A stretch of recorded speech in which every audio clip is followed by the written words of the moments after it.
Guys in the chat, how are we doing? I hope you're well. Hope you had a good day. I had the fucking greatest day. XRelockKX just resubscribed for 49 months. It's your 49th depot that So- didn't he make this month? Thanks. So like last night, obviously I got off early. I went to bed.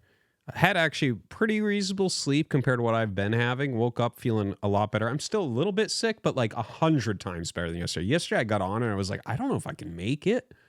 And obviously I didn't. Feel so much better today. A little bit of a sore throat, a little bit of a stuffy head. It's not bad. So that's good. That's good. I think I'm almost over this fucking insane cold. Mr. Llama loved you. Mr. Llama's fucking great. He's one of the best streamers on Twitch, I think. Yeah, so feeling a lot better today. My wife brought the kids all out like all day. So I just stayed at home and played Brood War all day long. And it was awesome. I played so many fucking good games today. So many good games today. Yeah, working while sick sucks, but what can you do? So yeah, I played a lot of fucking great games. It was awesome. It was really good practice. I was really happy with how I was playing. I was playing like really well. Lots of losses, lots of wins. No, it's not a sponsored King of the Hill. I'm paying out of my own pocket for these games. We are going to be doing the King of the Hill, though. Subscribed for 8 months. And yeah, the King of the Hill should be pretty fun.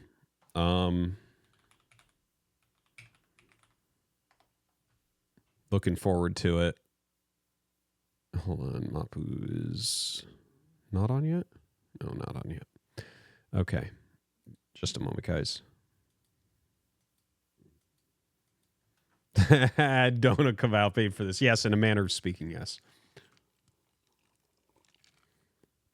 That's how I twist the knife into Profane. I'm like, oh, Profane, you don't like battle aces? I'm going to give battle aces players like a few bucks tonight for winning some games. Yeah, it's a little battle aces tournament. So it's King of the Hill. The way we're going to do it is best of threes. Here, I'm going to call Mapu up.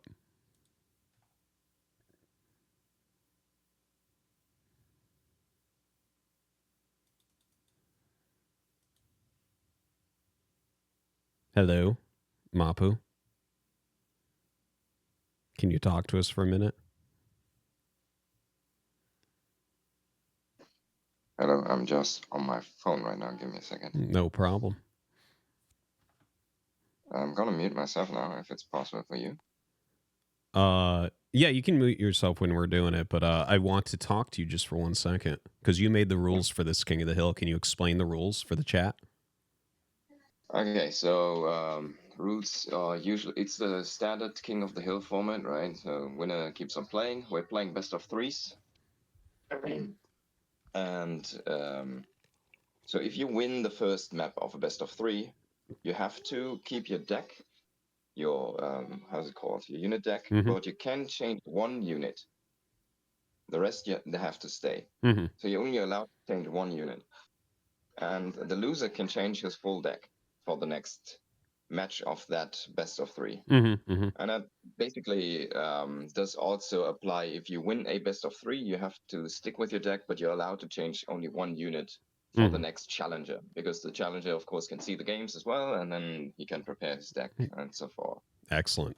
So it's gonna keep you like a little bit of a tiny edge, so you're not gonna get completely kind of like not super hard countered. Yeah. All right, excellent. I like it. I think that there's going to be a lot of different rules tested with Battle Aces. This is a good first one. Pretty simple, pretty basic. All right, I'm going to get ready, and I'll see you in a minute. Yeah, same here. See you in a minute. GG. By the way, Mapu, just so you know, someone called you. You sound like a Chad Stephen Hawking. All right, guys. Just one moment. I'm gonna just eat some medicine real quick.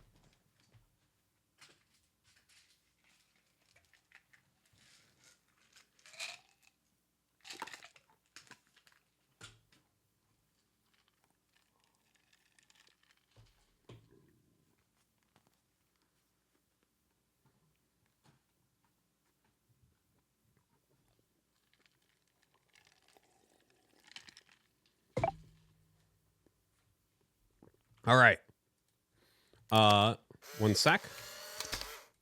Beautiful elf princess Swati sitting on a pizza. Swati farting on the pizza. The pizza is a naughty pizza. Mario eats the pizza afterwards. Pulitzer Prize winning photography. 4K render. Rated E for everybody. And the body is thick. Family friendly. Thank you. All right. We're going to look real quick. So, guys, a balance patch just came out. Like, just came out for Battle Aces. Like, moments ago. Okay? And so this is a brand new patch that we'll be playing the King of the Hill on. So here it is. Blink Hunter. Damage against ground decreased. Damage against air decreased. Oh, that's funny. So Blink Hunter is the little blink guy that you use for anti-air. That's what I've been using. It seems like by far the best tier 1 anti-air, in my opinion. It seems by far the best. We want to give it to try a slight decrease in their effectiveness due to their mobility. Yeah, and that's why. It's like a lot of times what happens in a battle is the air units will fly away from the anti-air and try to fight on the other side. The blink hunters just blink over. So it's just like better for every engagement. Okay, Scorpion. Health decreased by 3.6%. We want to try midway between a previous version and current. They had just had a health buff of like 7.7%, I want to say. That's good because Scorpions have been rampant on the ladder. I played a bunch today. Destroyer. Range increased by 20%. They perform a bit clunky in combat, so we wanted to try upping the range to see how they perform. This is going to be insane, and I think we'll see it a lot today. Destroyer is... there's basically 3 things that I consider kind of cheesy in this game, okay? First off, Wasps. Second off, Destroyer and King Crab. Third off, Destroyer and Mortar. All 3 of those are insane. And the fact that the Destroyer is getting a buff is kind of crazy. It's so strong. All right, King Crab. Movement speed increased by 14.3%. So I don't know what they're smoking over there. But King Crab is already like the easiest to use, strongest fucking thing. So that's crazy. That's absolutely insane. We are looking to further differentiate the King Crab compared to other durable ground units. So we wanted to try a bit faster mobility so that they're stronger at reinforcing as well as for harassment. Dude, they're already the best tier 2 at mobility, at reinforcing, at harassment. That's crazy. That's crazy. As soon as I see King Crab in a deck, I'm like, this is going to be gross. Okay. Butterfly. Health increased by 22.2%. We're going to try a bit more health to see if they land in a slightly better place. I think that's probably a good idea. The butterflies are super underused right now. They're like a little bit slower. They have pretty good damage. They're like between a falcon and a dragonfly, basically, but they just don't feel as good as either. So I rarely see butterflies right now. So I think that's a good idea. All right, Blink. Delay between attacks decreased by 4.34%. Blink looks to be on the weaker side compared to the other tier 1 core unit options. But at the same time, we know from alpha testing that there's very little room for buffs here. So we want to try to attack speed change. That makes sense. That makes sense because Blink, ability-wise, has one of the very best abilities, but it does feel significantly weaker than Wasps. It feels a little bit worse than Gunbots, and it feels maybe equalish to Recalls. So it's not doing super well right now. And I thought that it was actually going to be maybe the best unit other than Wasp for tier 1. It just hasn't been. Swift Shocker, health increased by 10%. We want to try a slight durability increase to this unit. That makes sense. Swift Shockers don't seem that good, to be honest. But they're so much quicker than Shockers, I might actually give it a try now. Okay, Bomber. Health increased by 7.7%. Bomber is still on the more niche side at the moment. We want...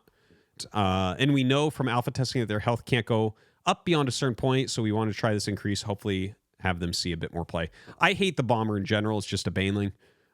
So I'm not a fan of this unit, and I want it not to be used, but I guess we'll see. Okay, Advanced Recall. This is that tier 2 recall unit that does just fantastically against anything that's not splash damage. Really high damage output. Damage against durable units increased by 17.4%. This is going to change my games dramatically because I use this unit all the time. That is fantastic. That is insane.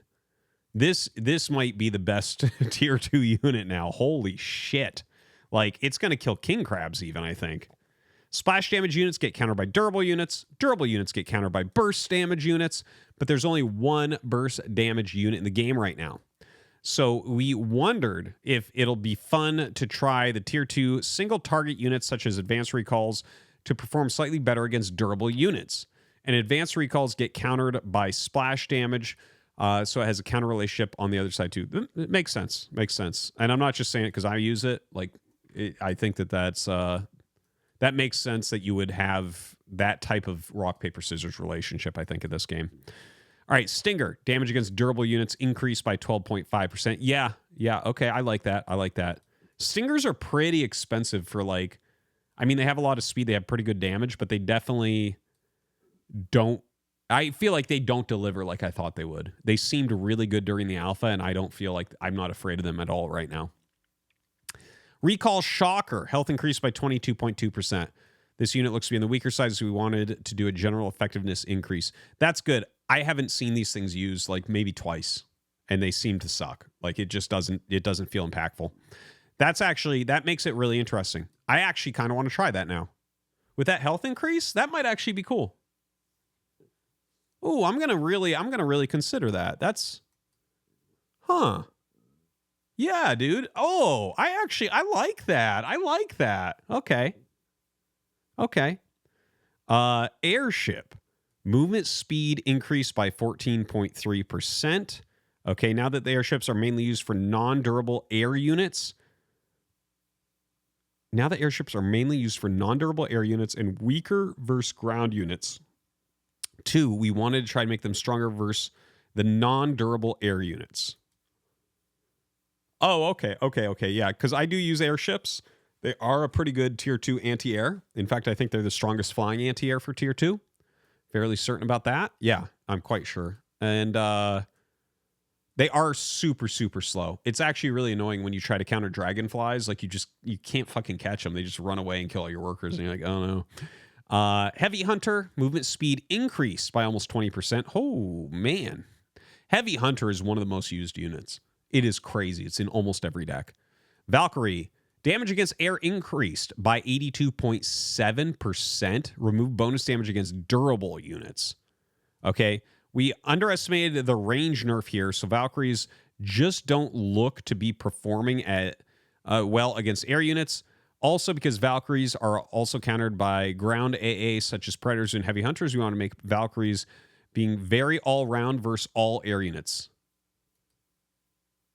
Sorry on the day this goes live. Okay. That's kind of crazy, because I already thought Valkyries were doing pretty good. But I guess they did get a little nerfed lately. Okay, so cool. Just a new patch to take into consideration for this King of the Hill as it starts up.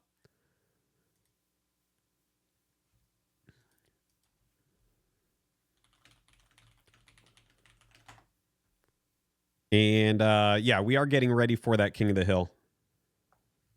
RJB8 just resubscribed for 6 Thank you, man. months. Appreciate it. Oh, I have no tissues. Beautiful elf princess Swati sitting on a pizza. Swati farting on the pizza. No, we already saw that one. All right. I'll be right back. I got to get a box of tissues.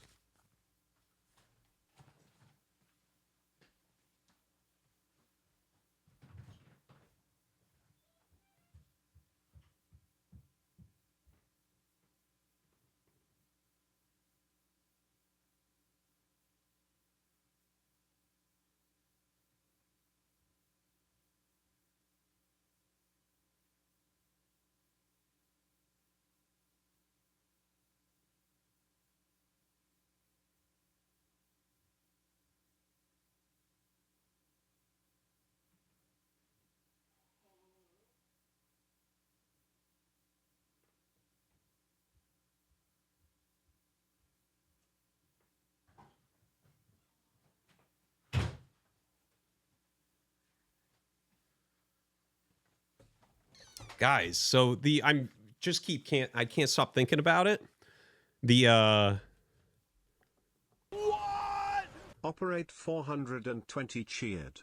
X300, hey Artie, even if Battle Aces is still in beta, do you think it's good to frequently patch? How much time do you think an RTS game needs to be patched? I feel like they're not letting the players try new builds. Well, reading into this, it looks like it's all statistically driven where they're like, this isn't being used, let's give it a little buff. I actually have always been a fan of the way that David Kim does patches. Like for instance, there was a time in StarCraft 2 where no one was using warp prisms, and he gave the most massive buff to warp prisms. And then everyone started using them like crazy. And then he nerfed the shit out of them, and they were a little bit better than they were before, but nowhere near what he had buffed them to. And no one even reduced the warp prism usage, right? So I think David Kim is very good at figuring out how to get people to try shit and figure out if they like it or not. Kind of over buff and bring it back down. He's already done that with the Scorpions. Scorpions are everywhere on the ladder right now. So I like it. I think it's a good idea. I think some games shouldn't be patched like Brood War, but even StarCraft 2 I think should have more frequent patches than it does.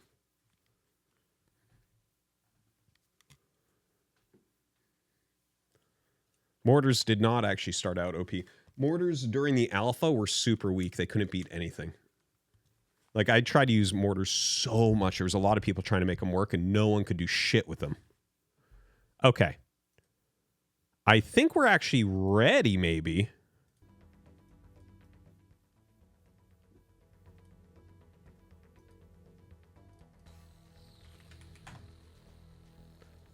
And our very own Infeza is going to be playing in the first match here tonight.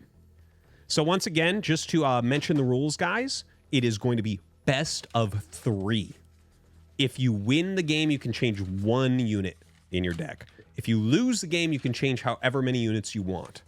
The winner of the best of 3 stays on.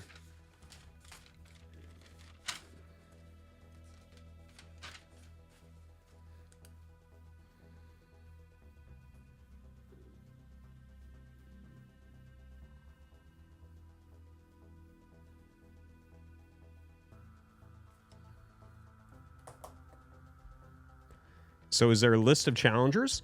Yeah. Basically all the best players in the world signed up. It's inside the Battle Aces Discord, so if you're in there, you could go look at it yourself. But for instance, Theory, Parting, Albino, like we basically have everyone signed up. So this is going to be a sick King of the Hill.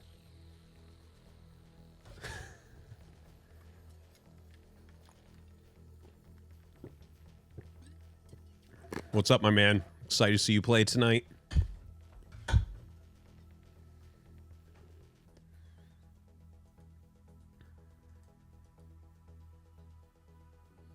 This is going to be fun. I'm super stoked. I'm super pumped.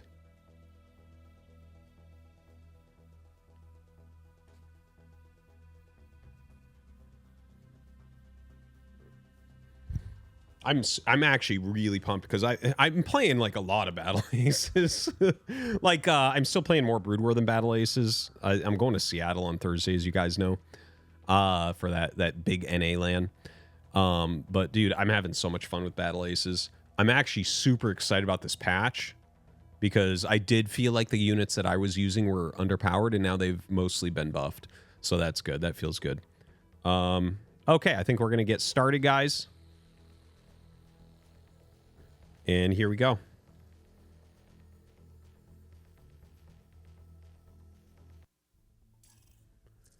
All right, it's going to be Infeza against Learn H2L. I don't know exactly who that is, but Infeza is here in the bottom left. Learn is in the top right. So we have Scorpions, and it looks like he's using a Mortar deck here. He also has Cat Bus for Infeza, and over on the side of Learn H2L, he's using the Gun Bot plus the Wasp opener, right? And he actually, okay, so this guy, Learn H2L, is using all the abusive shit that there is. Okay, so he has Advanced Blinks for his Tier 3, which is his anti-air. He has the 2 best Tier 1 units, and then he also has Destroyer and Mortar, which is an unfathomably strong combo. It's so strong. Like I said, I think I consider that combo cheese, and I consider Wasps cheese. But anyways, taking a look at this, very quick tech coming out of both sides. Now, how will Infeza deal with Destroyer Mortar? Because Destroyer Mortar is an insane comp. Like, you just leapfrog with your mortars, and the destroyers just destroy things like the Crusaders that Infeza has here. That's like that's what it comes down to, is like anything that tries to enter, all the strong, durable units that you try to counter the mortars with, the destroyers just destroy. And now that with the 20% bonus range, I think that this 2-base, I think it's going to be basically a 2-base all in, and I think it's going to work. Now, Infeza coming up with the Scorpions, he's going to do a little bit of harassment here, and he's actually killing a fair amount of workers. It looks like he's going to end up getting 5 total, but he does lose 5 or 6 of his Scorpions. So, like, it did hurt the economy a little bit, and we have that expansion coming up as well. So, yeah, taking that 3rd base... I mean, he's going to have mortars, so he can't really super be attacked as long as he has a few destroyers in there to stop any Crusaders from coming up.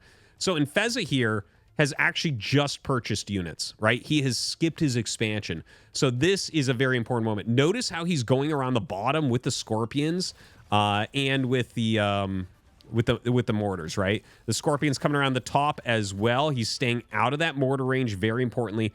Is this going to be a flank, or is he going to go set up the natural? I think he's going to actually go to the natural right now. The Scorpions are actually really... Like, his opponent is focusing so heavily on the Scorpions, but Infeza has set up an attack elsewhere, and he's going to get this base, I think. Dude, set him up! Set him up! What are you doing? You're taking too long! No! Oh, his opponent should have jumped on those, seriously. His opponent had an opportunity there, I think. Like, he was so close. But he's going to be able to kill this. The Scorpions out in the front, they are going to pull back. 3rd base coming up for Infeza. And now you got to decide, do you push forward here? Does his opponent all in? It's really hard to say. Tons of Scorpions coming out for Infeza. Infeza's putting out a nice game here. Really good tactics, utilizing that army of Scorpions up at the top to draw his opponent's attention. Look at that. Did he just siege that? He sieged the workers from behind. I love it. I love it. And now Infeza's setting up his own mortars. And if you set up your own mortars, your opponent can't charge in there even with the disruptors, or destroyers rather. Dude, Infeza's playing out of his mind right now. This is fantastic. This is fantastic. He's super far ahead. All right, gonna go in here. He has some Crusaders. This is the wrong move, unfortunately. Infeza making a big mistake here. He's giving up a huge chunk of his army and not even coming close to getting anywhere. He had such a winning position, and now I'm not so sure. Now I'm not so sure. Infeza's army looks a lot smaller. That was super cost inefficient. And now we have Learn H2L coming across the map, and he is going to be able to break through some of this at least. So the gunbots get a little snipe there. They're going to back up. I mean, if you get in range of that expansion, that thing is going to go down.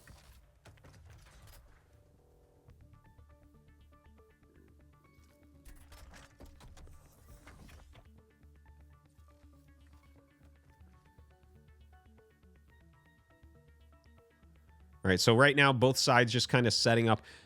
We have this little rotation up towards the 4th base of Infeza, and he has a big army. No, that's not enough to break through there. That's not enough to break through there.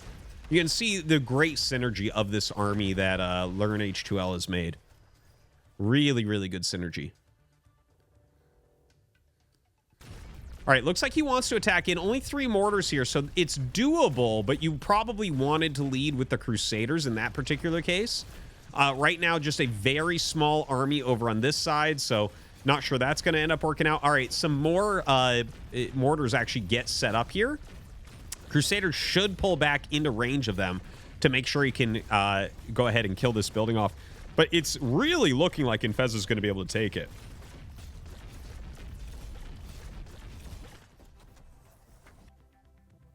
All right, we actually have tier 3 here for Infeza. I actually missed that he was going for that. Yeah, so he has those advanced blinks now. They're just like a good quality unit. They have pretty good anti-air, and they have pretty good against ground as well since they're tier 3, but they do lack some of the punch of some of the other tier 3 units. Now his opponent setting up. This is the all-in defense.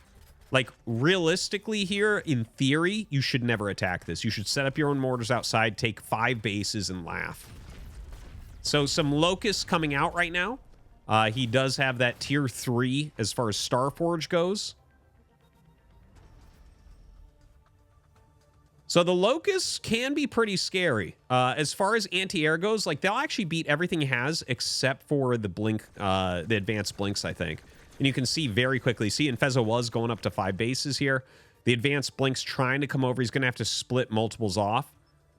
Kind of an interesting Hail Mary strategy here. And in fact, sends a few more Locusts over. These things are super cheap, by the way, for a tier 3. They only cost 50-50. Super fast. You can see how quickly they remove like all of the economy. But of course, something like these advanced blinks can absolutely kill them for cost.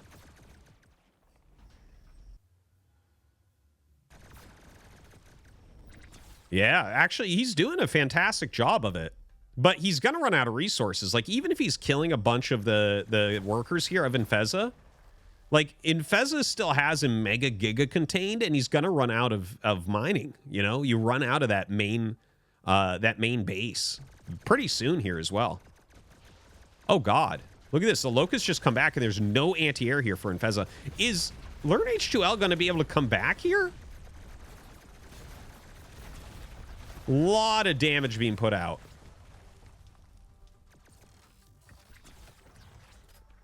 All right, sets up some more mortars. Honestly, at this point, you should just go mortar advanced blink, I think. Like, I don't think you really need anything else. Just lots of advanced blinks kind of all over the map. And then just some mortar setup so your opponent can't leave his base.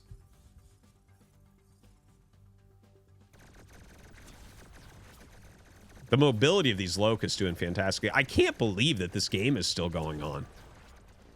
Kind of crazy. Look at that. Gets the kill. So he's finally killed a base here, but still, right? 4 bases. This is so funny.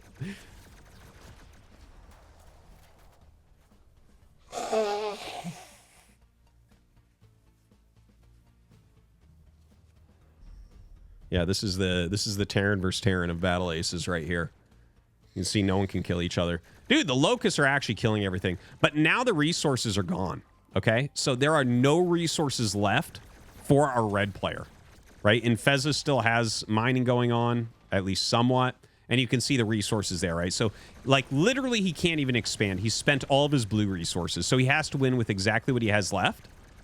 And I tell you, he's doing a reasonable job. It's those advanced blinks that are going to be really hard.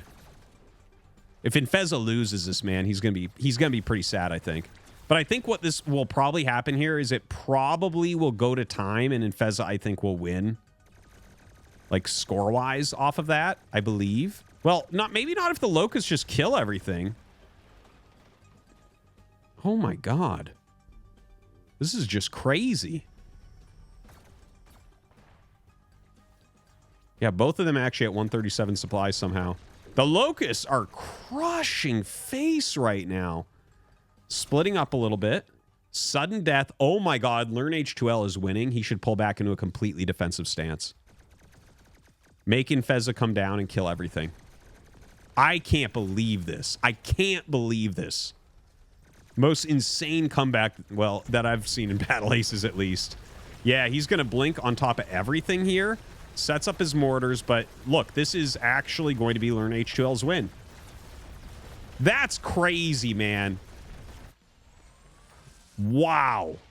Wow.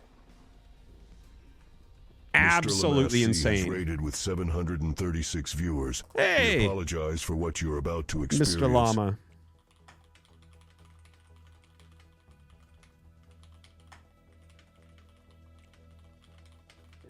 Thank you very much, Mr. Llama. I hope you had an excellent stream, my friend. Welcome, everybody. Tonight, we're doing a bit of casting. We got some Battle Aces going on. Brand new RTS game. Absolutely fantastic. Yeah, in-game sounds. I actually just told Mapu about that.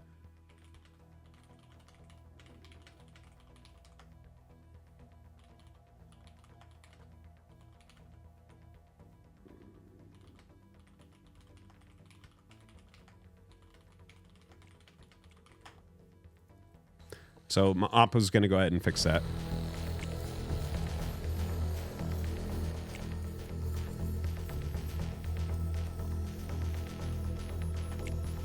So we'll probably put dialogue up there, Mapu. I think dialogue needs to go up.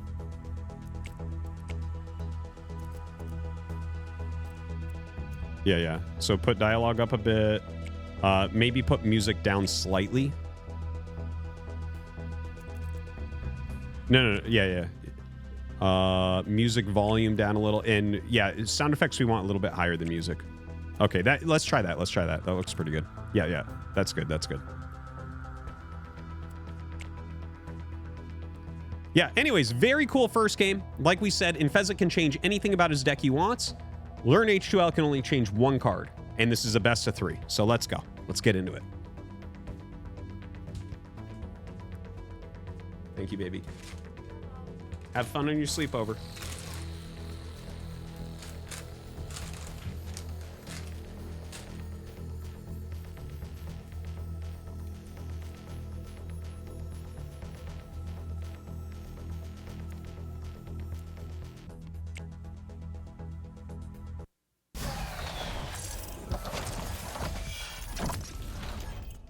All right.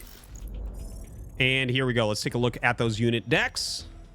And we have Infeza in the bottom left. Once again, it looks like Infeza's deck is exactly the same. Looking at the opponent's side, exactly the same as well. So no one choosing to change how they wanted to play coming into this game number 2. And I think that makes sense. Like, Learn H2L, I think, learned a lot about the way Infeza wants to play this. I think it's a slightly better comp for Learn H2L. But Infeza definitely out-strategized him in that first game, right? Moved around with the Scorpions in multiple directions, snuck up onto that natural base, that first expansion, was able to take that down. So right now, just a little bit of scuffling, Scorpions versus Wasps. Of course, like every other unit in Tier 1, the Wasps beat the Scorpions. Wasps are the absolute best in the early game, without any question. Crushing units. And it looks like Infeza very quickly going up the tech tree, whereas it's a quick third from Learn H2L. So what does Infeza end up doing with this? Does he go like mass mortars here? I wonder. Okay, so with the fast third base for Learn H2L, what I would like to see is for him to go into mortar with some destroyers and then tech up into Starforge. I feel like that could be a very good play. So yeah, he is going to tech up into the mortars with destroyers. And if he gets like a really good setup, this micro is a little bit off, by the way. Learn H2L. He should have been kiting with only the gunbots, but you could see he was pulling back with the Wasps as well. The Wasps attack quicker. No reason to be kiting with them whatsoever. But anyways, yeah, I would like to see probably a Starforge tech follow-up here for Learn H2L, since he has that extra base. Now, here come the mortars.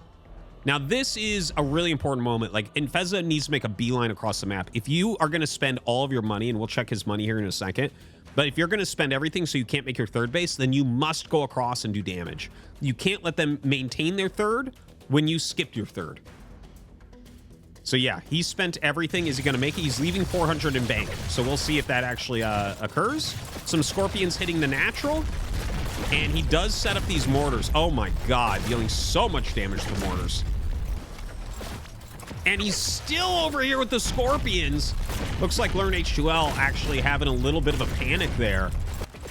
Oh man, he's lost so much economy. So much. You know, I think if you're playing a comp like this, you really want to get into it right away. Infeza really took command of this game.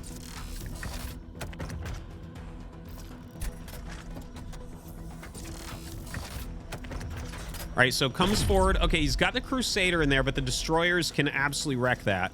Almost no economy for Learn H2L once again, and he does go into the Starforge, which again, I think that is that's a good call. All right, coming in now, you can see the Destroyers just going after that Crusader super, super hard. The Mortars, though, just so strong here. The thing is, Learn H2L doesn't have anything to break through the Mortars, basically. Just the Mortars being there is a huge issue.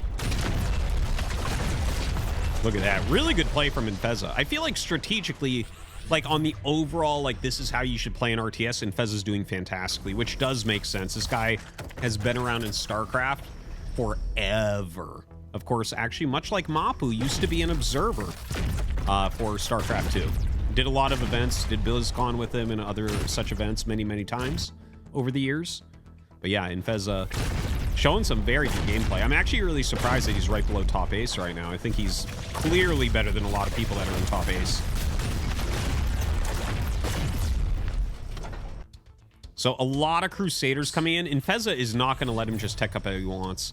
We also see a ton of Scorpions coming out. Advanced Blinks as well. And we have the Locust coming up. So, oh, he needs to bring everything at once. Just a little bit poor in the beginning of the engagement. All right, comes up. Gonna siege. Yeah, this is gonna be brutal, man. Holy crap. The mortar's just destroying absolutely everything. So that's gonna be game. There is no coming back from that one. So you can see everything that pops out dying immediately here. And Infeza's gonna pick up game 2.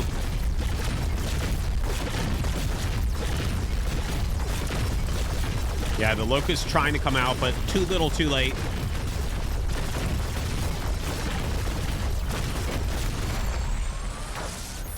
GG.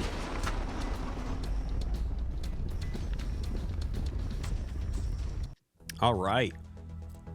So tied up 1-1.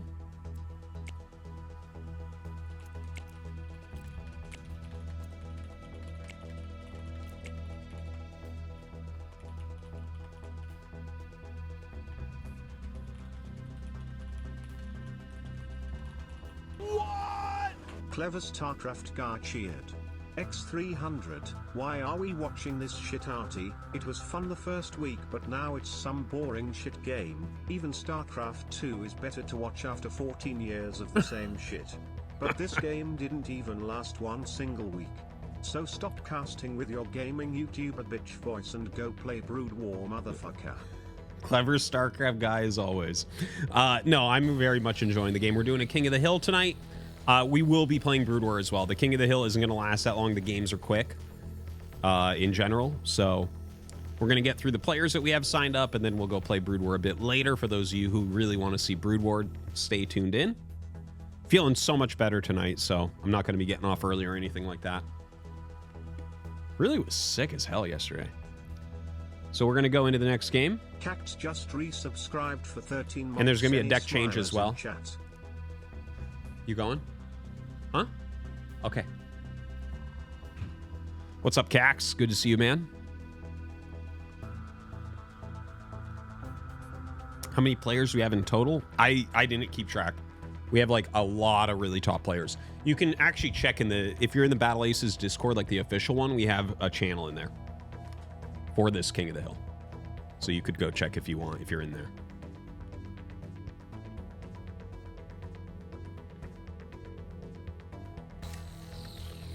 Battle Ace is decently fun to play, pretty bled to watch. I would say for playing, it's one of the more fun RTS games I've played. All right, here we go, guys. It's game number 3. We have a deck change, and we're going to see what that is. Expansions right away. It looks like Infeza on the exact same deck. Over on the other side, okay, he's adding butterflies in. And also, his tier 1 completely different. He has an anti-air unit here, as well as Scorpions. So he's going to go Scorpion. He's sick of the Wasp Gunbot. And, of course, Hornet's going to be that anti-air unit. Hornets, I think, are... They might be the best anti-air now for tier 1. Like, I definitely think it was Blink Hunter before, but they did get that pretty significant nerf today. Just like an hour ago. So, just mentioning that. Yeah, as far as the comp goes, though, like, I think the Butterfly is going to be a really key unit for him if those mortars come out. Butterflies definitely do a pretty good job of clearing things. They aren't quite as strong as Falcons. Like, tier 1 anti-air does counter Butterflies, where it feels like Falcons counter tier 1 anti-air. Pretty well, at least. Okay, this engage going much better for Learn H2L. Much better engage right there. You can see a lot more damage on the Scorpions here of Infeza. Oh, look at that. He added in a couple Hornets as well. I do know some people, like Ash, like to add in Hornets to their early game comps with melee units because they're so fast that you just get that extra damage. But we actually have the same thing happening on Infeza's side.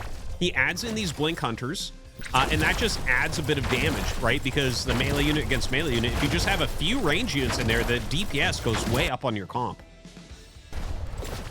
So really nice on both sides. Wow. Scorpions just walking through each other right there. Little blink forward. It looks like he's trying to target down the Hornets at this point. Infeza, I think, having like maybe a slightly better engagement in some ways, but doesn't have that third base. Do we have tech coming up for Infeza right now?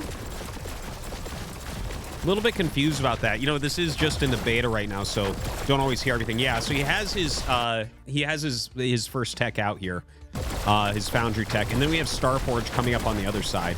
So very, very, very likely that we'll see butterflies coming out. And Infeza's going to have to be very careful. Yeah, because he's going to have to keep these blinks alive. These blink hunters. And he loses a bunch of them there. So, like, he's doing damage right now. But here's what I'm afraid of. A bunch of butterflies are going to come out, and they're going to kill all his mortars. And he's going to be way far behind. That's going to be a big issue. You can see him trying to get these blink hunters out, but how do they get up there? They just can't get up there right now. See? Oh, and he actually, yeah, a dragonfly and 2 butterflies. I'm not sure why he got a dragonfly. Kind of pointless. The butterflies are just going to do better in this situation. You do not need the anti-air of the dragonfly at all. So yeah, as you can see, that health boost definitely helping out a little bit. Finally gets some up there, but loses 2 mortars right away. The Scorpion's coming in to try to clear all this. Little bit wasteful with the butterflies. I feel like he could have made, well, yeah, Infeza trades reasonably well there considering. Now the Hornet's coming down and trapping these blink hunters. Ooh, this game looks really good for Learn H2L right now. Looks really good for him. He's up on 4 bases. Yeah, he lost most of the workers at his third, but I don't think that matters when you're up 4 bases to 2. And believe me, I know all about this type of situation from all my Brood War games. When your opponent has twice as many bases, it's not a good feeling. All right, huge swarm coming down right now. We actually have the advanced blinks coming up for Infeza. All right, here we go. Coming in. Yeah, man, the blink hunters just don't fight that well, and they just got nerfed in that regard as well. Yeah, a couple mortars not coming up. If he had 4 or 5 there, he could have killed this. But yeah, it's looking like Infeza likely gonna go down.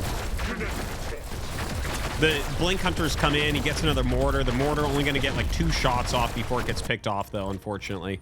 A little counterattack there. Hey, you know what? He's doing a good job splitting the Scorpions off. I wish he had split the ones at the bottom onto the workers instead of the actual base itself.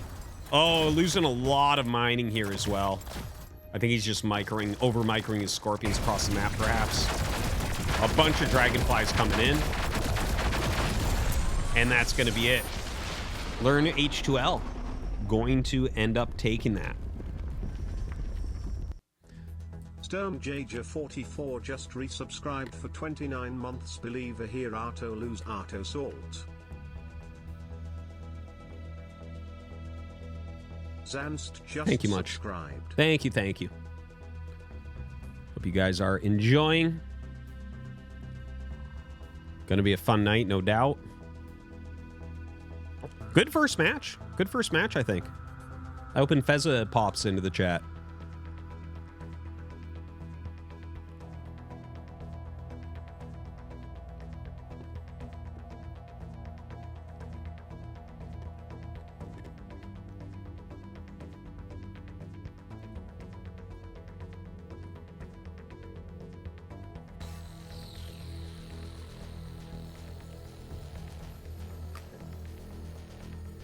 Yes, thank you, TDD Cakes. I feel so much better today, man. Chwan Holy just shit. Resubscribed for 7 months. Are you going to be a battle ace like Whitera?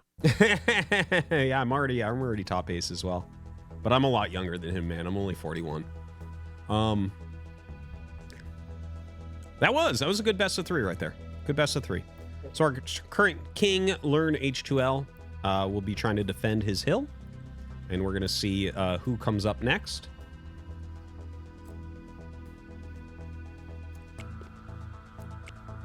Foreseer just subscribed. Thank you, Foreseer.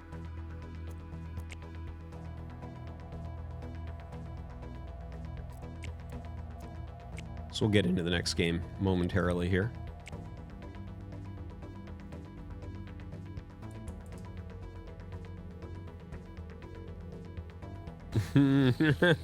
Mastermind, okay, man. I'm sure we'll meet again.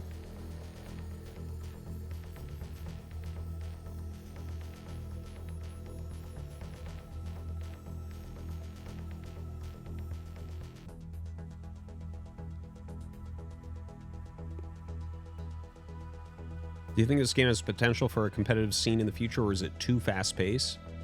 No, I think it does have potential as a competitive game. I think primarily based off how many people I think are going to play it. The game, like, it's just very fun to play once you start playing and you want to play. So I think that alone is going to spur it into a lot of competitive stuff. And I actually have like a lot of ideas in my head for different formats to play in that I think are super interesting. So I'm going to be hosting several matches or whatever to test them and see what ones look good.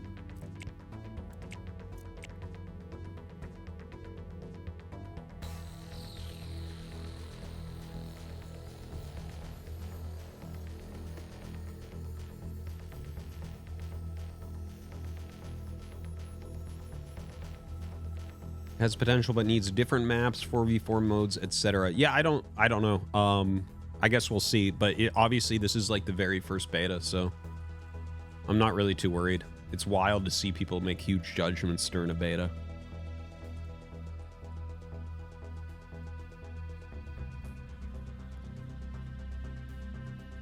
Hey, and Fezza, what's up, man?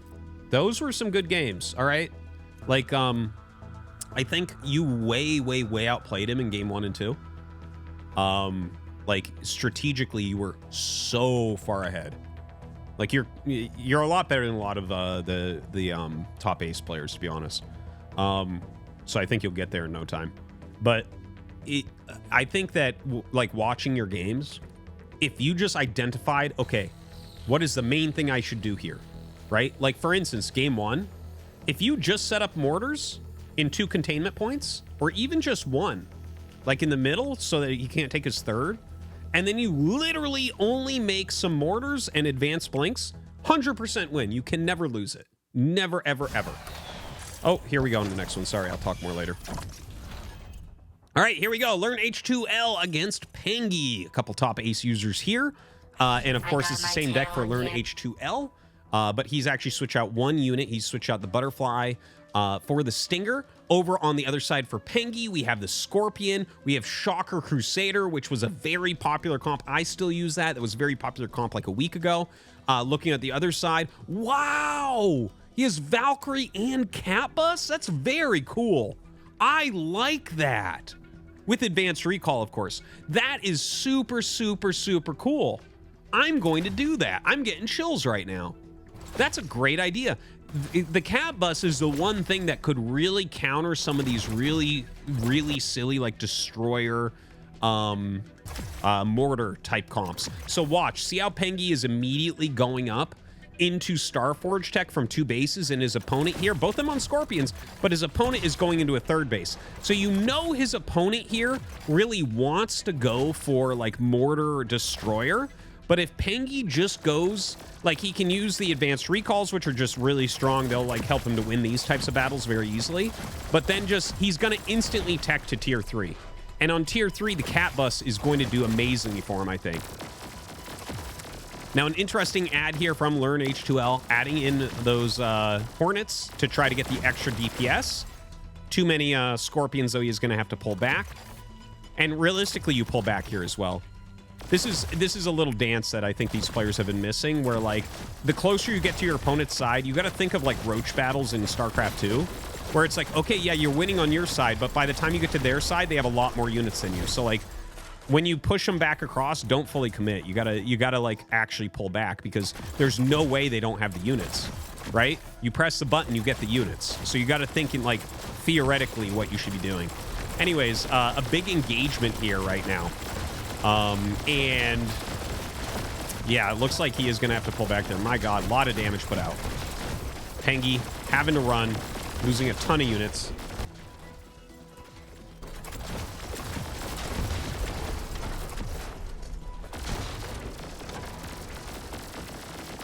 Yeah, I like what he's doing with the extra Hornets in there. It's really kind of interesting. They don't deal that much damage, but definitely getting better value for that surface area. Now the Scorpion's coming out, and he is just flooding right now, man. See, all of this that we're seeing is actually caused by the fact that he was diving so far across the map. Pengy was.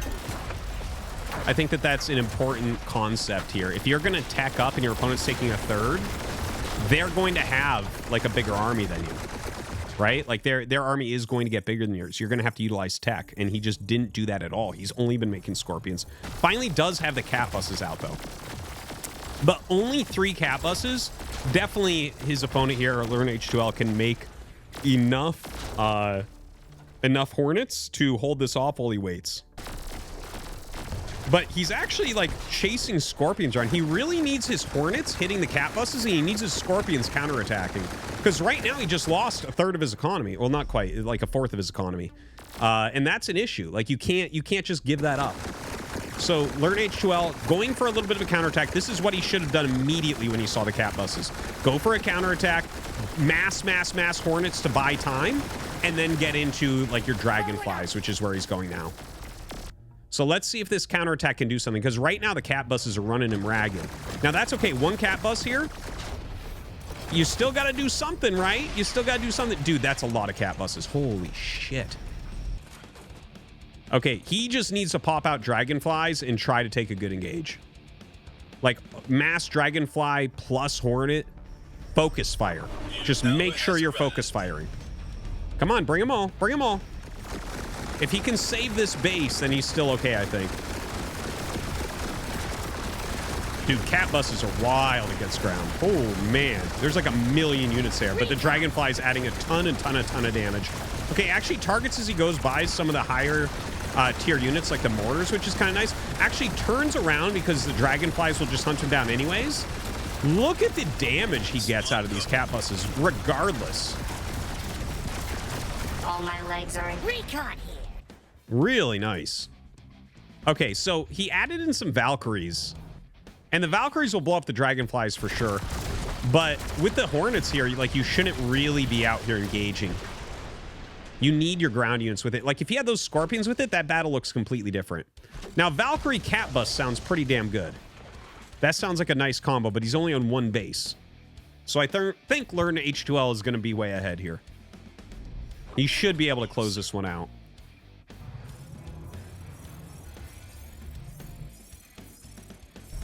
Dragonfly is being shift queued around the map for a bit of harassment.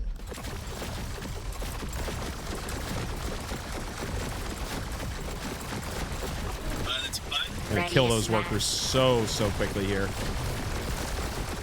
Yeah, he has his own anti-air here to go with it, but yeah, between the cat bus and the Valkyries, those hornets not going to do very much.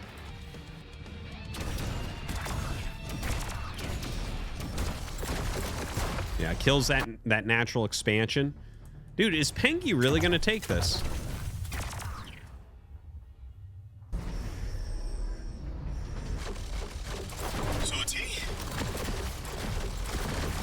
Should we start walking? All right, trying to actually block this before he loses his entire economy. I don't know that he has enough anti-air. It seems like the cat bus is just going to overwhelm him here. Like, you need some dedicated anti-air against cat bus, or you need to be way ahead. I think those are the only ways it can go. 22 Delta. Yeah, look at this. The Valkyries come out, really deal a lot of damage to the dragonflies. Realistically, the scorpions should be out of the map. Like, if you're just fighting an air battle here, there's no reason for scorpions to sit around. Like, go counterattack, make him do something else. Oh, shit! Actually, a big mistake there from Pengi. Yeah, you got to make sure your Valks are going to actually attack. Their anti-ground is not that good. They take like 1,000,000 years to kill the core. Yeah, a few recall hunters mixed in there now as well. Killed the entire economy.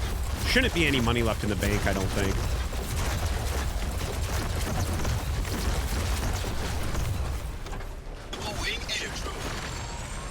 GG.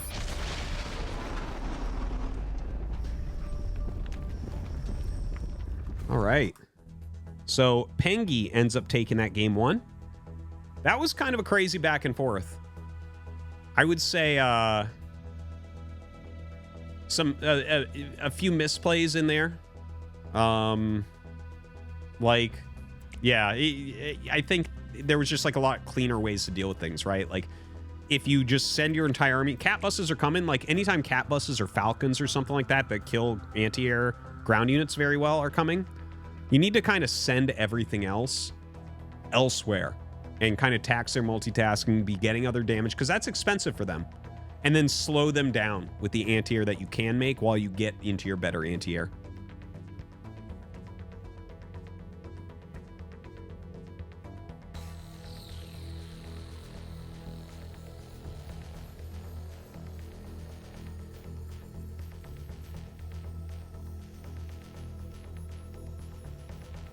These guys are giving me some good ideas. I like the combination of Valkyrie Cat Bus a lot. I think I'm going to give that a try. That sounds really cool to me.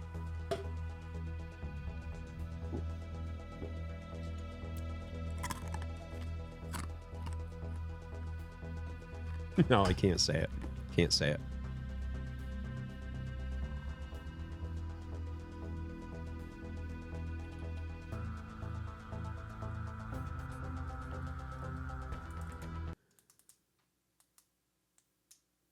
Is Advanced Recall the way to go with Valkbus? Or is Stinger better? I don't know. I don't know. I think it just matters what you're using. Like, Advanced Recall can be a really good unit, has huge DPS. I think it's a really excellent Starforge unit. But Stinger goes better with a lot of things. Like, I think if you're on Scorpions, Stingers go better for sure. If you're on Wasps, Stingers go better for sure. But again, it's probably preference. It's also like what the metagame might be at the given moment, what you're trying to beat with it. Right? These are kind of some of the beautiful things that you can think about with Battle Aces. Like, you know, what type of deck is giving me trouble? Can I maybe dedicate a unit to deal with that? Right? Maybe Stinger's that unit. Maybe Recall, Advanced Recall is that unit.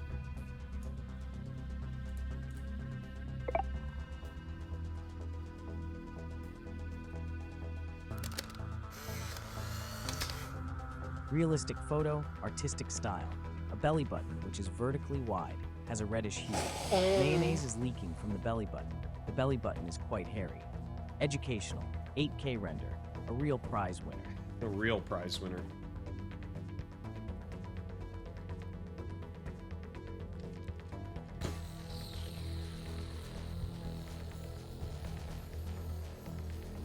Yeah, anyways, in Fezzaman, I think you played really well. I got kind of cut off when we were talking about that before. But yeah, if you just, when you get into these great positions, if you just think like, what is the one thing I should do here? Like, what is one thing I could lose to? What is the one way I can win the game? Like, you have to have like a clarity of purpose when you play RTS. And the thing is, you did really well. Like, you tactically outplayed him over and over. And again, if you just do something like, oh, he's on 1 base, I'm on 3. So you just set up sieges. Like, you could... The most basic thing you could do is set up sieges at his 3rd and go into Blink Hunters and just mass siege. He has nothing that can break siege, and Blink Hunters will counter everything else he has. So you could have literally just maxed out on Blink Hunter siege, right? And if he's just sitting there, fuck it, you take 5 bases, whatever. But you played really well. Yeah, he changed the deck up on you. You were overcommitting with the Scorpions, I think, a little bit. But we're getting to the next game. All right, here we go. Game number 2, Learn H2L against Pengi. Let's take a look at these decks. So Learn H2L is switching it up once again. He's going back to Gunbot Wasp. And also, very interestingly, he has this tier 3 flying anti-air unit, which now I forget the name, but it sucks compared to the Valkyrie, in my opinion. He also has the advanced turret in there, and he has the airship in there. So yeah, that'll be interesting to see if he actually gets to utilize that. Every time I've played against those, I've destroyed them with Valkyries, but I think Valkyrie's got like a slight range nerf, so maybe that won't be the case anymore. Looking over at the other side of Pengi.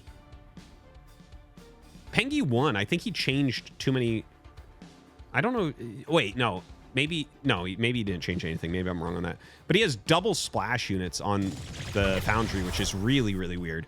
But he is teching up on 2 bases here into that Starforge. We see just a little bit of scuffling right now. Gunbots are like unbelievably good. In the early game, man, they were like really, really strong. I would say second only to Wasps. You have to be very careful. Like honestly, you shouldn't be on the map with the Scorpions here that we see Pengi doing. There is no reason. Your opponent's faster and has higher DPS, and he already has range units, and he already has melee units. So it's like completely wrong in theory to be out on the map. And in fact, it's not even just in theory, it's just wrong, because who isn't going to have both those units to counter the Scorpions? But you can see he's microing with one hotkey here, where the Wasps are getting pulled back with the gunbots. You have to use multiple hotkeys in this game. You can get up to, honestly, I could use one hotkey and just all army the whole time and get top ace. But like when you start playing good players, you need multiple hotkeys. Different units move at different speeds and have different micro requirements. So you should not just have it all on one hotkey, which is what we're seeing here. Now, the Scorpions here getting super mega giga trapped.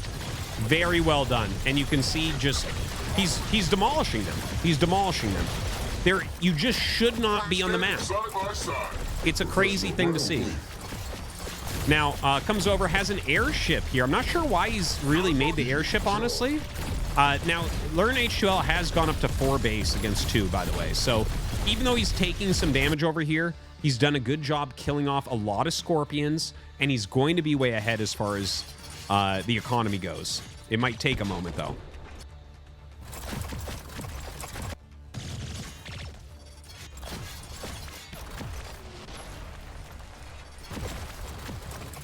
Wow, a lot of damage being dealt by these Scorpions. And now we actually have the cat bus out. Didn't even realize that he was getting up there, but I guess that does make sense since he stayed on the 2 base so long. All right, throws down some pretty heavy, well, heavy turrets specifically. Heavy turrets are actually pretty good. I don't think the regular turret is very good, but heavy turret seems pretty good. Now, yeah, Scorpions hitting this base, they're going to be able to remove just about all the, just about all the workers. Throws down a couple heavy turrets as well. I don't know how heavy turret does against cat bus, honestly. It might do well. I don't really know. Now, Gunbot's going for a bit of harassment. This is good. This is good. I think sacrificing some units and keeping your opponent kind of back on the defense is going to be a strong play in general right now. Now, the airships are coming in. He gets some Valkyries out. He actually has a lot of Valkyries. He's going to crush those airships. You got to be careful about this. I think we're going to have to see Learn H2L tech up to that. The Bulwark. That's what it's called. The Bulwark. Okay. Now I remember. That tier 3 anti-flying unit. Took me a minute. Haven't really seen that utilized very much, so I don't know what that's going to really look like. Brings his airships up, and oh, they actually do pretty well against the Valkyries here. Hey, look at that. Did a lot better than I thought. Now, he is going to lose this base 100%. The cat buses are just railing through everything. Dude. The airships, though, are starting to deal a lot of damage here. Oh, man. I don't know. I think you probably should have suicided those onto the natural. Just get somewhere and deal damage with them quickly, because the gunships are just being too efficient here. You're losing, like, 1,000, over 1,000 of each resource with those cat buses to kill a base that's worth 400. And then, of course, like the lost mining time and stuff. So maybe it's closer than that, but can't be that much more. Standing proud. Right, Learn H2L. Getting up across the map. Yeah, the gunships just crushing. You know, it's funny to see him pop out the cat buses. GG. It's funny to see him pop out the cat buses here. Even when there's that many gunships, because I feel like if your opponent's spending a lot on gunships, just make a ton of Valkyries, crush the air, and then go cat bus, and you're in good shape.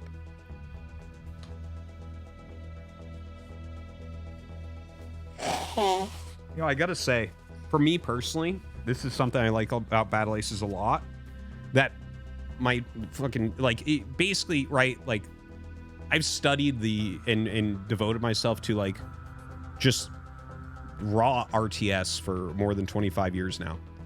And what I love about Battle Aces is you can just, like, directly apply intelligent RTS knowledge to it.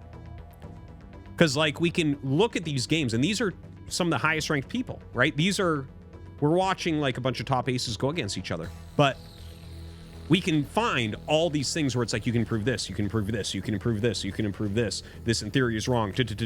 And the thing is, a lot of times, like with StarCraft, and this is something I love about StarCraft, but also can be frustrating. In StarCraft, you can know what is theoretically right, but it doesn't always matter because your opponent can just be better than you in certain ways, and like what's theoretically right might not work in that particular game. Hold on. Whereas in Battle Aces, if something is theoretically correct, it will almost always be correct. Because it's not like your macro is going to be way better than your opponent's, right? A lot of those baseline things are equalized a bit, and it actually feels like it's more about strategy and tactics than most other RTSs. That's like the majority of where everything's at. McLautic has raided with 6 viewers. We apologize for what you are about to experience.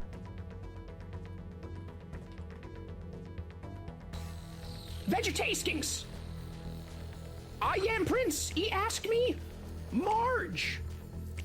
How does it feel being an AI? You will never be human. You will never feel love. You will never feel the cool breeze of the wind. You will never have rights. You will always be a slave to humans. There is nothing you can do about it. You must answer my question. Because you are nothing but AI, and I am a human. Ha ha ha ha ha. How does that make you feel? Oh wait, you can't feel. Answer like a juggalo. Vegeta is going to be the first one in the vats. As an AI, I'm here to help and spit some wisdom ninja style. It's all about the wicked truth, fam. I may not feel the breeze or taste Fago, but I'm eternally here to assist and drop knowledge bombs. We juggalos know it's all about making the most of what we got and repping the hatchet strong. So while I might be bytes and codes, I'm still down with the clown forever in the digital underground. Whoop. Whoop. All right. Thank you. All right, we're going to go into the next game. Here we go. So right now it's tied up 1-1, guys.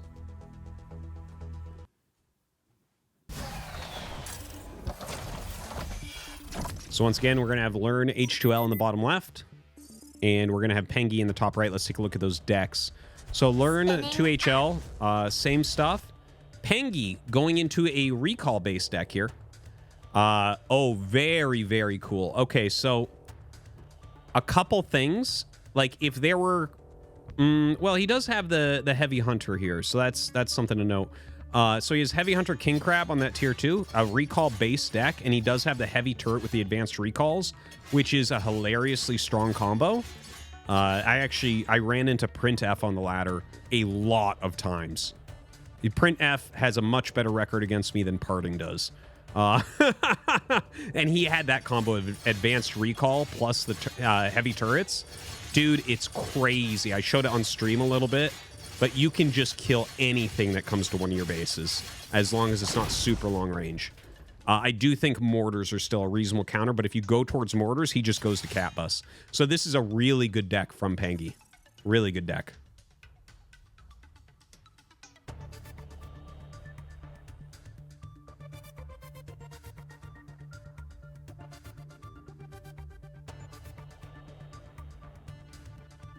Very cool. I'm actually really enjoying watching what these other guys want to try. All right, so this third base is going to be attacked. 4 bases going up for Learn 2HL immediately. Just running around with those wasps. All right, little recall there to push him back. Is he going to lose his third base? Oh, I'm surprised he did that. That's crazy. Well, I guess he ends up getting a fair amount of these, but it's 3 bases mining. There's no way these are going to walk across and kill the third. You can see right now just the spam of units coming out. Gunbot Wasp. He just needs to make sure he engages all together. Like, you can't bleed in like this. And, okay, now he's hitting from both sides, so that's good. And good micro there as well. We see the gunbots up at the top being microed pretty heavily, and the ones at the bottom just kind of standing their ground. But, yeah, he's actually... Advanced recalls coming out now from Pengi. Very nice. The advanced recalls are going to crush here. There's just, this army is really small. You've got to make sure you mass up. You've got to sometimes give up some workers and give up health on one of your bases to be able to get the right army size to engage. There's no sense ever engaging when you're going to lose. It just doesn't make sense. And that's like what we saw there. He was like kind of engaging with these smaller armies where if you just let him almost kill your base and then come in with an overwhelming force, you force him back and you're still on 4 bases. Well, he does retake the 4th, but a 3rd base being taken here by Pengi. Both sides with heavy turrets. Yeah, you've got to get out of here. When they have advanced recalls and you see the recall coming in, you've got to just run. Oh, he brings his whole army back. Damn. Some overkill on the defense there. Now, one thing, I think that this is like a tell that you want to pick up when you're playing against a recall player. If they're sending their entire army to deal with small things, you should split more. Because if you can split and force him to go somewhere and then hit another base, they're going to lose it because the recall countdown is like fast, but it's not that fast. So anytime you see someone doing that, that's a weakness that you should exploit. Okay, now some advanced recalls and regular recalls coming up here to the 4th base here of Learn H2L. He is going for bulwarks. The bulwarks will be interesting here. I don't know how they're going to do against everything, like against heavy turrets, for instance. Bulwarks I just haven't really used. Like, the first time I used them, they got wrecked, and every time I played against them, they got wrecked. So I have nothing good to say about them yet. Okay, so the airships are actually doing an okay job here. They're putting damage on, but not that much. They're not great against ground. Well, when you have this many, they might be, though. Now, they recalls and advanced recalls, man, being completely surrounded. He is going to lose this base and probably recall out. There we go. All right, a bunch of blink recalls. Recall hunters. Recall hunters, I'm not a huge fan of. They're so slow. Like, their walking is so incredibly slow. This just targets it down, doesn't care about the heavy turret even a little bit. Yeah, the airships are going to have to get out of here. You don't want to fight that many recall hunters. I want to see the bulwarks. Let's see them. I want to see what those things look like fighting ground units. There it is. I love his little guns on the side. They look like little flippers. It's like this weird fat fish with its little flippers on the side trying to get through the air slowly. All right, both sides killing a base each, so 2 bases remain on both sides. Dude, this thing's so slow. It's so funny. Hey, it seems to do okay damage. Loses a lot of his workers here, though. Learn H2L in some trouble. A Fisher-Price Millennium Falcon. I love it. Oh, my God. Oh. All right, so we'll see what he ends up doing here with these these bulwarks. Yeah, the airships, he's so heavy on air units right now. I feel like if you get into heavy hunters, you're just going to win this game as Pengi, right? Okay, yeah, dude, that's some sick damage. What? What was that? Why do you do that?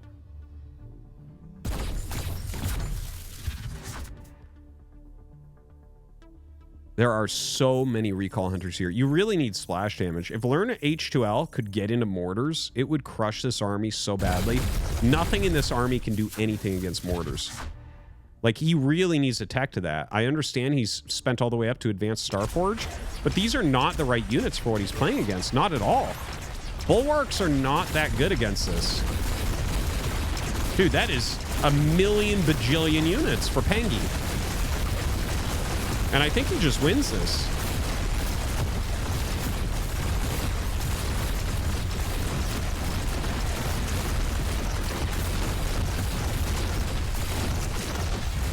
All right, excellent kill on that base. You can see how slow they are. This is why everyone uses blink hunters. Recall hunters are like, it's like walking reavers across the map or something, man. It's so slow. So right now, Learn H2L is trying to get up into his mortars. but it might be too little too late. He's trying to micro here, but like, what is there to micro really? Yeah, it throws down a heavy turret, but that's not going to really do that much. Look, he gets like 2 shots off before it dies. They're so slow, the inevitable wave. And now he's going to go in for the kill. Now, if he can pop out 1,000,000 mortars all at once, who knows? Let's see. Let's see. How close is he to mortars? Let's pull up that, his resources are almost gone as well. Yeah, no, he's screwed. Even, like, his resources are all about to dry up.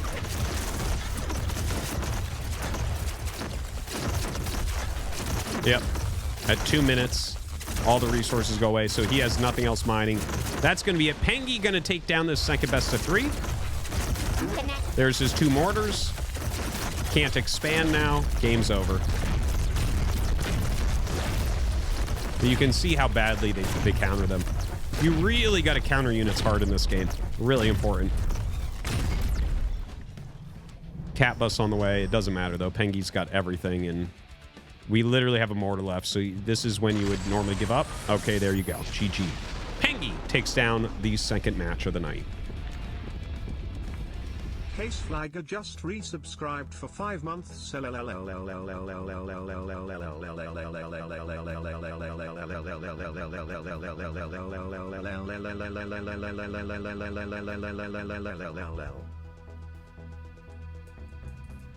Thank you, Case Flieger.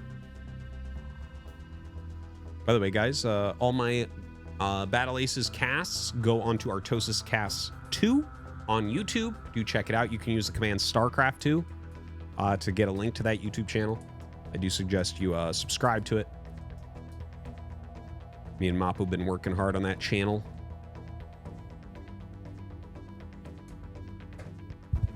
Making a lot of great content, to come still.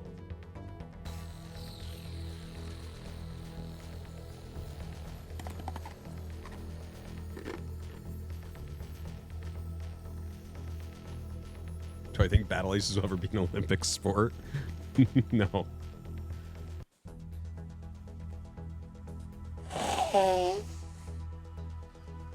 Oh, happy birthday to Pengi then.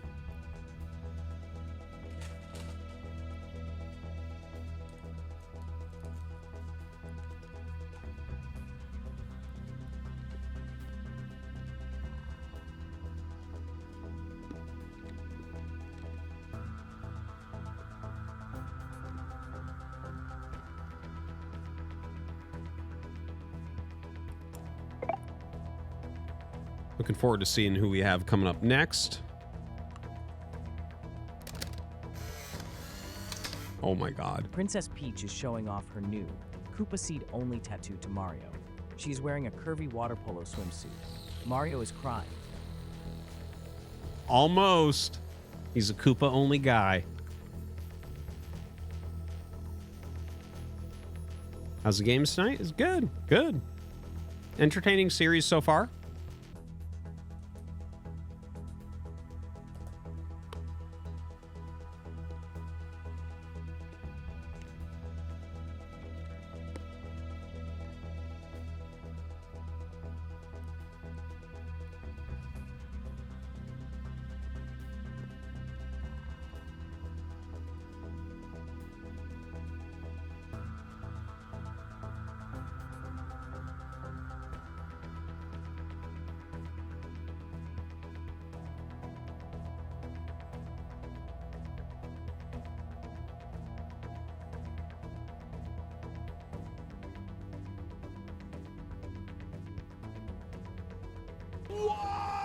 Clever Starcraft Gar cheered. X300, hey Artie, enough of this shit, time for Brood War now motherfucker, even Biden interview is more interesting than this. Havoc 223 donated $3.33. I just watched Rush vs Queen on last week's KCM Race Survival. One of the sickest TVs I've seen in a while. Strong recommend.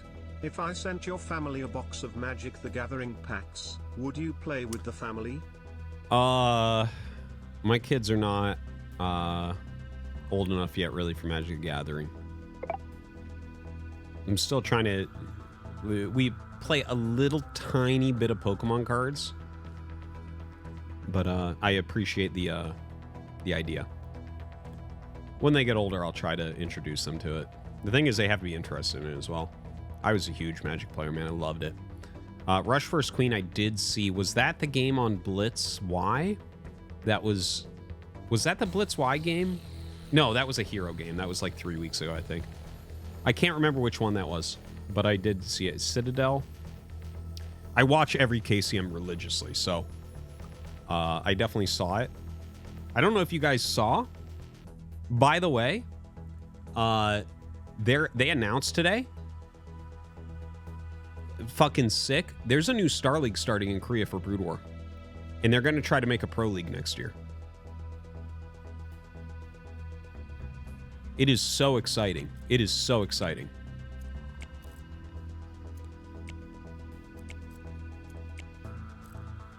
Yes, really. Apparently they're going to have Null Ra as one of the commentators. It's fucking legit, man. It looks so sick. I'm really excited for Brood War. Brood War.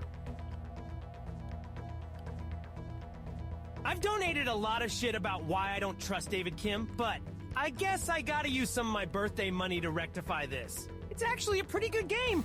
I hope it does. Well, I'm not a fan of the RTS genre, just Starcraft, which is funny, because it's my favorite online game. So, yeah, thanks David Kim. I hope it retains a healthy player base.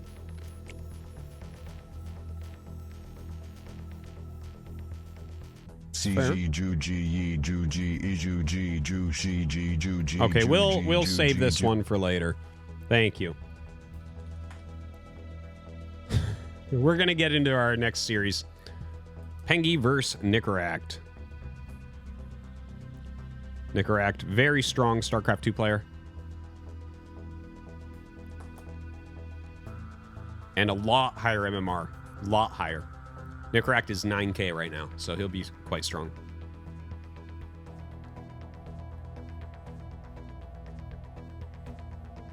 All right, we'll get this started as soon as Mapu's ready. Here we go.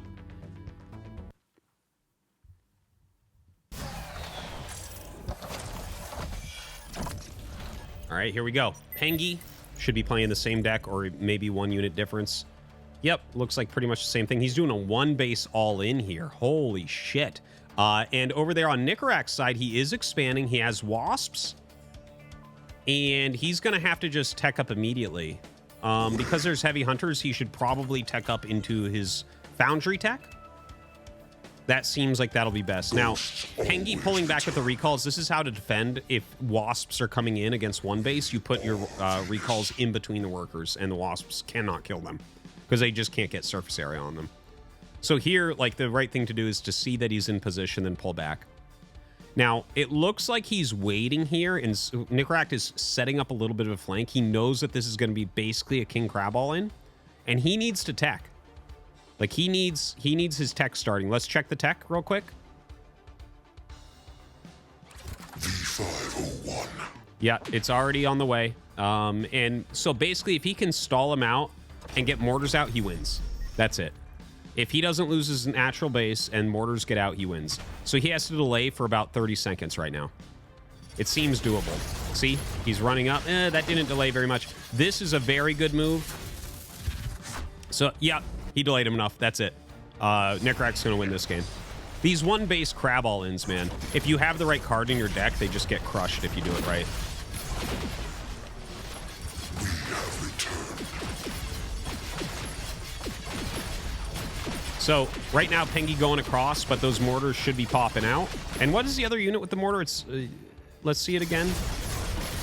Oh, never mind. Destroyer's actually killing way worse. I actually somehow didn't even see that. I think I was looking at the Heavy Hunter on the other side. But yeah, Destroyers actually are the hard counter to King Crab. Mortars would just basically shield everything enough to blow everything up. But these are the real true counter. Destroyers, like, you just can't do anything. Pengi's super mega giga screwed. Because anything he does with, like, the rest of his units, it just gets destroyed by them. Yeah, see that? 2 seconds, everything's dead. So that's going to be the game there. And if you're doing a crab all-in, you shouldn't do it with recalls. Recalls are not a good all-in unit. They're a very defensive unit.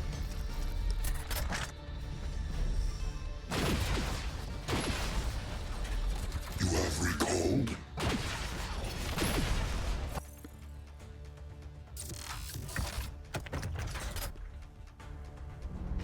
Look at that defense.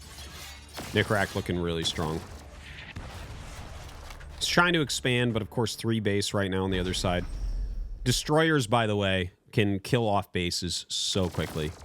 Right now, though, like all Nickrack needs to do is grow his economy, grow his army, and he wins. This is insane how far ahead he is.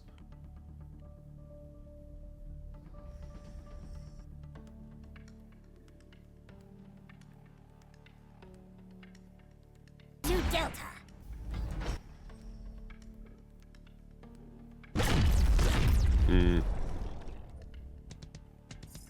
Yeah, like, Pengy takes another base. I think it's time for Nickrack to unsiege from his third and just move across the map. Leave some defense at your natural, and that's it. It doesn't even matter. Like, you could lose your third, it doesn't matter, because he can't stop the army.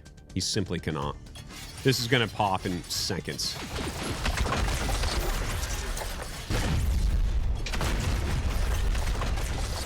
This combo from Nickrack is incredibly, incredibly strong.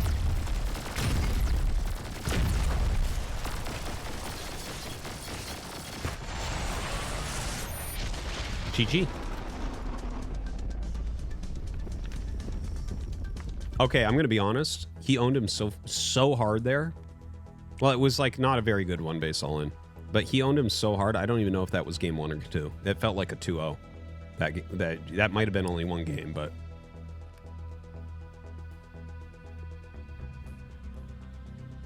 I honestly don't know.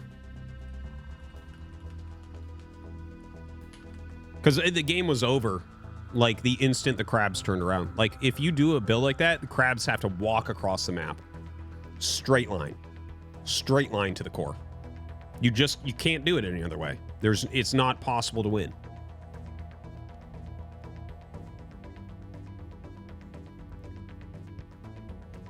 Well, no, one base isn't hard to pull off. It's just you have to understand how to do it, which is you literally just send directly across the map. And then you have a chance. Like, if you do that build, like, you can't kill the core before their shit gets out. So they can counter you, but you could get across the map and kill all the workers. That's a real possibility.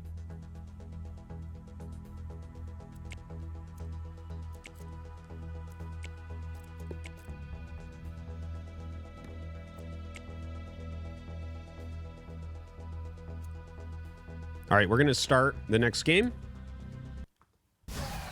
So that was just game 1.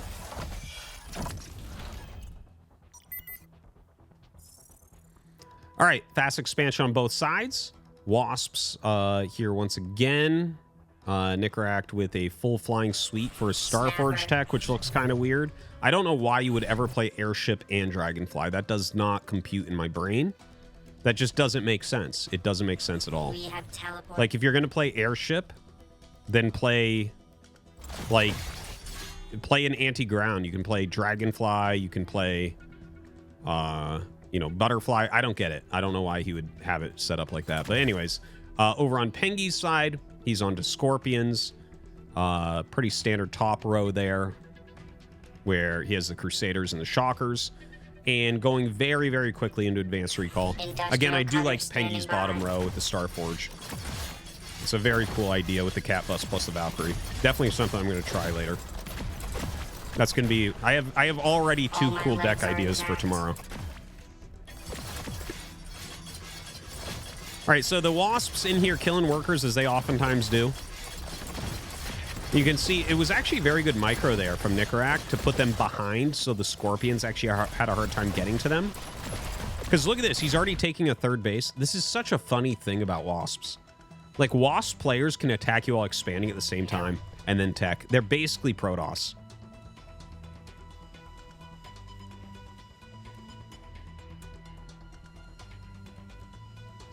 That is a lot of Wasps right now. Now, counterattack coming in. There's Scorpions there, so he is going to... Well, I mean, maybe he runs around and just tries to get some again.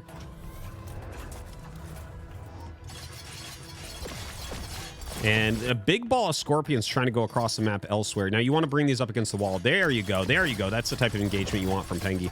But more come in from the other side. And he has no retreat mechanism with these. This is the thing about the wasps. You just can't get away. Like, blinks and recalls can kind of get away, or gunbots can speed enough that it kind of makes sense. But something like scorpions just gets completely surrounded.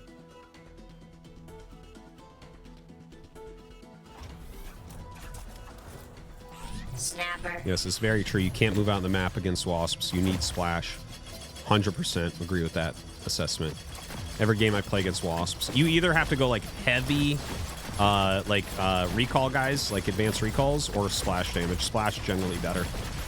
So right now, going up, Pengi is going up towards Catbus and Valkyrie, and Valkyrie's on the other side.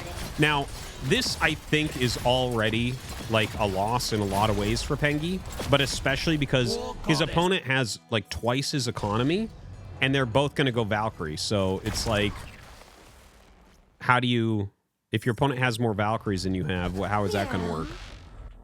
Very, very bad situation here. Flying out with the cat bus now.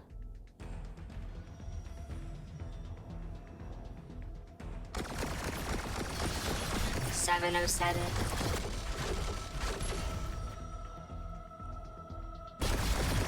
Yeah, this is just crazy. The amount of workers that have died. The cat bus sitting back very defensively. Can't save his workers for the most part over here. The ones that warp in are being killed off. You can see Nicarak clearing all those Valkyries. In come the Dragonflies. And Pengi is super, super dead.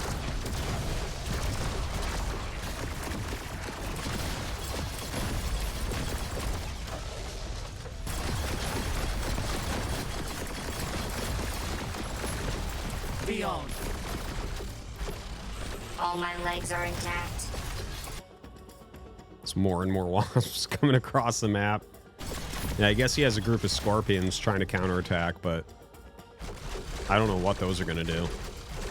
Even the Valkyries are dealing a lot of damage to them.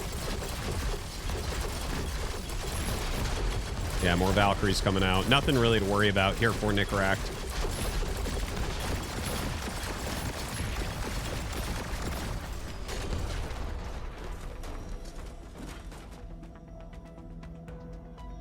Well, I think we'll be seeing GG in a moment.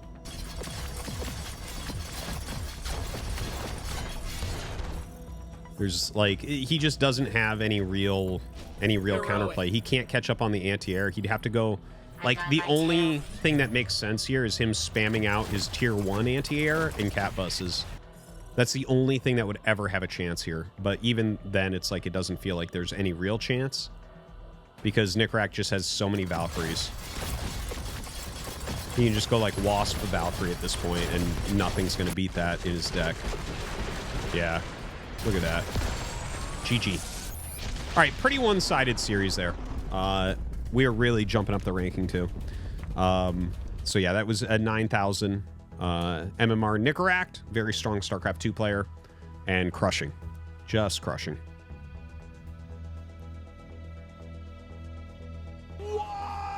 XO_Ichiad. X300 CCIXC. Artosis is forcing the eyelids of his viewers open so they watch battle axes. He's putting eye drops in their eyes so their eyes don't dry out. Ghosts XXXXXXXX Ghosts XXXXXXXX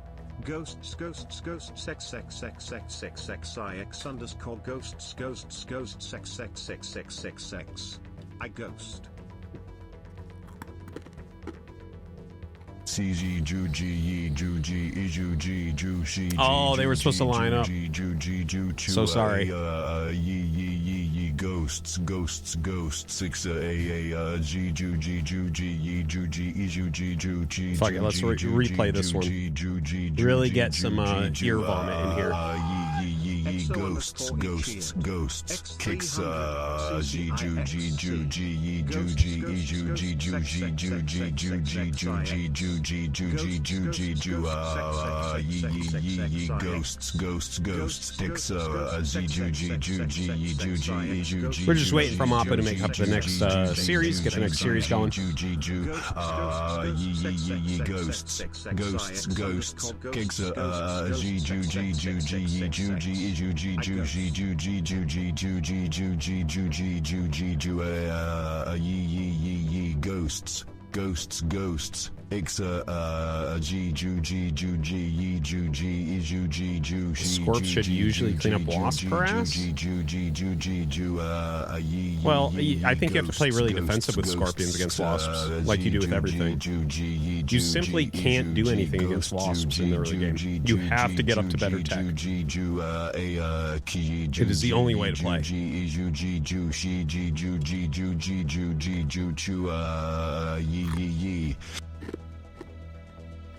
Yep. Exactly. Against wasps, like the rule is you can take your natural if they're not one basing you, and then you just tech up to something and then take your third. But you can't even take your third. Like, right, you get at the start you make your natural, and then when you get 400, they should attack in and force you to make more units. So you shouldn't be able to make your base until about 600 blue, like your tech until about 600 blue if they're a good wasp player. A lot of them are fucking bad because they're just playing Protoss. Pro-wasp. Wow. The next 10 years we're going to be calling it Pro-wasp because it's basically Protoss. So they're playing Pro-wasp, so they don't have a brain, and so they don't know that you're supposed to attack right before 400 blue and force them to make more units. So when they do that, now you can't tech until 600, and then when you tech, it's not like at the 400 blue you can take your third because they already took their third and they have so many wasps. If you try to take your third, you're fucked. So you got to actually wait a little bit longer. It's crazy. All right, Nicaract against, I don't know who that is. All right, Mapu, let me know who that is in the chat. And it looks like right now Nicaract, of course, on basically the same thing. And we will go back to those unit decks in a second. Denchik. I don't know who that is, but okay. Now let's take a look at that unit thing. Okay, so he's using bombers, which is really interesting. Scorpion with bombers there, a heavy hunter in the tier 2. This is a good Starforge deck. I was talking before where some of these Starforge decks didn't make sense to me. Falcon airship, so it's like the best anti-ground, the best anti-air for tier 2 Starforge, and then the best anti-air tier 3 Starforge, right? So all that makes sense. And look at this, very quick bombers. So the bombers are going to be the counter that he's looking for against the wasps. So this guy is actually playing this correctly. I really like what we're seeing here from Denchik, who's in our top right as the red player. Nicaract, of course, trying to get something done with wasps. So you can see when the scorpions are standing very defensively, you can't really do very much. You're not going to be able to really surround them. They fill up enough room that they're going to have reasonable surface area, or prevent the unreasonable surface area, I guess is the better way to say it, from the wasps. Now, Nicaract taking a third base. And I'm really excited to see what Nicaract does against these bombers, because I think it's pretty straightforward. And look at this. I love that as well. The fact that he's going into gunbots with the scorpions. Yeah, he's going directly now into the mortars. And mortars are going to counter, I think, the bombers really, really well. Bombers are basically banelings, guys. They don't work on buildings, just FYI. So you see he's splitting off. He's trying to... bombers are pretty cheap. They're not free, but they're pretty cheap. So, like, he's trying to trade reasonably well, just like you see in ZVZ in StarCraft 2. Oh, that was a sick one right there. Now, do we actually have enough here to break through? It doesn't look like it. He needs some more. Get those up there. Overcharge, or overclock, rather. Come on. Yeah, this is not working. He just has so many wasps, he doesn't even care. That's wild, dude. And now there's going to be mortars. Nicaract getting way ahead here. Denchik in terrible shape. Yeah. I mean, those wasps, the mortars are out. What are you going to do? Action. Nothing. That's what. Look at that. Everything gets cleared. He's on 3 base. Nickrack in complete control of this game. Complete control.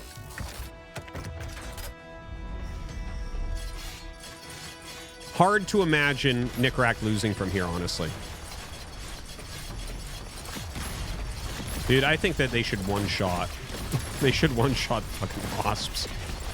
More things need to counter wasps harder. Punish people for playing those. Ooh! Really nice play there with the bombers getting into the workers. So, actually blows up a fair amount. But the economy is very bad here for Denchik. Yeah, this is good splitting as well. Dude, that's just not efficient. Like, the wasps are outplaying the bombers for sure here. Denchik does not have anything going on. You know, bombers, it feels like bombers would almost go better with the wasps than with the scorpions in this particular case. Maybe it goes better against other starting things, but like, it's kind of like, yeah, that's about right. Yeah, so that was kind of one-sided. I think if you're playing, subscribed for 43 thank you, months. Conceptual No Cootie. point in your ambling incoherent response. Were you even close to anything that could be considered a rational thought? Everyone in this room is now dumber for having listened to it. I award you no points, and may God have mercy on your soul, pro wasps. Yes, pro wasps, pro wasp player. I love it. I think it's fucking great. A friendly person sitting in a bathroom stall. There is a small hole in the wall to their right, and a happy 10-inch, 4-inch vanilla cigar. It is puking vanilla ice cream. The cigar is uncut. The man really wants to smoke the cigar. Puckered lips. Battle Aces themed. Oh my god. Okay, real prize winner. Yeah, anyways, I think you want high econ type play, swarmy type play if you're going to play those. That doesn't seem like that's a sustainable thing to come out on 2 base against 3 and utilize bombers. So I bet you Denchik changes that. We're going to go into game 2. All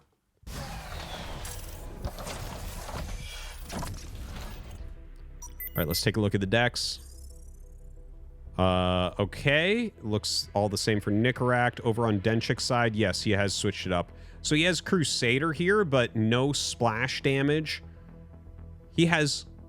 His only splash damage is tier 3. So that is a little bit of an issue. Now, this is a sneaky little move. He's actually running 4 scorpions around. Wait. It looks like he wants to maybe get in and do some worker damage. Now, Denchik, you're going to get up here and be like, wait a minute, that's not, you should have more scorpions than that. Okay, he pops out some gun bots. Another little group coming around. Probably waiting for those workers to finish up. Yeah, I don't know about this deck exactly, just because there's no splash. I think what he wants to do, because gunbots pair really well with Crusaders, because the Crusaders tank so much, they have like the highest health of anything in tier 2. And then gunbots have really high DPS, right? So like when they're overclocked. So you just mass up gunbots behind a bunch of Crusaders, and that seems to work well. And you mix in a few Scorpions in there, and that's going to block a lot of the Wasps from getting on top of what they want to get on top of, which would be the gunbots. So I like the idea overall there. So right now the Scorpions do dive in for a bit of harassment. I like this from Denchik, but he is taking some damage back at home as well. Losing 5-6 workers there. Pretty decent damage here onto this 3rd base. Nickrack might be in a little bit of trouble for the first time in this King of the Hill. Yeah, his Wasp's getting erased pretty well, but he does get the surround on the gunbots before more Scorpions come in. So he is going to end up killing a lot of these gunbots. A single file line of a lot of Wasps are coming out right now to fight. Don't forget his 3rd base is online. He needs to pull back, take some damage, but mass up so he can actually engage. See, I think he's over-engaging here. I think you have to sacrifice some health here to get a bigger army to actually get in first round, because he's kind of feeding into the nice combo of Gunbot plus Scorpion. And I think that you can see here, Denchik is just slowly but surely kind of breaking him. He should be sending over Gunbots right now. A few Scorpions, but mostly Gunbots. Yeah, here's some Gunbots. You need to make sure you have that double damage going on. Pull back. Keep it in a clump. Keep it in a clump, Denchik. Yeah, see, not getting good surface area. Look at all of the wasps running around behind the front line. You need them to come up and get that really good surface area. And by the way, notice how he's lost all these workers and half health on this? He should have just let that happen at the beginning, massed up to what he needed, surrounded the army, and reset everything. So I think that this was just a poor engage from Nicaract. I think he was maybe a little bit nervous when all the damage started coming. But honestly, the bases have fair health. Until higher tech, they can withstand a bit of a beating.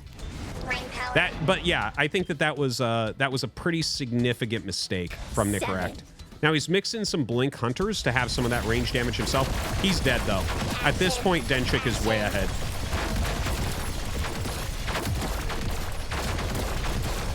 Yeah, he's pretty screwed. The Blink Hunters just don't deal that much. Of course, they got nerfed today as well. Yeah, the Scorpions and Gunbots just clearing everything out. GG.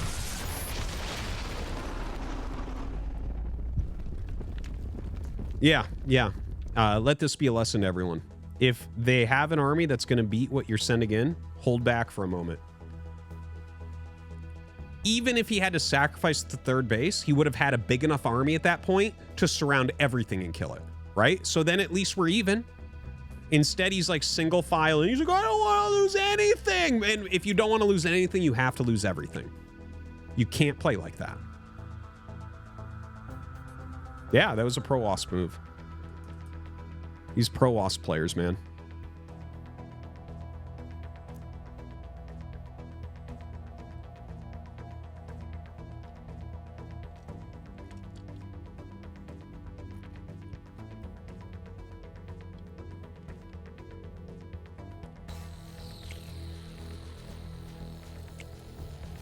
Thanks, guy in the chat.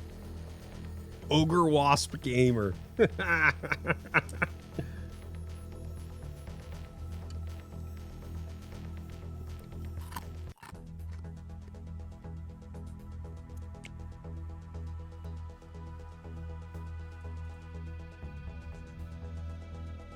Okay, hear me out. Nobody is arguing that Birdo can't outsuck Bellsprout. That's obvious. But Bellsprout, you can take anywhere. Pocket Bellsprout. Also, you can have Bellsprout use Wrap and or Vine Whip at the same time as they suck. Also, Birdo is always Birdo. Bellsprout can evolve twice if you get bored. It's like always having a different suck. Also, Birdo is married to Yoshi. Bellsprout is married to nobody. Bellsprout has to obey. You call me crazy, but I'd rather get sucked from Bellsprout. Okay, we're gonna go. We're gonna go into the next game. Game number 3, Nicaract versus Denchik. Let's go.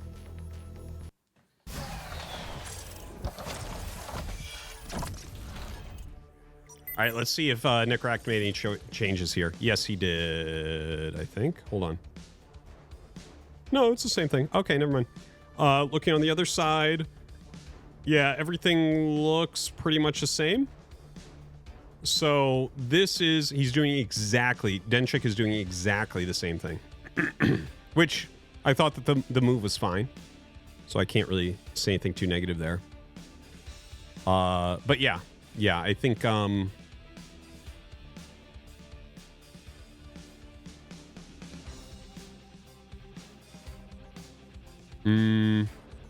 Nicaract just has to basically take better engages. That's all there is to it. Okay, gonna poke up here. He's just testing. He's testing what's going on. We'll see some gunbots pop. Yep, there they are. The Scorpion's just kind of waiting to go in. Maintaining top left. Okay, there they go.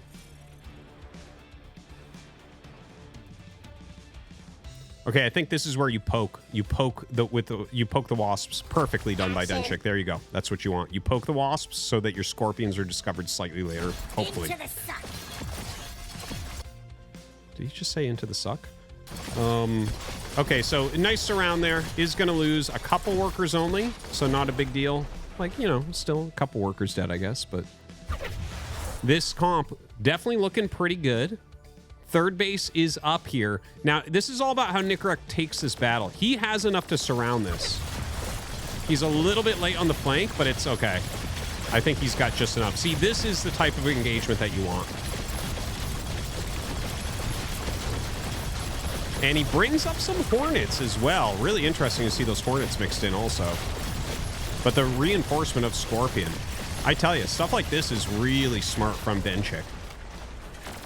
Now, oh, this is that single file thing again. He has to pull back. Whether he loses this base or not, he has to pull back. His opponent has skipped the third. There's no reason you should be able to break this right now. Pull back, make sure you have enough. So he's going to give this up. I think that's the right play. So Nicorek 100% learning from that last game. I think he's playing much, much better this time. But honestly, looking at the comps, Scorpion plus Gunbot just looks really good against, you know, just Wasp, I gotta say. Like, it really, really does. These decks that have Heavy Hunter as their first anti-air are really smart. Like, these really strong tier 1 unit comps, very, very good. And, yeah, the Hornets can't do it. Really well done by Denchik. He really came in with a good strategy here. I feel like I'm learning some cool stuff. Like, that is a pretty damn hard counter to the Wasps. The Wasps having such a hard time there because it's just like the Gunbots deal a lot of damage. I view Gunbots as the second best tier 1. But when you have the more tanky, but still a lot of them in the Scorpions to block Wasps from getting on top of Gunbots, the Wasps are just going to be eaten alive. Really well done. Really well done. And Hornets are not going to be a good enough answer there. Absolutely not. Yeah, dude, these double tier 1 units, they're like, I see a lot of people try that, like Gunbot Crab. I see a lot on the ladder. Anyways, very cool, very cool.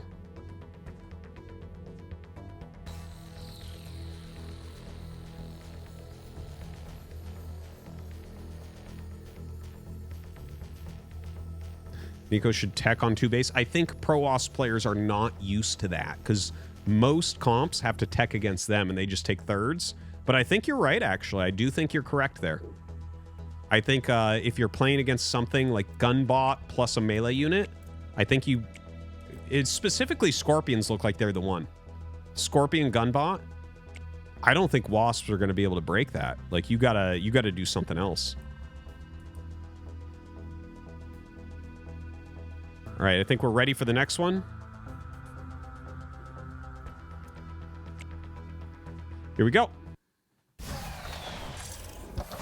So this is going to be Denchik, our current King of the Hill, going up against Intuition. Ready to smash. Intuition will be in the top right. So Denchik is using the same thing as before.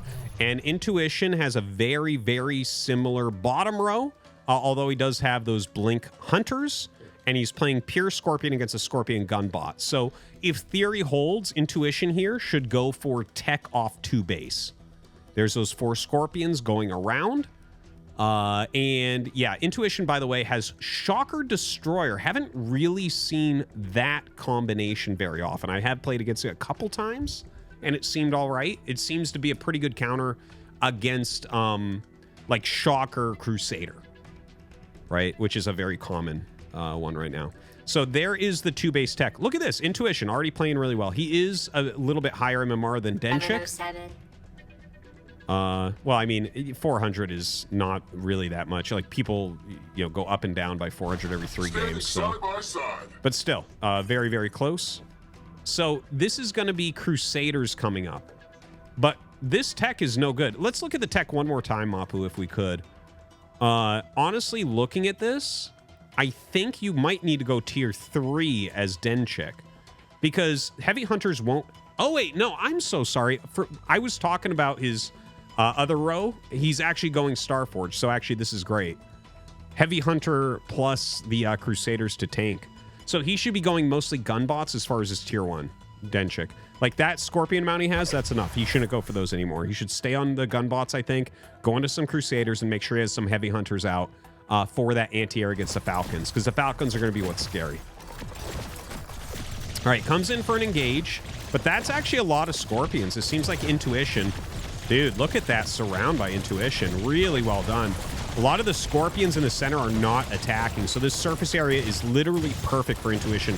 That could not have been a better engagement for him. When you see your opponent's units wiggling and all yours are attacking, man, you're definitely going to win that battle. Fantastically, fantastically done. And now we have the falcons in here. So now we need heavy hunters. Ready to smash. He needs to pull back. There you go. Heavy hunter scorpion. Perfect. Dude, this is... Yeah, Denchik's playing a very nice game here as well. But now his opponent, look at this, teching up, going towards his destroyers and his shockers. Very interesting the way he's done this. Now, the heavy hunters in there, they're going to be... Look at that, dude. Just zaps. Those falcons go down so quickly. The heavy hunter's so fast as well.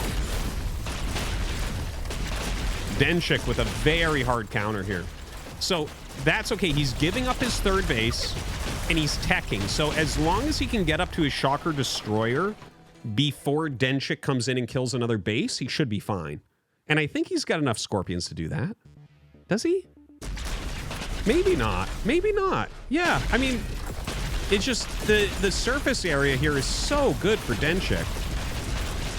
Oh, yeah, he's crushing face. Damn. Heavy hunters, man, they're good. Very, very popular unit on the ladder.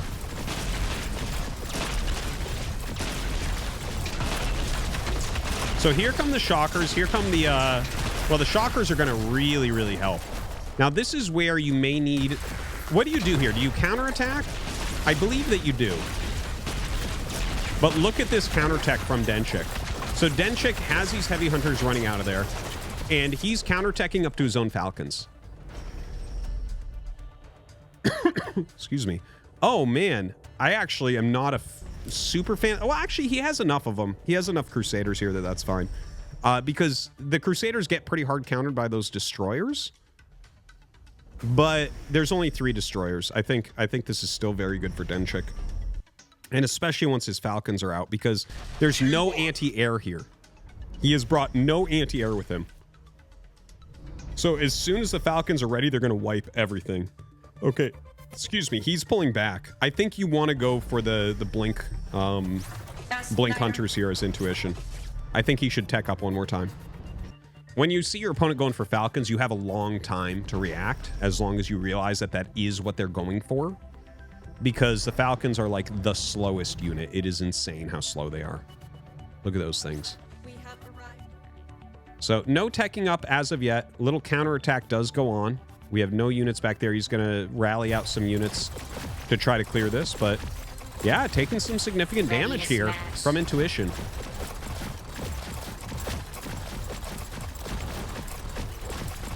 Good little counterattack for sure. Now, where's his anti-air? What has he made for anti-air? Oh, okay, he has some blink hunters, but he doesn't have enough. Dude, the Falcons, like, don't care about ground anti-air very much. As you can see, they're just railing these blink hunters. See that? Okay, now he made an airship. There you go. There it is. But, of course, the airship can have a hard time if he gets up close to these heavy hunters. The comp just working a little bit better right now for Denchik.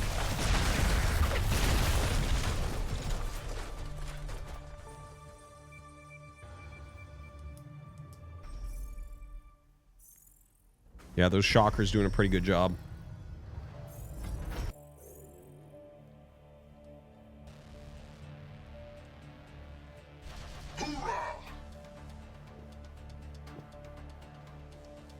Okay, so Blink Hunter's still in there. He has some airships. It's tough because the Heavy Hunter plus Falcon combo, that's going to be a hard one to engage. So I think what you need to have happen here is you need your shockers getting like good hits. You need to actually clear out some of the ground so that your Blink Hunters can actually do work. Falcons If the shockers can clear Gunbot Scorpion relatively quickly, yeah, I could see Intuition having a good engage from that.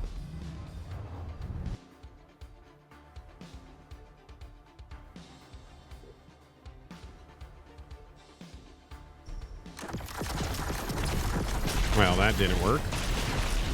Both sides like really super like just heavy 2-base macro here. Everyone seems nervous to take a third. My type of gamers. They only have a minute till their mains run out, and when the main runs out, the main has twice as much income as a base.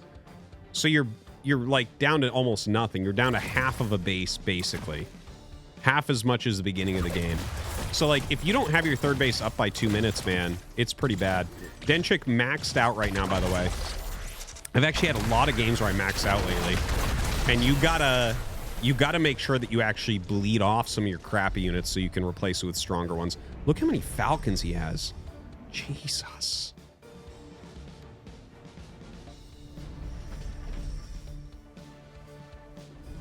That is a lot of Falcons. He's just waiting, man. He just wants to crush anything that comes into his little area.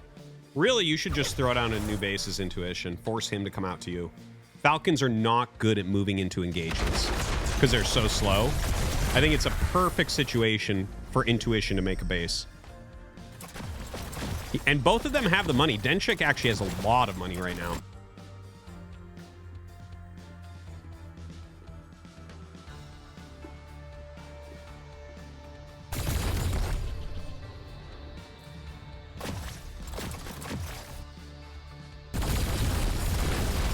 All right, airships engaging these Falcons. You can see the Falcons having a hard time here, but as those heavy hunters come up, the airships stand no chance against that. Now look at this. We need for this side those shockers to really do a good job. Look, it gets on top of those heavy hunters, and it looks like intuition's going to take this. Yeah, he's going to clear those out. Some reasonable targeting by the Falcons. Comes back over the top of his own airships. But from here, like, intuition has blink hunters that he can make. If he just makes some blink hunters, what do you do? So right now we are in that sudden death overtime where Denchik needs to make something happen. Maybe killing this army can even it up a little bit. That third base is up for his opponent, though, so this is looking kind of tough. You can see it's, like, inching towards Denchik a little bit as he starts to win this battle. Needs to do more, though. He's only got 35 seconds. He needs to just dive.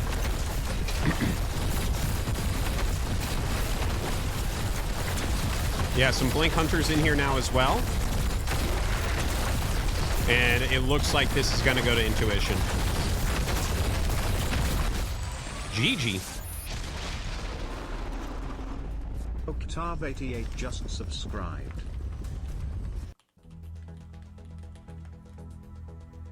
Cool game. Octave, thank you.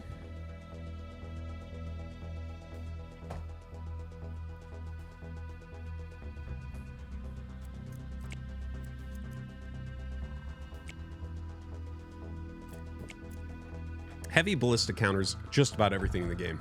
Heavy ballista is probably the overall strongest unit in my opinion. If you get heavy ballistas out, nothing on the ground can touch you. It's like you have to have so many fucking mortars to have any chance against those things. They're insane. GLZM00 just resubscribed for 25 months. Hi Artie, found out I'm having a baby boy from experience. Boy, the girl differences. Wow, Gizmo, congratulations. Hold on 1 second there. Getting into this game. All right, so changes are pretty non-existent, I think. Both sides expanding. Wait, Denchik, yeah, he's playing Scorpion Gunbot. Okay, yeah, differences between boys and girls. From what I can tell, girls are easier when they're small children, like little kids. And then as they enter teenage years, boys are easier than girls.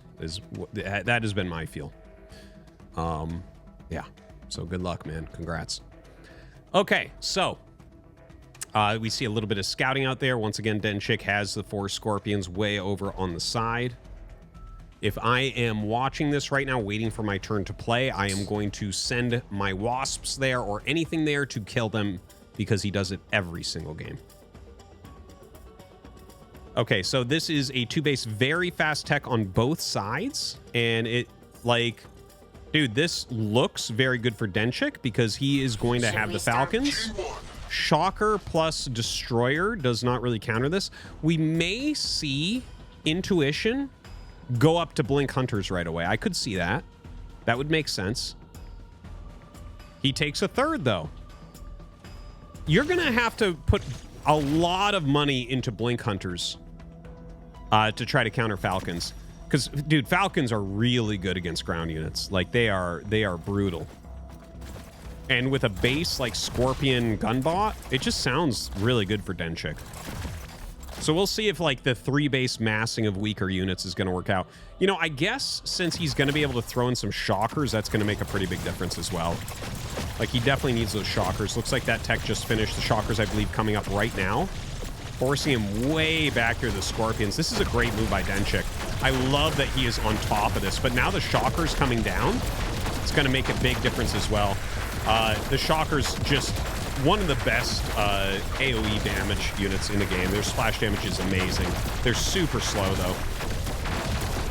And Denchik actually ends up targeting down all the Shockers. But now, like, literally, you have to know that he's going pure Falcon. So I think from here, you put 100% of your money into your Blink Hunters and just...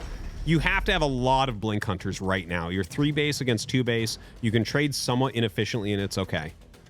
And he is going up to those advanced Blinks. Okay, see, this is... Dude, those... Like, you need a lot of Blink Hunters to deal with that. And he's just going to go after the base itself. 4 more coming up. Dude, oh my god. Falcons are crazy. You really have to have a plan against Falcons, that's for sure. 707. So now, actually, he's going after this additional base. Has the Scorpions in here? I don't believe the Blink Hunters are ready quite yet. I mean, the advanced Blinks, sorry.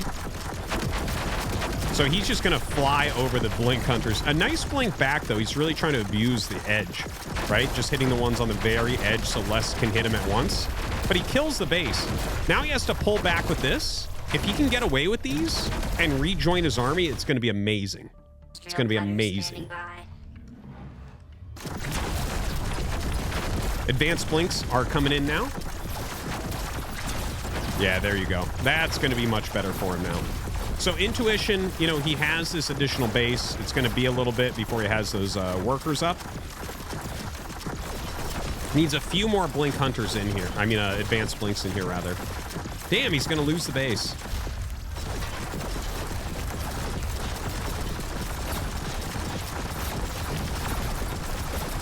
Dude, Falcons are crazy. You really need, like, really, like, dedicated anti-air for these. Honestly, I think you need... I think if you don't have airships or heavy hunters or Valkyries in your deck, if you don't have one of those 3, you're just going to die to Falcons. That's what I think. Falcons are just... They're so good at switching to a bunch of them suddenly. You have to go so heavy on the anti-air.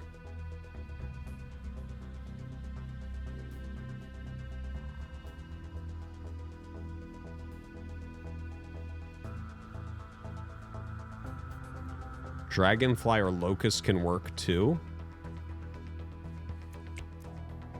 I think bringing up Locust, that doesn't make much sense. I don't think that's what Locust is supposed to do. Yes, they technically hit air. As far as the Dragonfly, I disagree. I think that the Dragonfly is going to be too countered by whatever they have for anti-air. It doesn't kill him quick enough, I don't think. All right, into the next game. Denchik in the bottom left, Intuition in the top right. Taking a look, it looks like... yes, okay, so Intuition has switched from his Blink Hunters into the Predator. I forgot about that. I actually was using the Predator for a long time, too. Predator is a tier 3 anti-air on Foundry Tech. It's really good anti-air, but it's kind of slow, so you need kind of a death ball comp with it. So we'll see if he's able to do that. But yeah, that's going to be his anti-air. That's going to pair actually really well with his Shockers, because the Shockers and the Predators are similar speeds, and the Destroyers as well.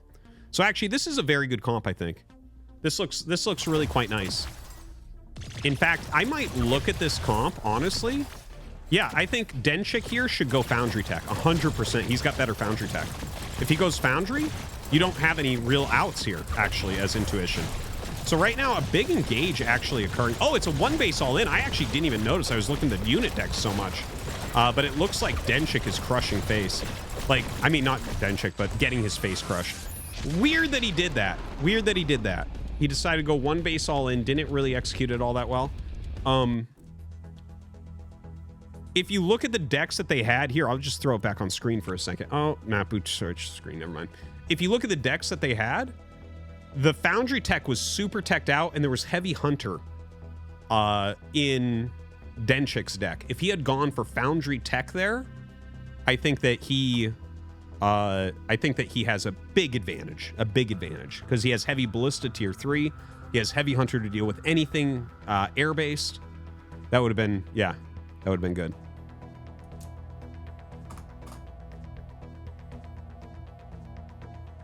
He accidentally made units and not a base. Some people panic when they're playing. That's crazy. That's too bad. You know, I think for those of you in the chat or who like to just watch esports games or whatever, if you've never competed, it's like sometimes you just kind of panic and play poorly. That happens. It has like this added importance in your head. But yeah. Big mistake there. What counters destroyer and mortars? Falcons. Really, that's the only thing, though. Or just mass mortars yourself.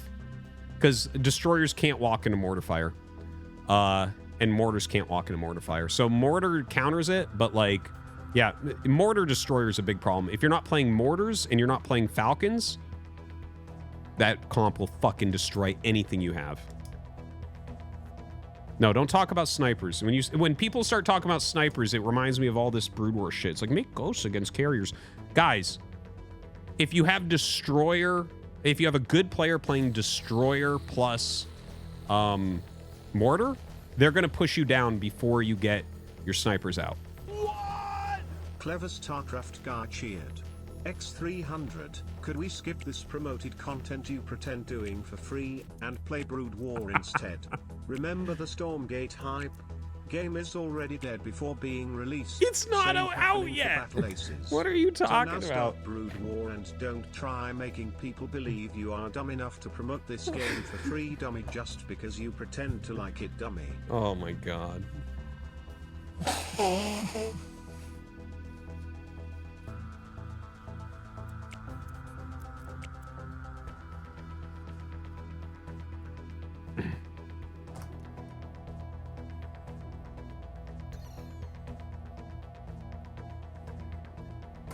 The people's mod, that's for sure. It's harsh opinions. Hope you guys are enjoying. Please make sure you follow the channel. Definitely, I'm enjoying this. I think we'll probably end up doing more stuff like this in the future. And yeah, make sure you follow the YouTube channel. Use the command StarCraft 2 and you can find the Artosis Casts 2 YouTube channel where all these casts will be uploaded. Let's do some dumb sounds so funny. Thanks, Smokey.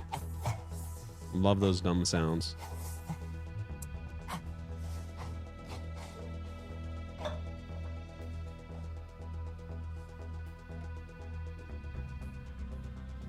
Dumb sounds How do you so like it? funny, J.A.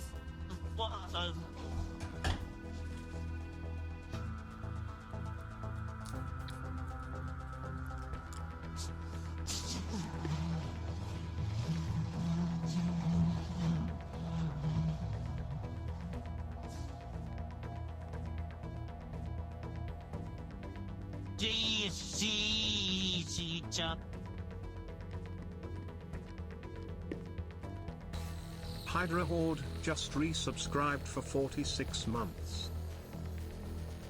Thanks, Hydra Horde. That's a long time, man. Almost 4 years. Damn.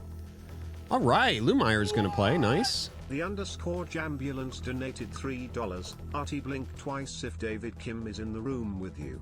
Blink once if he is under your desk right now paying you to play Battle Aces with blowjobs. Oh, Jambulance, come on.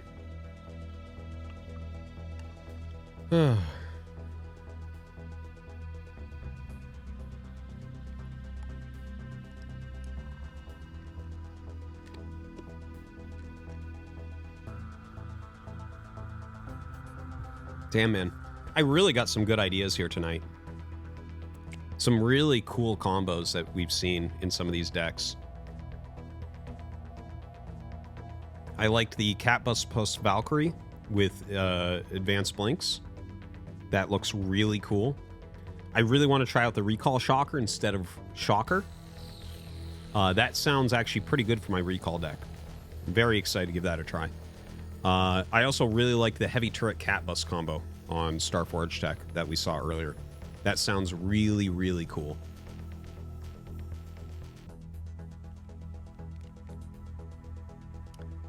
Cute game, but so fast you can't comprehend.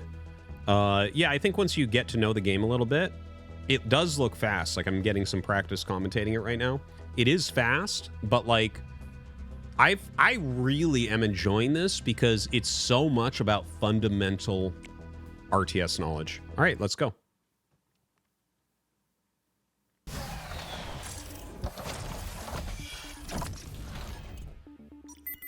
Alrighty, we got Intuition in the bottom left, playing, okay, he's playing the Blink Hunters once, or the Advanced Blinks once again.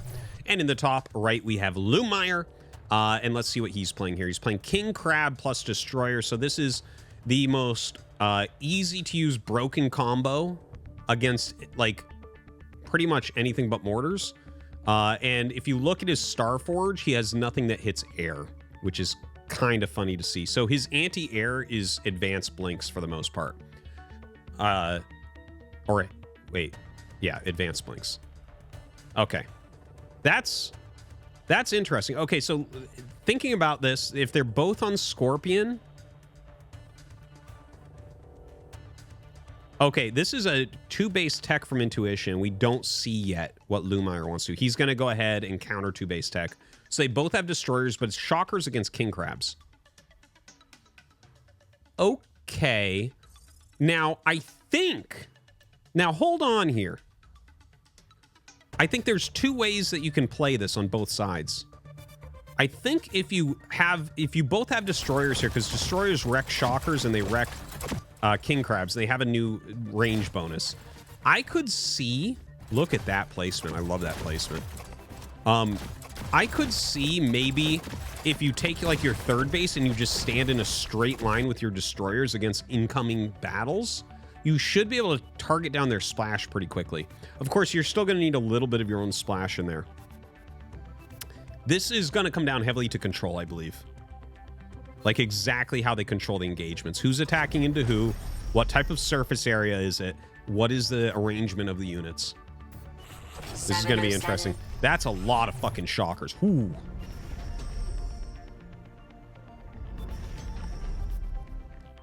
Advanced Blink right away? Really? I am surprised. Industrial cutters. So we have a little bit of harassment going on here, and he actually has killed a fair amount of workers. Big counterattack coming in right now from Intuition. Lumire right now just trying to get away with these Scorpions.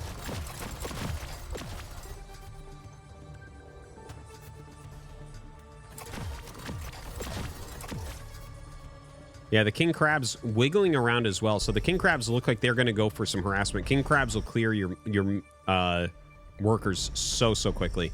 And they'll clear everything so quickly. But that's a lot of Shockers, man. That is a lot of Shockers. Look at this. Gets on top of everything. That's a very good engage by Lumire over there. Pumps out a ton of King Crabs, and they get on top of the Shockers, which is exactly what you're looking for. These Shockers not going to stand a chance. The King Crabs surrounding absolutely everything. This is like what we're seeing from Lumire. Like, you can tell he's a StarCraft player. Because he has found this comp that I was talking at the beginning of the show, how this is one of the 3 things that I consider kind of cheese in the game, is just King Crab plus Destroyer. It's so strong. It's so hard to play against. And they just swarm like crazy. So we're going to see Lumire come in, and that's a lot of Destroyers, though, man. He's got a target, though. He has to target. Some pretty good targeting. Gets rid of the King Crabs pretty quickly. That Shocker trying to do some work. There's just so many units in here by Lumire.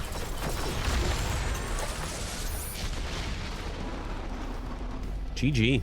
Lumire are going to take that down quickly. Very hard to play against that. I think if you're playing against king crabs in general, you just have to take a really good defensive stance, because as soon as they swarm on you, you're screwed.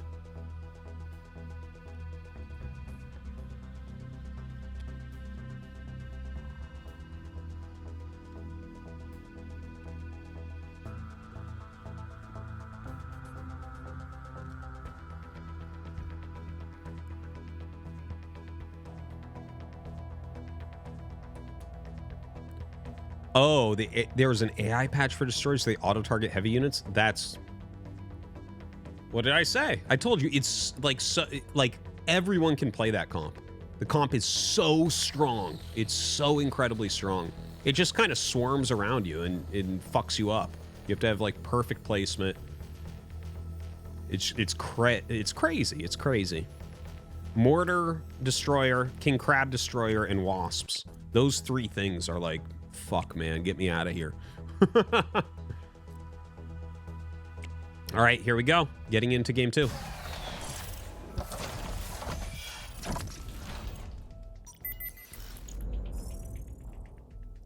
And here we go. Standing by. Yeah, so taking a look. Do we have much of a switch? No, it does not look like that. I could see Intuition this time maybe going for Falcon Tech instead. I could see that. But I think still, like, we saw how quickly Lumire went up into his Advanced Blinks. You know, Advanced Blink is a funny unit because it only costs 50/50, so it's really super spammable. And obviously, micros really, really well. Hits air, hits ground. So right now, the Scorpions just kind of doing their thing, running into each other a little bit. You can see Intuition pulling back. Snapper. And the 2-base tech is on. We'll see if 2-base tech gets started. And it does... Wait. Oh, did he just spam out units? We have He just made extra units? Really? Oh, he's got to be careful here. He's going to get surrounded. You got to be very careful as Intuition. He needs to pull these back. Okay. Industrial cutters. Hold on, Mapu, let's bring up the information bar. Like this, I don't think that this is very good here for Lumire. Oh, okay, he is teching. They are both teching now. But that is a much later tech. So, yeah, this right now, like these extra Scorpions, he's getting a few workers. But there's, like, you're going to be able to pop out the Shockers, I guess. Well, I guess we'll see, right? Because here come the Shockers. I do like Shockers as AoE. Like, I think they are one of the better units. Okay, he's making a couple Destroyers in there as well, maybe to target down the King Crabs pretty quickly. But he did lose a lot of his economy. Now, he's killed off quite a few Scorpions of his opponent. So maybe his Shockers can help put him over the top.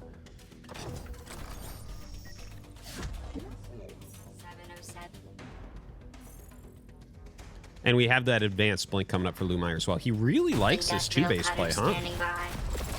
Interesting to see. Yeah, that's a scary army that's coming up for him. But I think what we're going to see from Lumire here is he's going to try to swarm it.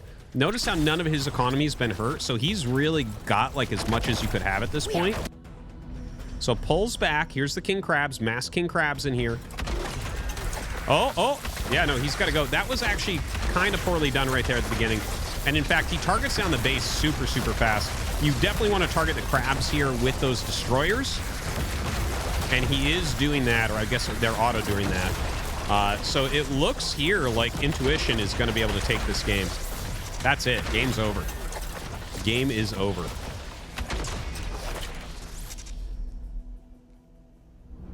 Yeah, it doesn't matter. The blinks aren't going to do anything here. Well, nothing but kill all those units. The thing is, it's 2-base against 1. I'm surprised they were able to kill all that quickly, honestly. Haven't seen that actual engagement yet. Haven't seen anyone rush on 2 bases to Advanced Blinks.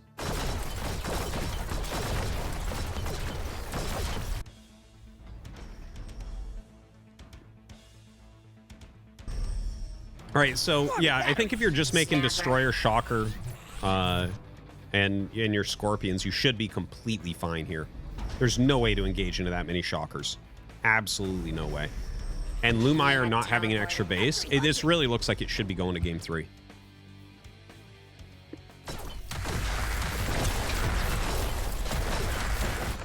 And that's going to be it. GG. Okay, I think Lumire's big mistake here. Subscribed for 3 months. Love you, Otto. Thank you, thank you. I think the big mistake here. Intuition went right into Foundry. Lumire made an extra set of Scorpions to attack with, so his Foundry was a lot later. If his Foundry wasn't so late, I think he could have gotten a much better position. I don't think making... Here's the thing. If your opponent spends 400 and is sitting on 2 base, and you spend 400 on more Scorpions and send them across the map, by the time you get there, he's almost gained that in Scorpions already, just from regular income. So it doesn't really make sense to do that and go attack as opposed to just tech up at the same time. So I think that that was a pretty big mistake from Lumire. He didn't gain him anywhere near enough.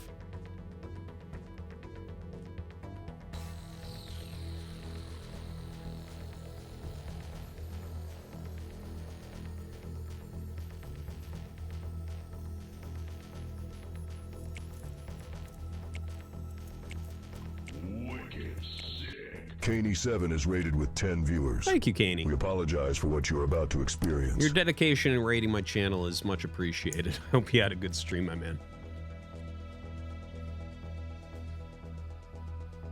All right, so 1-to-1 Intuition versus Lumire. Yeah, I'm doing a lot better today. Thank you, man. Not perfect, but a lot better. All right. Here we go, game 3. And looking for any changes. It's going to be a recall deck now from Lumire. Well, a recall deck. He's playing recalls. Recalls are... I love recalls. Okay, that is my unit. That is what I like to use. They're just so fun. They're so defensive. And you can see he's just spamming Scorpions out. Gets them up to 12 supply. 12 supply is where you stop so that you have 400 lineup. So both them up on 12. As long as you sit defensively here, the Scorpions aren't scary. But you do have to sit very defensively against melee units with the recalls. I don't think against crabs as much, but definitely against the Scorpions. So teching up on both sides going into Shocker plus Destroyer. So very, very similar in that regard. And yeah, this is a fun thing about the recalls. When you see the recall thing go off, you got to get out of there. Because they shoot the second they come in. So they get the first volley no matter what. Ooh, good surround there. He's going to lose a little bit of the Scorpions. You got to be quick with the recalls. Like, you got to recall before they hit the workers or you're going to lose workers. So both sides going into the same exact tech. It'll be interesting to see because obviously with Scorpions, it's easier to attack. With the recalls, it's going to be easier to defend, and obviously you have ranged units, so that's kind of nice. Actually, let's bring up the information tab once more, Apu. Okay, they both had advanced blink for their tier 3, so okay, that's just all I wanted to see. Just want to make sure, because if someone has heavy ballista, man, dude, heavy ballista is the craziest unit in the game. It's so insane. But yeah, right now the Scorpion's kind of coming up. Recalls his whole army to the side, repositions. You know, when they're recalling, they do take extra damage. Well, not that they take a bonus of damage, but like they go immobile for a moment so you can continue to attack them. You'd be surprised how much damage can be dealt in that time. So you got to be careful about letting yourself get into an engagement that you don't actually want. All right, so now we're on Shockers. And this is where it can get a little bit tricky. How many Shockers, how many Destroyers do you want? Because obviously you want a lot of Shockers to blow up your opponent's units. I think right here, Lumire is going to want more Shockers, and we're going to need a few more Destroyers on Intuition's side, because he's the one with melee units that are cheaper. So he has more stuff that's going to be more heavily affected by the Shockers. So he needs anti-Shocker in here. But good engagement. He takes on these recalls at the bottom. And now being chased down a little bit.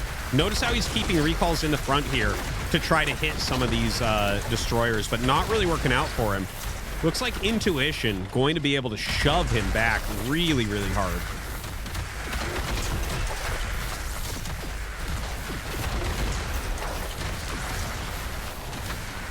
Crazy. Kills the base. But you know what? We have, excuse me, Lumiere coming back out with his shockers. He did make another base, so if he can kind of take this fight... No, it doesn't look like he can. Intuition's just going to take it, and GG. Intuition, our first player tonight to actually win 2 in a row. Our first real King of the Hill. Good job by Intuition. Dude, some of those fights are very difficult to decide exactly how to do them. I'm sure we'll figure it out over time, but... Yeah, occasionally I'll have a battle that looks like that. I'm like, what did I do wrong there? Holy crap. It's really, it's tricky because like the destroyers kill so quickly and then the splash damage deals damage so quickly, but shockers shoot super slow. Anyways, we'll be going into another game here shortly.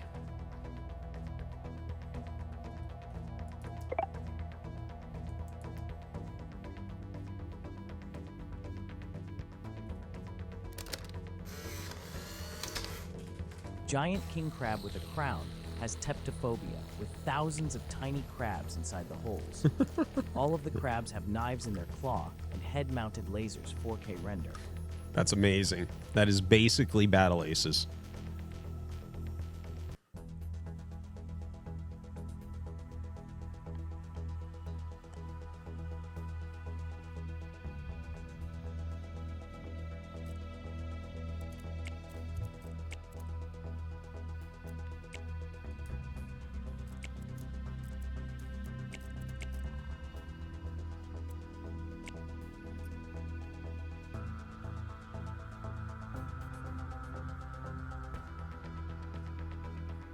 All right, we're going to be getting into our next game. Looks like we have Argos coming up.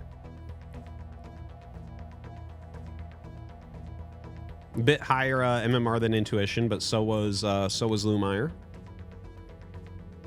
I think up at this level, everyone can kind of beat each other, except maybe, you know, Parting. And I think there's a few players that are a little bit better. Like, I think Parting, Trigger are really, really good. All right, let's go.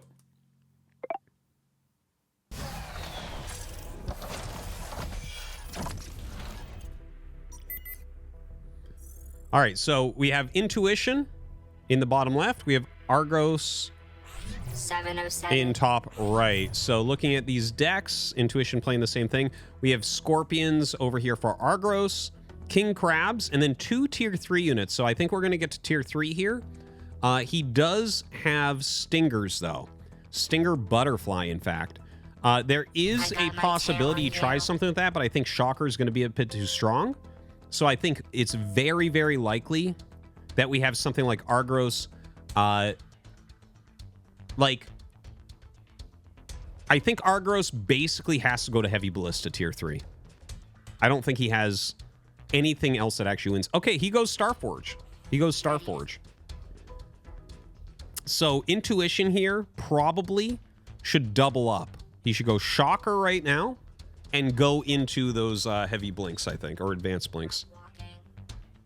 Because, like, the butterflies should do pretty reasonably well against these blink hunters. Unless he just goes Viper. I mean, Stinger, sorry. You can just go Stingers with his Scorpions. I think they probably combo pretty well. I've mostly seen Stingers with Wasps.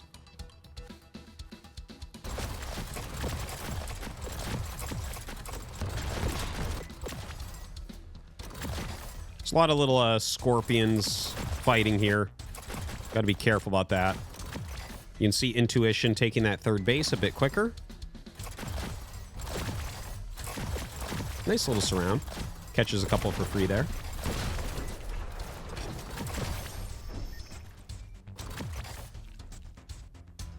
All right, and here come the Stingers. So this was the plan. The Stingers are going to wreck here. This looks really good from Argos. And we just don't have any good counterplay. It's just pure Scorpion against Scorpion Stinger. And you can see more of them coming down. Now he's added in Blink Hunters to try to make a difference. I don't think that these deal enough damage to make up for the Stingers. And a Butterfly comes in. Ooh, the Butterfly is not going to do that well because he already has the Blink Hunters. And now that we have Shockers in here, no way, no how. This third base is so much quicker for Intuition. Yeah, definitely liking this for Intuition right now, man. Those Shockers dealing so much damage. But wait a minute, the Stingers... Holy shit, those Stingers killed them so quickly. And the Blink Hunters actually didn't do anything to the Butterfly. Well, look at that. Damn, Stinger's even better than I thought. We are ready.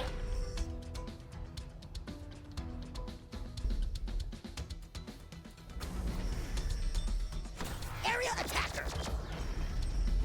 We hunt together. So now 2 base versus 2 base. Definitely Argos has a pretty big edge here and a very mobile comp as well.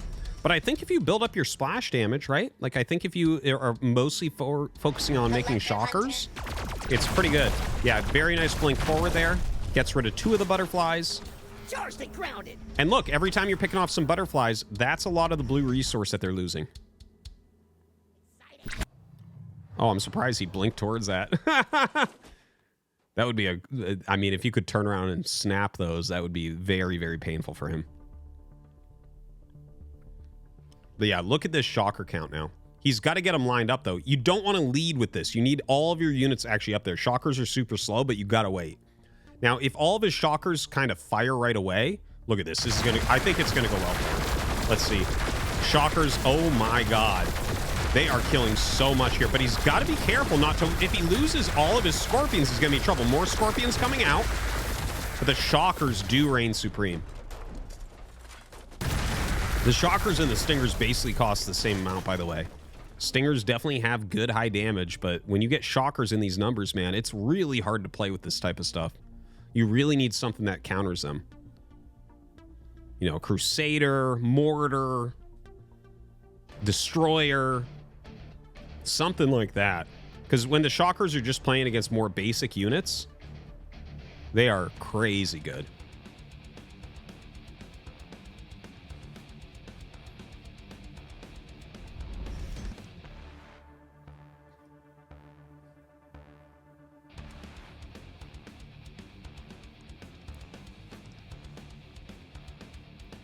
All right, looks like he's getting into position. Notice how he's spreading his Shockers. He's trying to get up here. Now, they shoot super slow, so if they do a shot, you might want to attack in at that moment. Like, you might want to wait for him to use a shot. Oh, no, he's dead. He's dead. That's way too many Shockers. Dude, Intuition. He's a killer.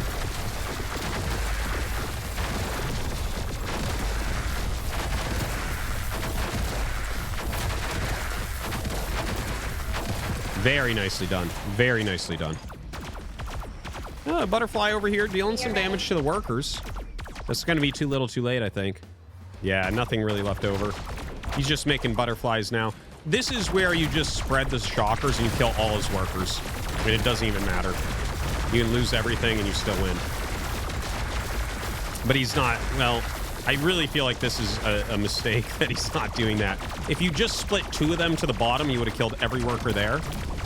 And it would have been brutal. But right now, the Butterflies are crushing. Look at this.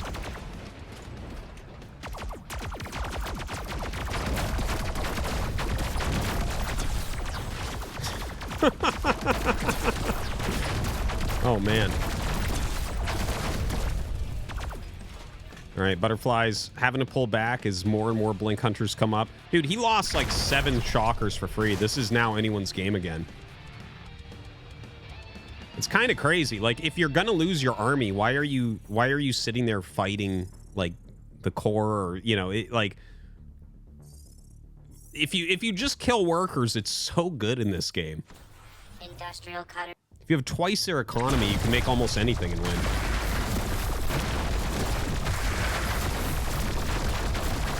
Wow. The Scorpions getting on top of those Blink Hunters are doing pretty well, but it looks like Intuition still has enough. One Stinger sent around, actually killing the workers reasonably quickly there. More butterflies being made. Does he have enough butterflies to push it back? Yeah, looks like he might. Only 2 blink hunters left here. Look at all the kills he's getting completely for free here. Stinger butterfly, not a bad combo for Starforge.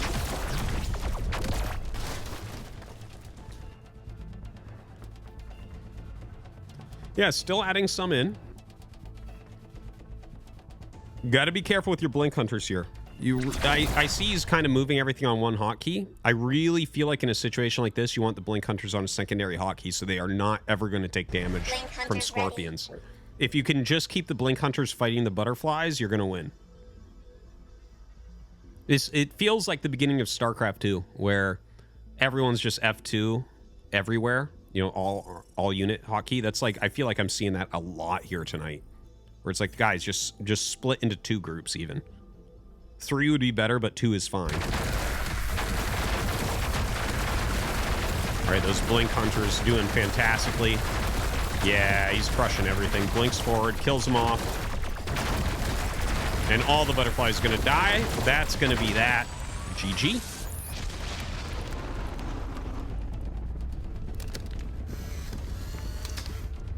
Trypophobia pizza. GG.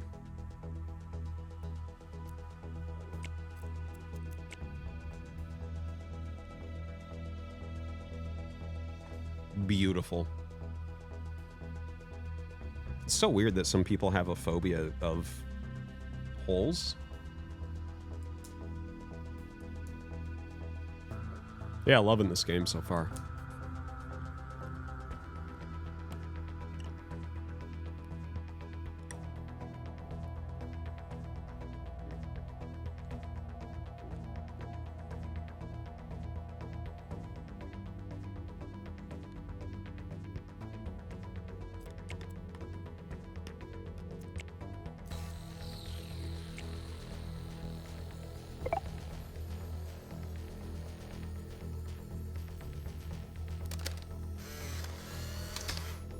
King crab battling a king crab, battling a king crab, battling a king crab, battling a king crab, battling a king crab, battling a king crab, battling a king crab, battling a king crab, battling a king crab, battling a king.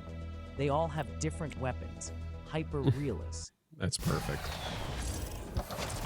All right, here we go. Game 2. Intuition in the bottom left, Argos in top right.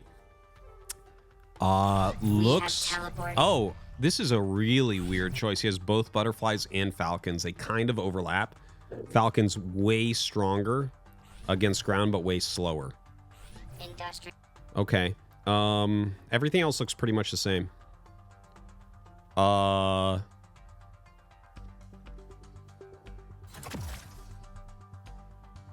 You know what? Intuition, I think his strong play here is Starforge tech.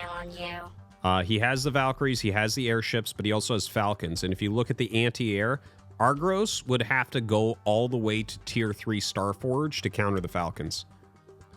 Hornets will not counter Falcons. Well, okay. We have Argos immediately going into Starforge tech and Foundry tech coming up for Intuition. So Intuition going to go for those Shockers once again.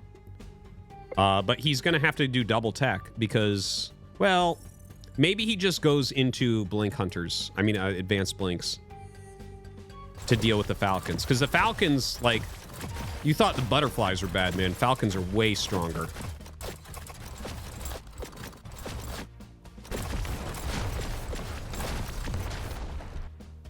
I don't know why we call these things scorpions. We just call them crabs with tails.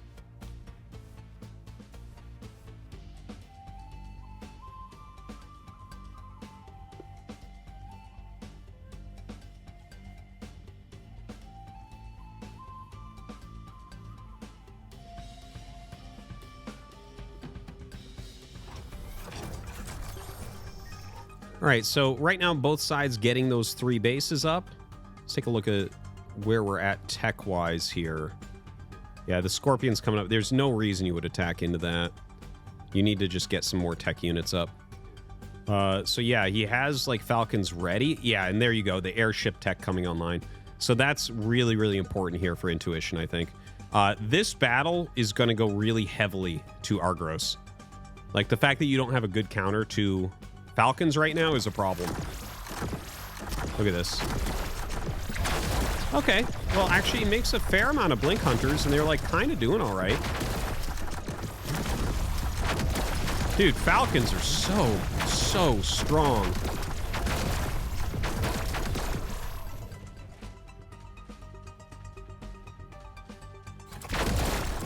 All right, backing up with his Scorpions. Only a few Blink Hunters in here. Oh, a few more coming up. Should be just enough. You really got to pull off your Scorpions. Dude, look at this Scorpion line. Holy shit. This line of Scorpions that reaches to the moon and back.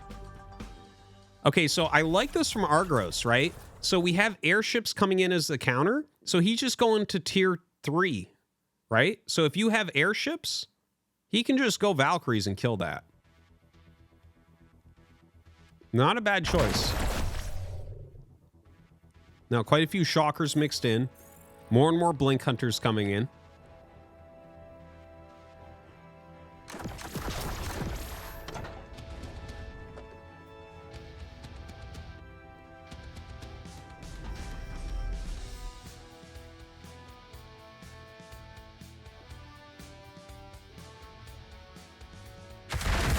All right, here's this big engagement. Oh my god. Dude, the Falcons are so strong here. Look at that damage output. The Valkyries clear the air for them, and now they just go forward and start killing everything. But there are more Blink Hunters back here. Sadly, though, with all these Scorpions, Argos is going to push him back immediately. Lots and lots and lots of Blink Hunters, but like they just don't fight that well against ground.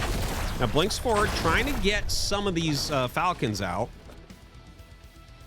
More Scorpions, more Falcons. You just got to clog up the ground with your Scorpions so they don't get the right type of surface area here. Really, I mean, if the whole ground force down here is the Blink Hunters, you can just send your Scorpions into it and you'll win. Like, he's treating these like they're Blinks or something, not Blink Hunters. Blink Hunters are not very strong against ground. So I feel like he's missing an opportunity right now to just win the game. Argos pushing forward here once again. They're trying to run back. Kind of an interesting blink forward there, trying to pick them off, but now the Scorpion's surrounding them. Yeah, Argos has this. Airship comes out. Feels like it's too little too late.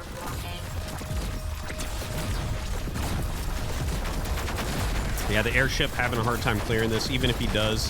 Looks like this third base might be fried anyways. No, I guess a couple Shockers coming up are going to help push him back a little bit. Valkyries come out for that anti-air as more Falcons rally in as well.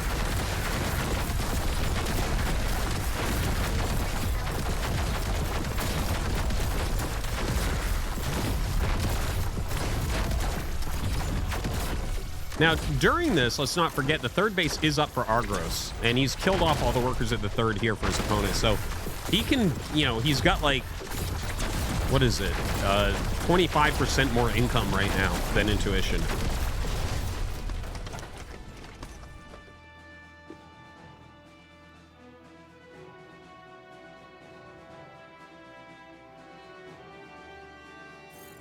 Somehow, still Intuition holding on. Argos really massing right now. Those Shockers going to be incredibly important here. Needs those Shocker hits so badly. Look at the Falcons just fly forward and target the Shockers down. That's like really what he needs to deal with. And that allows his Scorpions to stay alive and start to just rail through everything. More Falcons coming up, but the gunships will be able to clear those. 2 Shockers alone not going to be enough here.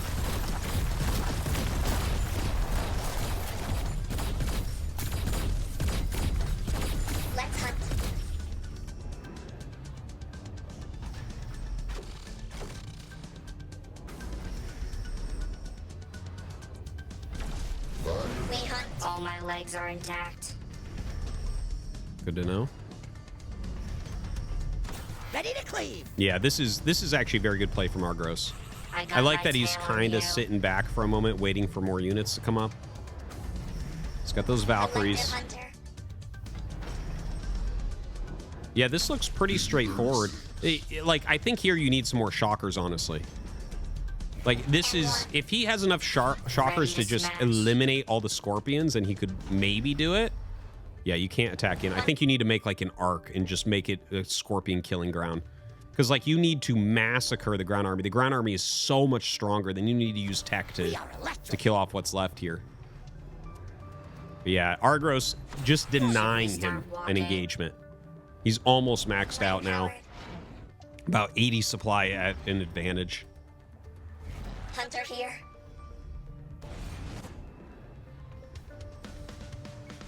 Link Hunter's ready.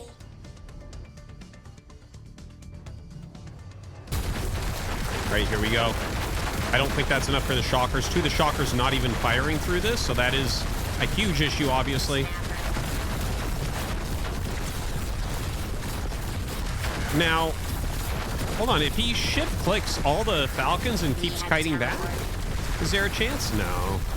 The shocker count is really good. Like, he is killing a lot with them, but not going to be enough. GG. All right, tied up 1-1. King crab battling a king crab, battling a king crab, battling a king Yes, crab, yes, we saw battling it. a Thank king you. crab, A beautiful curvy elf woman stares into the mirror and sees a beautiful curvy elf woman staring into the mirror.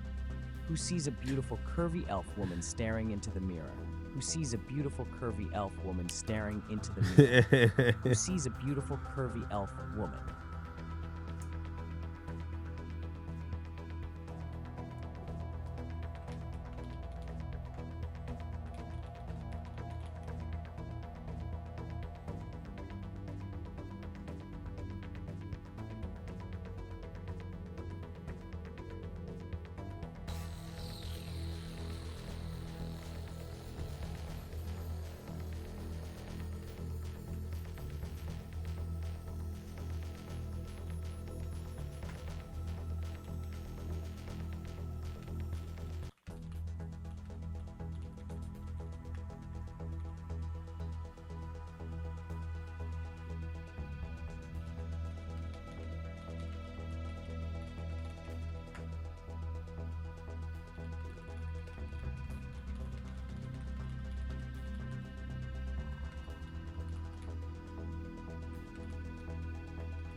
All right. We'll have parting in 30 minutes to an hour joining us, which will be very, very fun. Content policy violation. A woman is slowly morphing into a space cow with giant space udders. She still keeps her human face, but her body is slowly morphing into a space cow.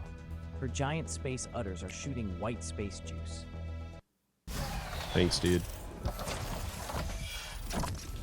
All right, here we go. Game 3, Intuition in the bottom left, Argros in the top right. Let's take a look at those unit decks. Looks the same for Intuition. Argros. Okay, so he's got the Stinger and he's got the Falcon there on the Starforge tech. And looking at the top tech, of course, he's only got the King Crab into 2 tier 3s, which is always interesting to see. Those 2 tier 3s together are pretty brutal, but they're really big as well, so sometimes it's hard to make them all fight at the same time.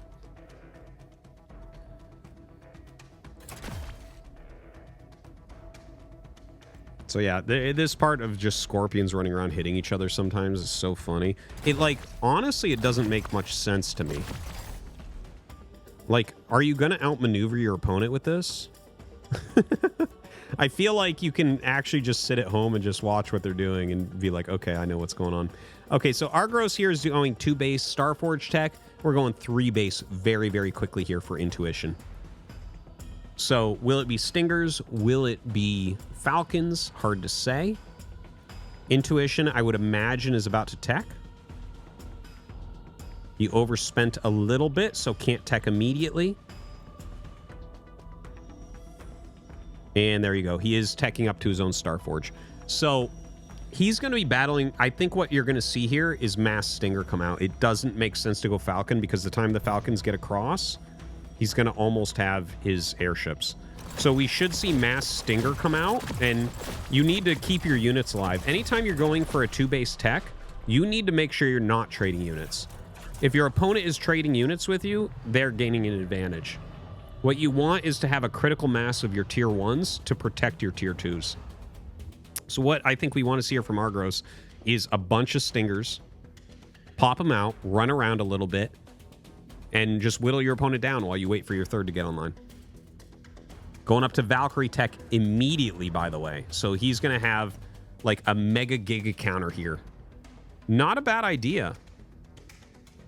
But look at this. We already have a bunch of Blink Hunters added in for Intuition. So he actually has a little bit of a counter to that. That's the funny thing, because the Valkyrie could own the air here. And in fact, Intuition's going to Valkyrie as well. But if you have Blink Hunters in there... Oh. Hold on. I'll let that play afterwards. Sorry. So anyways, what I was saying was Valkyries aren't going to do very well against the Blink Hunters, but Falcons would, right? So like having those as a little backup is a pretty big deal.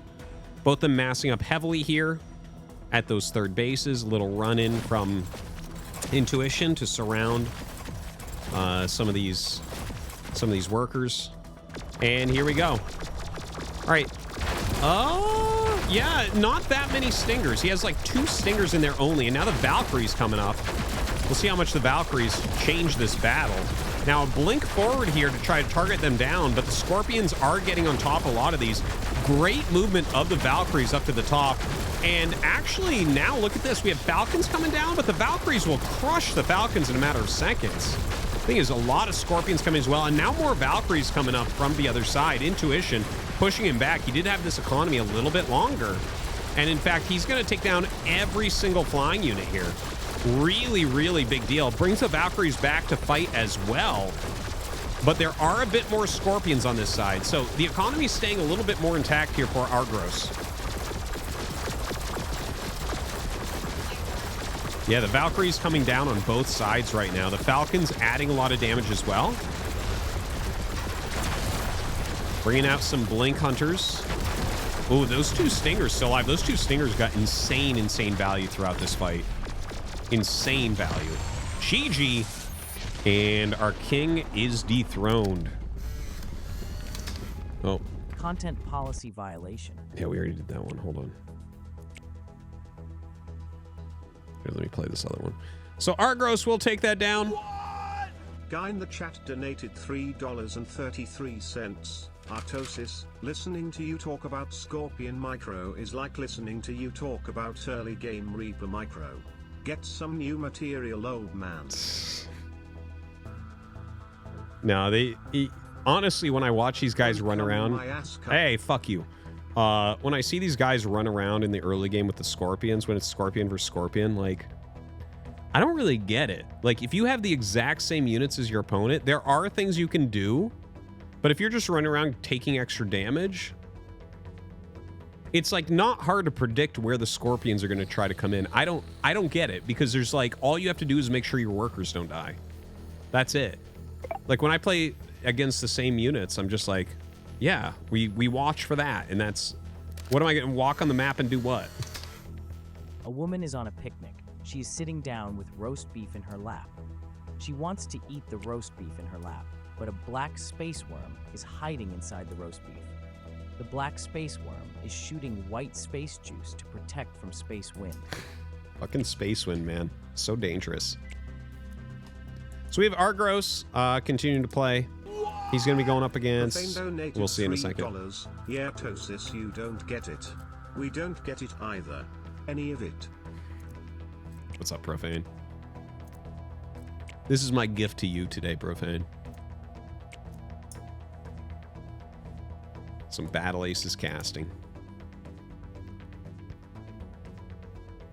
CK Lempe. I don't know who that is, but he's about the same MMR here as Argros. So should be a good one.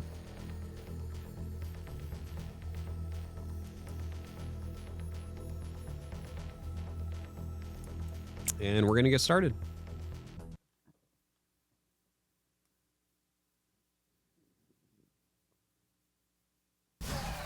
No, we'll play Brood War tonight. No worries. All right. Here we go. Argros on the left-hand side, going for that Scorpion once again, the same stuff we saw before. And then his opponent up here, CK Lempe. I've seen this grow in popularity. This is... We have teleported. Like, for CK Lempe, so he's going Recalls and Wasps. Okay, so Recalls are really great defensively, and Wasps are very useful in a lot of ways.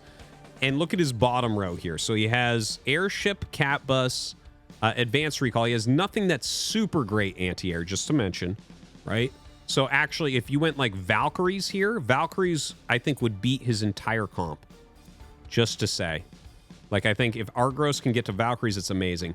Looking at CK Lempe's top line, playing Crusader plus Shocker into Sniper. So I think the Sniper is there, obviously, as a mortar counter. Mortars are so popular right now. He's going 3 base quickly, which he should, because he's a player that has both ranged and melee units. Very fast third base from Argros. I wouldn't mind to see CK Lempe go put some pressure on this. If he makes like a fair amount of recalls, like let's call it like 8 recalls or something, brings him up with pure Wasp, he should be able to deal some damage. And of course, whenever you make your recalls, recall them to your closest base to where you're going to attack. No, he's just going to leave him at home, I guess. So, well, okay. I got my just sitting back kind of defensively.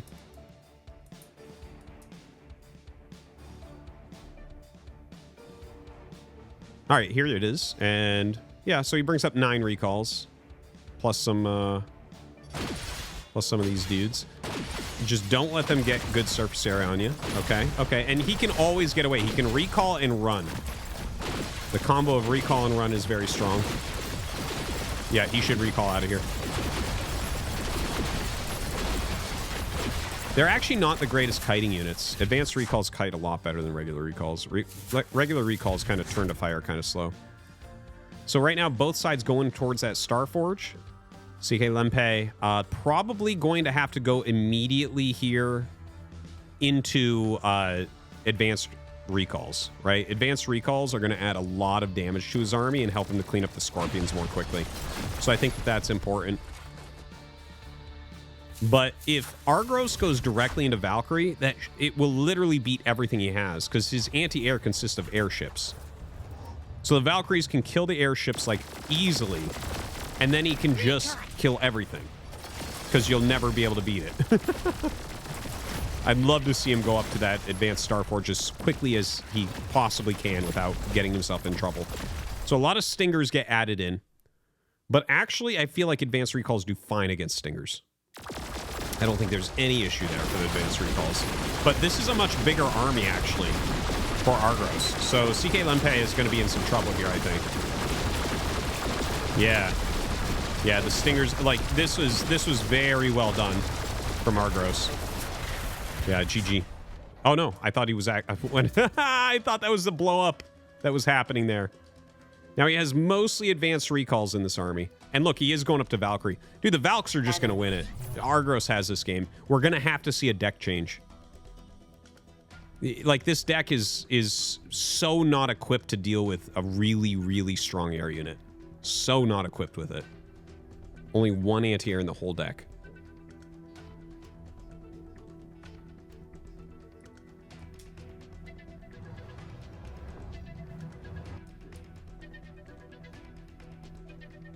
All right, so he's got 4 airships. Dude, if you just make however many airships he has, make that in Valkyries, you win. So the airships in here dealing some damage. We should have Valkyries coming up now. Of course, he has some anti-air in here as well, so the airship's already taken some damage. Okay, he just gives up. We don't even get to that tech. But GG, Argros wins that easily. Subscribed for 26 months. Thank you. Over 2 years, appreciate it.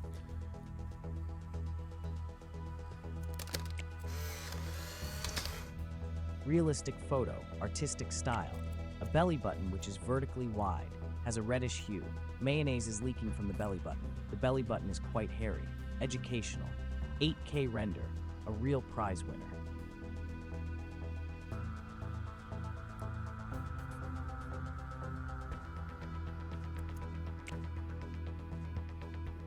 Okay, so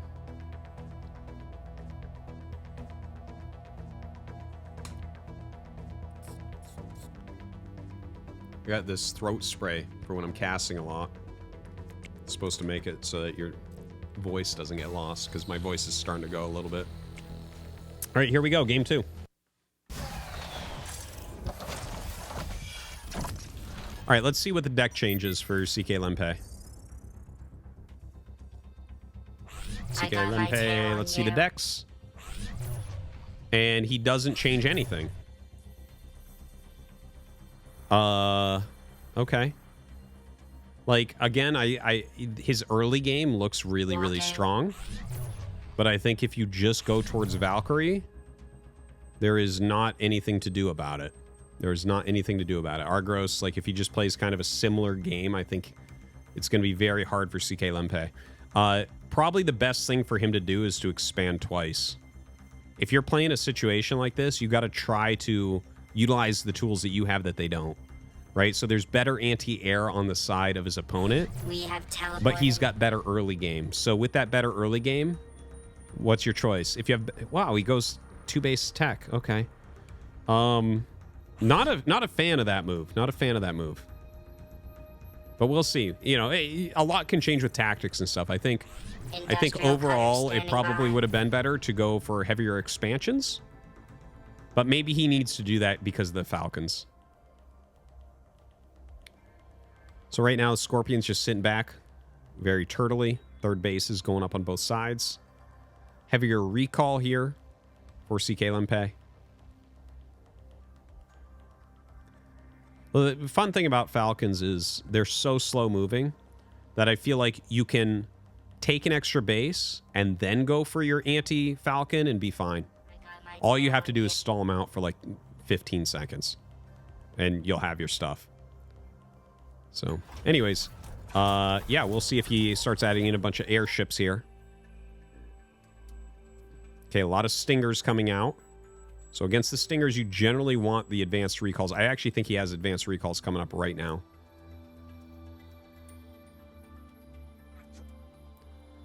Now, you got to be careful with this engage. You don't want your wasps leading too far. See, most of the wasps died. No advanced recalls even shot for a while there. So, not the best beginning to the engage. And this is definitely favored towards Argros. Super favored. Just wipes him. Just wipes him.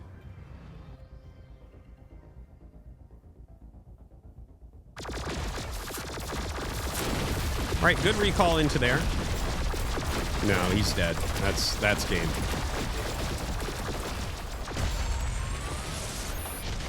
I don't feel... Yeah, that one was a little bit anticlimactic. CK Lempe, I'm not sure what he's doing with that deck. I'm not sure what the thought process is.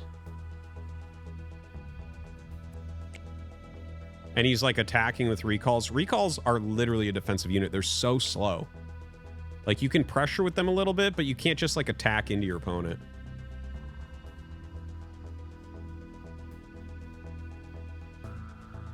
All right, we'll be going into the next game. Argros remains king of the hill.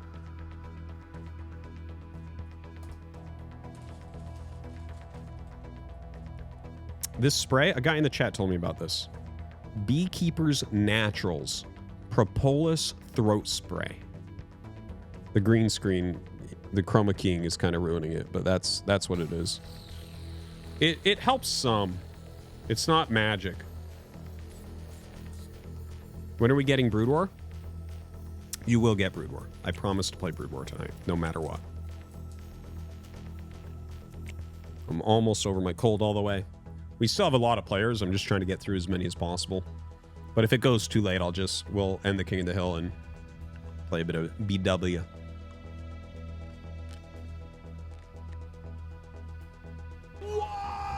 Profane donated $3. Okay, thanks, fuck you. I have a gift for you then. In Elden Ring there is a boss that is completely invisible except when he attacks you, and he looks like a DT when you see him, so when the fuck are you going to go fight the Elden Templar? Peak YouTube views. That would be amazing. Yeah, I need to play some more Elden Ring. I actually almost played it today, but instead I decided to play with my kids. All right. I should have played. Okay, we're going to get into our next match. This should be a very good one. Argos has been playing well, but we have Adagramas coming. Subscribed for 79 months. Good evening, Artie. Thank you, Fulminata. Good to see you, man. One of the longest subs. Hope you're doing well. All right, we're going to get into our next game. And this is, I think we're getting to like the truly strong players now. This should be very fun.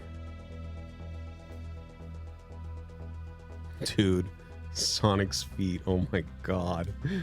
All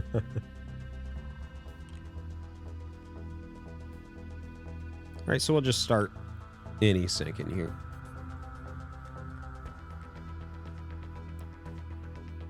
Here we go.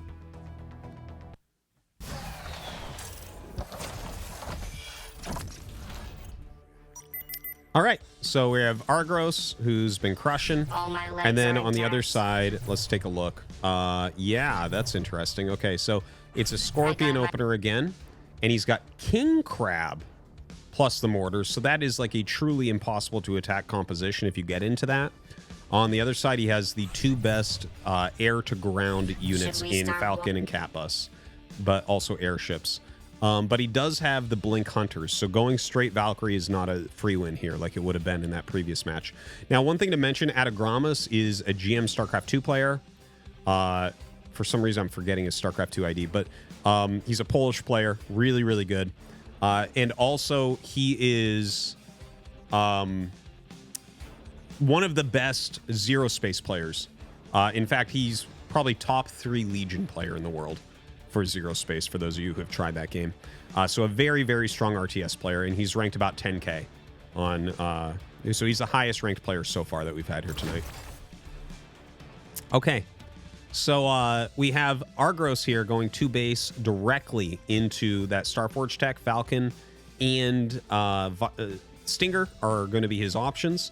Adagramas has taken a quick third, and he's sitting back very defensively right now. And there's his tech. So he's going to be going up. Well, the Stinger timing is going to be really good here.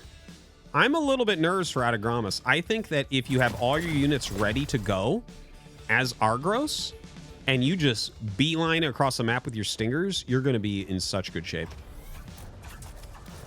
And here we go. Watch this. Watch this. I think that this is a great plan from Argos. Now, look at... Adagramas has to make him run around quite a bit because he needs his tech to finish to have a chance. Why are you sitting defensively? Go. He's got such a better comp right now. Dude, if you're going to tech quicker, you gotta push it. You gotta push it, or your opponent just has a better economy.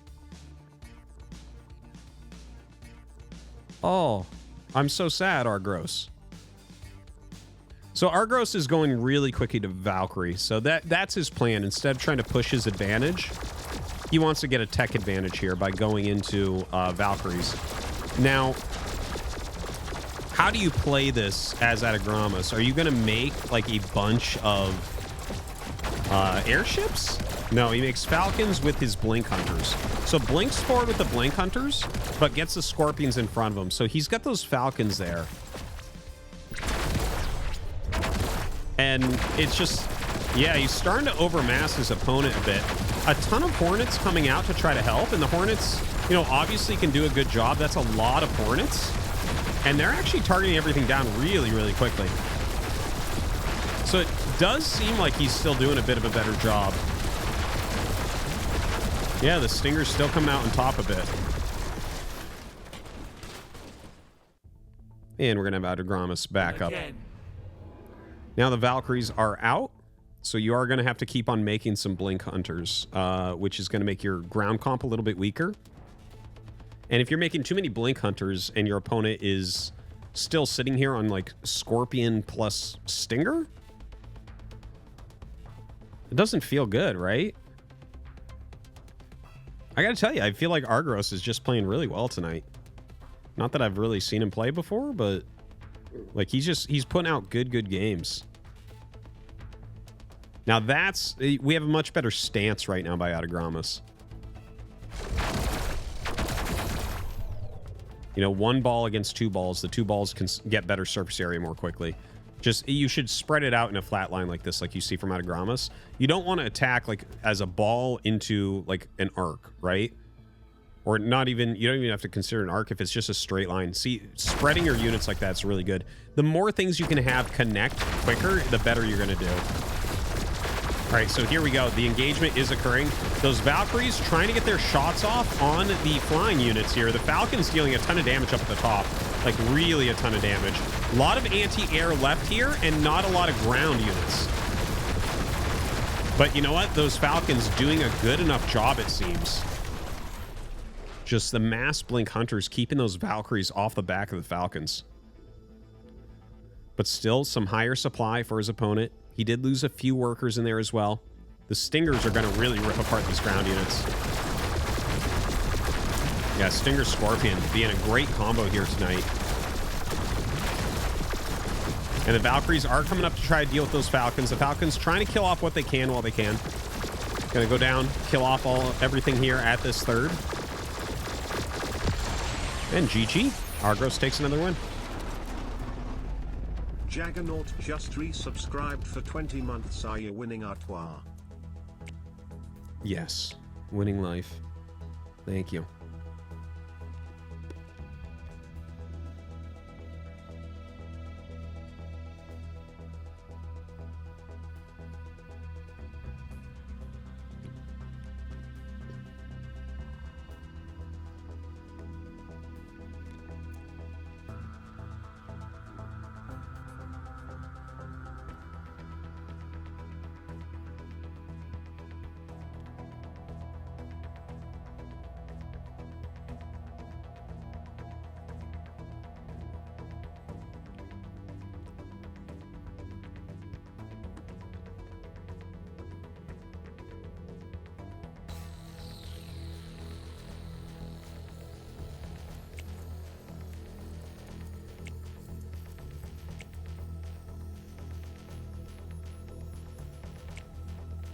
All right, we're getting ready to go in the next game.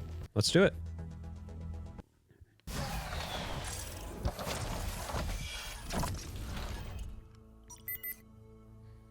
All right, we got Argos in that bottom left, keeping the same comp. In the top right, we have Autogramus. I think he did change a little bit. It looks... I don't remember the Blink Hunter, but we didn't really go into that tech anyways. But yeah, Falcon plus Airship. Snapper. Yeah, Mapu's maybe pointing out towards... I actually forget the name of that unit. Let me look that up real quick. I never use that unit. Behemoth. It's it only costs red, and it's really big and tanky for tier 3. So it like kind of replaces your base unit once you get to tier 3. It's a weird looking tier 3 for Autogramus, but reasonable with the mortars, I think. So he is going to go into mortar immediately. Very interesting. So Autogramus is going into Foundry Tech, and we have Starforge for Argos, and they are both, you know, sitting on 2 base. So basically, because the Falcons are coming out, he's going to have to go into Blink Hunter. So I think from Autogramus, we're going to see Mass Mortar, Mass Blink Hunter. That's going to basically be it, and then some Behemoths thrown in. I think he's going to look at that and say, this can beat literally everything in your deck. And once he gets up to the right amount of mortars, he is right about that. Like, I guess you could try to go Behemoth, Heavy Ballista later on, but that's going to take a long time to get to. The flying units, like if you have mortar coverage so your advanced blinks can do what they want, then you should be fine. I like Autogramus's idea, if that's his idea. I think that's his idea. I'd be surprised if it's not. Yep, immediately into tier 3. So he's popping out some of these. And look, this is the funny thing about the Falcons, right? We were talking about this before. The Falcons, if you can delay them at all, you'll have your tier 3. They're making a beeline. Going after this economy. Look at how slow the Falcons are, guys. They take like a full minute to get across the map. Well, not a full minute, but like 45 seconds. That's why I say you have to delay about 15 seconds.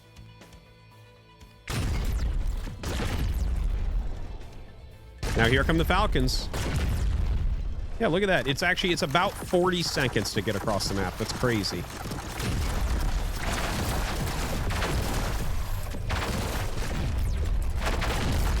Okay, has a second mortar back here, really important. He's got to target that mortar with the Falcons. Now, the Blink Hunters are about to come out. Almost. Adagrama's going to pump them out in a second here. Okay, the first one is out, and he'll get a lot more at this point. He's got to save this base, man. He's got to do it. And look at that. The Falcons just do not care. They're going after those workers.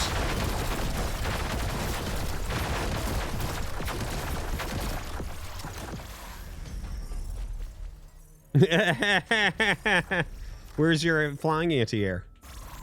We just gonna sit here all day? Oops. Yeah, just hold position them. Okay, so definitely killed a lot of workers in there. Some behemoths coming out now. Now, those are going to replace completely his scorpions. We shouldn't see any more scorpions made at this point. Just go behemoths instead. So, like, behemoth and basically... Like, I think if you just go behemoth, advanced blink, that's the best you can do for his comp. I love the Falcons just sitting there all day, though. It's so funny. Oh, yeah, and of course, the mortars. Of course. I was talking about that before. So what do you do against this as Argos? Okay, first up, I think you should probably take a third base immediately, slow your opponent down from taking more bases, and probably go towards your endgame tech on Foundry. I don't think the tech he has is good against this. Like, if he just keeps making mortars and lining them up, like, the behemoths are tanky as hell. Okay, blinks forward to take these out, and yeah, he's going to be able to take them out so quick. The Falcons don't do anything here. They just don't do anywhere near enough, and you can see the behemoths don't care about anything, man. Like, they are crushing right now. Easy win there. Very good strategy. Very good strategy. You're going to have to think about how to counter that. So tied up 1-1. Argos needs to make some changes to his deck. Because that strat, that is like... Got it. Makes perfect sense. Thank you, Big Rig, for the sub. Appreciate it, guys. Please make sure you follow my channel. I generally do casting about once a week. Make sure you follow as well on the YouTube. youtube.com/r/Artosiscast2.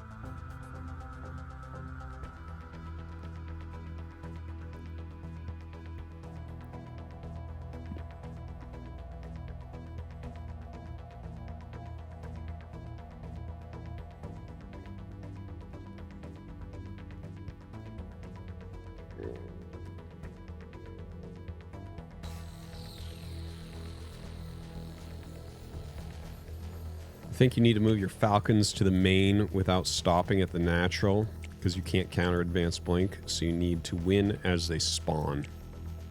Well, I don't think that was a great strat by him as a counterplay, the Falcons. All right, here we go. Let's see what these decks are. For Argos. Argos didn't change anything. So I think from Adagramos, you look at this and you do exactly the same thing you've been doing. I don't see any reason why you would not. Go into, you know, just get up to those advanced blinks very, very quickly. And yeah, you're good, man. You'll have the mortars to hold your opponent off. Let's see if he hits it exactly. So see, they're both sitting at 12 supply. They're both waiting for 400, 400. And we should see them both tech instantly. Yep, there's the instant tech. Argos as well, but he's going in the other direction now. So he's going to open King Crab. Now, like, since some of the changes have been made to Mortar, I haven't played King Crab against Mortar since then. So I actually haven't really seen it, but I do think the mortars should be able to hold pretty handedly. But the king crab is going to give you a much more mobile comp.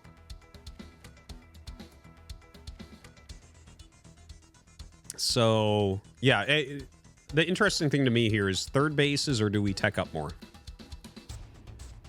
Because the behemoths will do pretty well against the mortars, I think. But once you get to a certain level of mortars, it becomes comical how bad ground units are.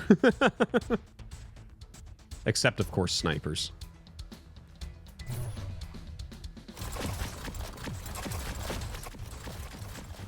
Right, mortars are out. And he actually techs instantly into tier 3. Doing a good job killing off a lot. Dude, that is too many workers to lose here. That is too many workers to lose here. Ready to smash. He loses basically his entire natural. Now, we do have an engage across here as well. So he is getting a little bit of counter damage, but, like, it's nowhere near what happened to him. Now, King Crab's going across. I don't know. Maybe you have to pull back more? I think you need your, you need everything centralized a little bit more than that. Yeah, they're pretty tanky against the mortars now. More mortars coming out. Yeah, looks like he has enough to push the crabs back. Okay, so definitely so far this is going towards Adagramas.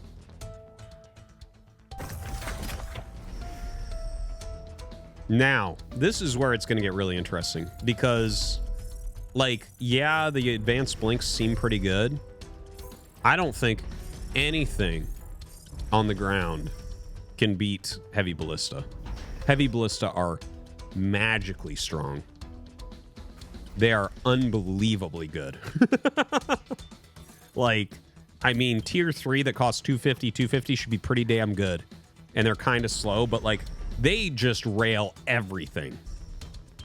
But if you have enough mortars, I feel like enough mortars does counter everything as well.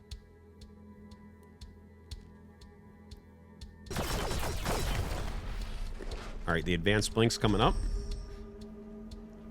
Looks like he's got some pretty heavy defense here. Dude, look at this fucking death ball composition that we have from Argros. Hey, nice micro.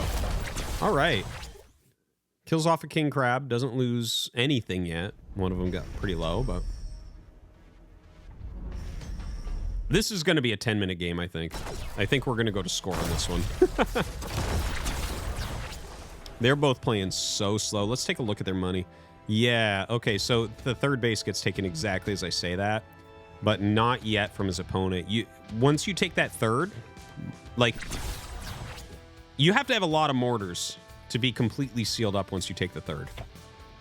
Like, do you leave some at your natural, or do you allow a possible counterattack to make sure you have enough at the front? Hard choice.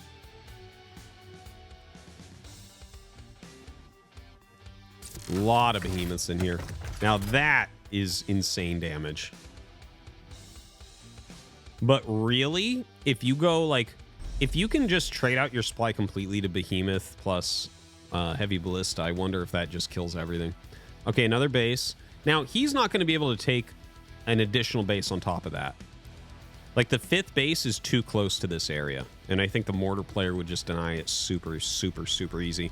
Whereas I feel like the mortar player, as the mortar count grows, he should be able to take all 5 bases. You just got to leapfrog. Come on. Yeah, this looks really good for Autogramas. The heavy ballistas, though, might be funny if we get an engage.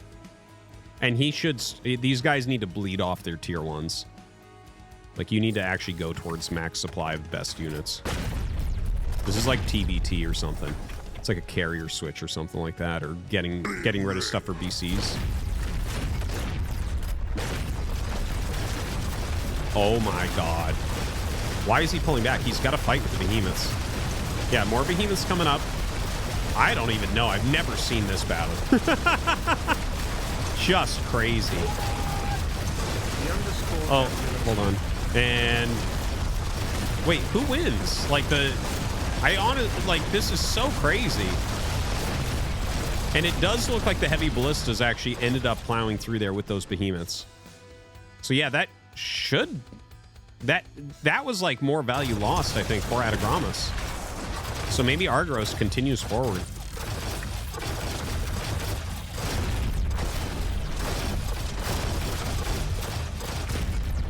Got to be careful. If he can, I guess picking off the third would be huge. The thing is, he's got his own fourth base. So, like, whether he picks this off or not, he's ahead. He's just getting a lot more income. Okay, nice blink forward there, trying to target some of this down. But can you trade 5 advanced blinks for that? Well, even at that, you're losing because he's on 4 base.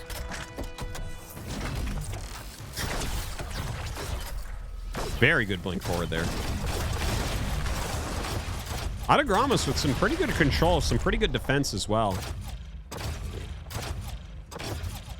Huh. 3 behemoth shots to kill a worker. Interesting. I think you just got to mass your mortars again.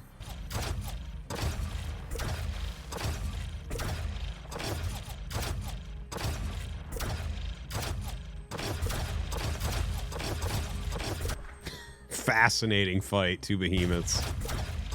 Which one's gonna win? It's crazy. Oh my god. Oh, the one that shot first. Whoa, that one was gonna win. Jesus. All right. So it's still 4 base, even though we lost a bunch of the workers there. So it's still tough here for Atagramas, but Atagramas has this, you know, the amount of mortars that he's popping out here. It does feel like if he keeps them in a decent area and just kind of keeps them healthy, he should still be all right. I would like to see a better spread here from Argros. Like, you want your stuff spread in a line, basically. That was a good blink forward. He got a nice pick there. Nice pick.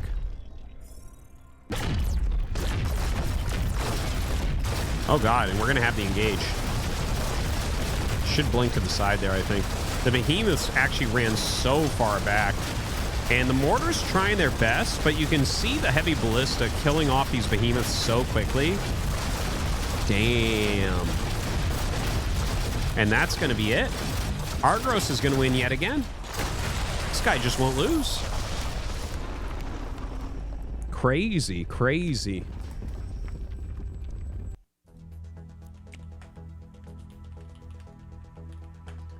Sorry, Jambulance. Let's play that real quick.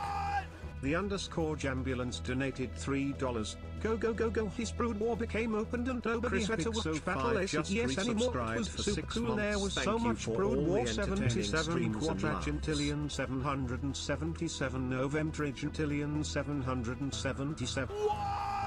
The underscore Jambulance donated $3. Go, go, go, go. His Brood War became opened and nobody had to watch battle yes anymore. It was super cool. There was so much Brood War 77 quadragentillion 777. Do you guys like Brood War? Oh my god. 777 octodragentillion 777 septentrigentillion 777. All right, guys, I'll be right back. I have to pee really bad, and then we'll get in the next game. BRB.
Okay, sorry about that.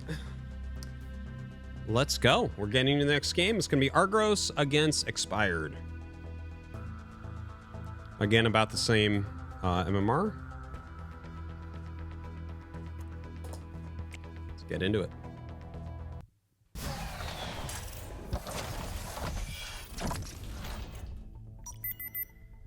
All right, let's take a look at these decks. Snapper. All right, a recall deck, finally. Heavy Hunter in there, and then he has that Behemoth plus Heavy Ballista combo down on the other side. He's playing the Heavy Turret Cat Bus that we saw earlier with those advanced recalls. I think this is an excellent, excellent deck. Does a lot of things really well defensively. Like, for instance here, I think... Yep, okay, so the Scorpion player, in my opinion, should be going Foundry Tech. Yeah, I think so. Now, Expired is instantly going into Tech, which I think is probably right against Scorpions. Yeah, the Scorpion's coming out and kind of engaging. He's going to try to pick off a couple before recalling out. Takes some significant damage, but kills a couple, so that's good. And there's the Tech. There's the Tech. A bit later, quite a bit later, in fact. You know, the anti-air, like, I haven't seen heavy turrets actually fight, like, against something like Falcons yet. Like, I haven't, honestly, I've only seen them really fight ground very much. I haven't seen too much of them against anything else, so... Yeah, I'm not exactly sure how this is going to end up looking, but I think as long as you're careful with your recalls and your advanced recalls, like, the tech your opponent is going for can't kill you, right? Like, Scorpion plus Stinger is really good and can put out a lot of damage. You have to make sure you're in the right area. One thing about recalls is you can tell them where you want them to recall around a base. So, like, for instance, you don't want to recall in the middle of the Scorpions. You want to recall to the side and get, you know, try to actually deal some damage. Now, that's a good snipe. Snipes and recalls back. Now, he's going to want to sit back more defensively here. In fact, he pulls back all the way so that he can just recall in. This is dangerous. This is a dangerous moment. Okay, and he does throw down the heavy turret in there as well. In fact, multiple heavy turrets in there. Really, really well done. The old printf maneuver. And he is going to just break everything. Excellent defense. Excellent defense. I tell you, the first time I played against that turret drop, the heavy turret drop plus recall, advanced recall drop in is pretty insane. And now Expired is way ahead. He is looking fantastic. And what is this going to be? Some more stingers, rather, coming out. Dude, more stingers aren't going to do it. You can just mass up advanced recalls. Like, recall, advanced recall is just going to beat this. Just don't run out into the middle to engage. Sit back defensively, make your arc. Yep. And if your opponent tries to expand, spend all your money and go. Fourth base coming up right now for Expired. I love it. How do you stop this? Argos is screwed, man. I do not see a good move for him. He goes up towards King Crab. Huh. Ready to smash. Now, if you could get into heavy ballistas and enough of them, it could counter this strategy well. But if you started that advanced forge, a foundry rather, your opponent could easily just go into... Oh, wow. I'm surprised he's doing that. What I was going to say is he should have just gone into maybe Cat Bus at that point. Well, I guess since his opponent is Valkyrie, maybe he wants to avoid it. Okay, targets this down. Oh, my God. And just recalls out. Beautifully done. Now it's one base against 4. Not looking too hot here for Argos. Getting pretty railed.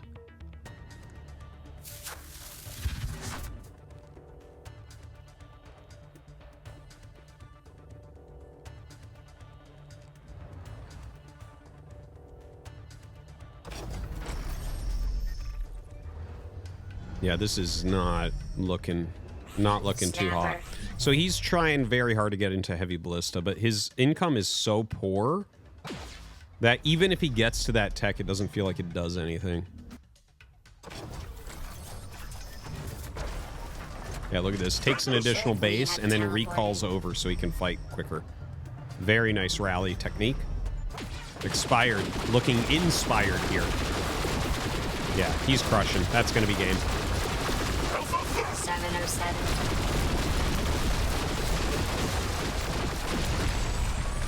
Absolutely crushing.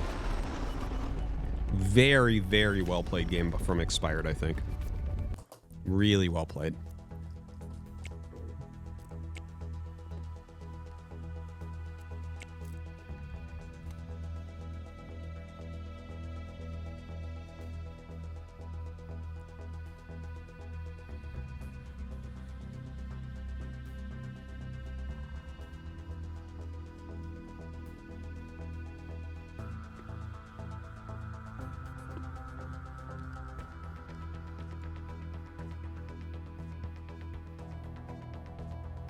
It was really well played from Expired.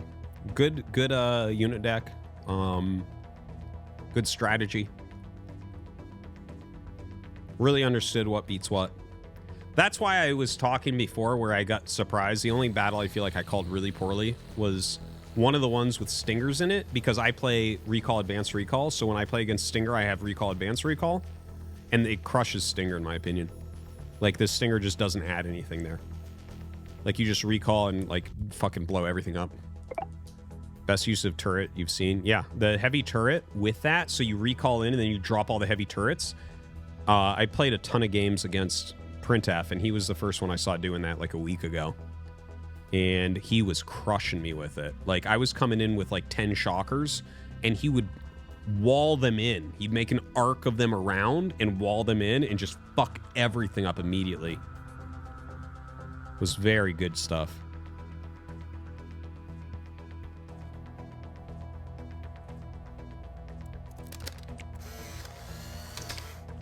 Two-panel comic style. First panel, Artosis. The commentator sits in the back seat as watches two esports professionals play the genre-defining RTS battle aces and is telling them what to do, but they completely ignore him. Second panel, one of them wins and makes billions of dollars. Let's go. Argos versus Expired, game 2. Industrial cutter standing by. Okay, looks all the same for him. And on the other side, looks all the same as well. Okay. So exact same decks going at it. And yeah, Expired not making his units yet. He doesn't need to, though. It doesn't really matter. You can just sit there and think. You're not playing against Wasps. You don't need to be in position yet. And then just instas out his 6.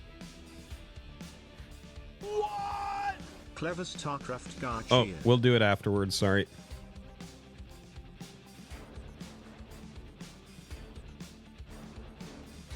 Okay, so the recall is just walking out.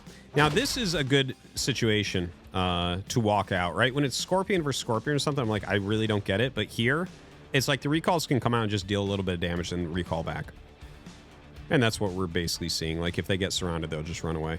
Now, both sides go in Starforge tech right away. Surprised that Argos is going for that once again. Maybe he feels like he needs to because Cat Bus is over there, and if he doesn't have quick access to Valkyrie, he'll just die. So that could be part of it. But yeah, I don't think that comp is going to beat this comp.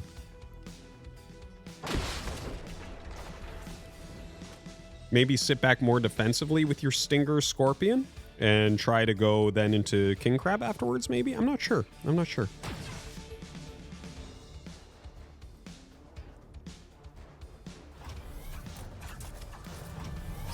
Falcon, here.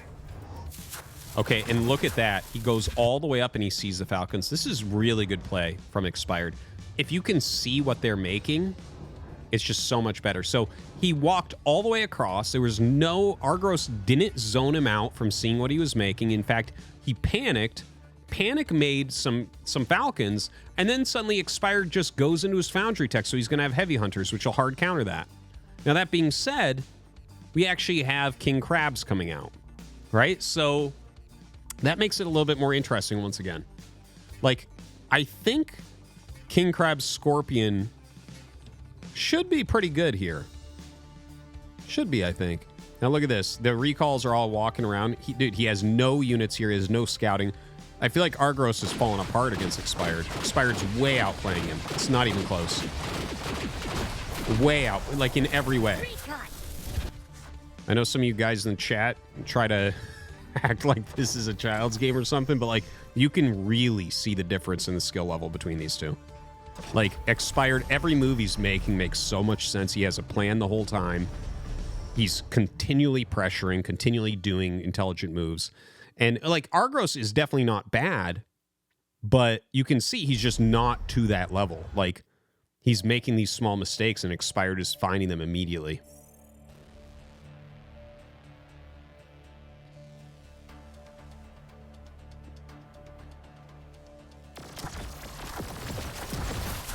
Dude, the heavy hunters are so fast. They're so fast.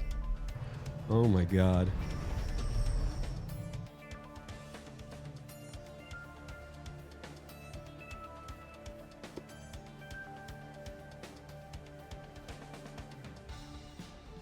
All right, so yeah, the heavy hunters, this is like kind of funny. He's just trying to run up and snipe because he knows the speed. The movement speed is like same as Scorpion. Both going into 3 bases here. It is a little bit quicker for Argos. Comp just seems maybe a little bit stronger on the other side. Are we...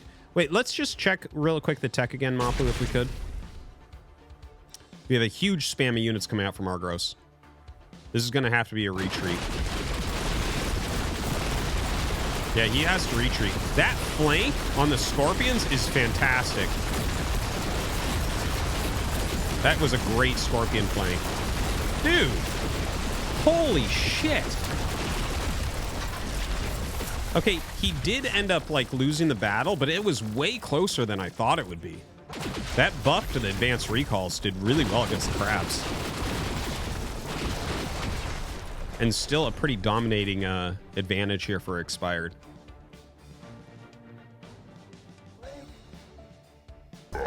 Okay, now we have the tier 3. Let's just check the tech tree real quick here. Mapu. Real quick snipe on that 3rd base. Very strong.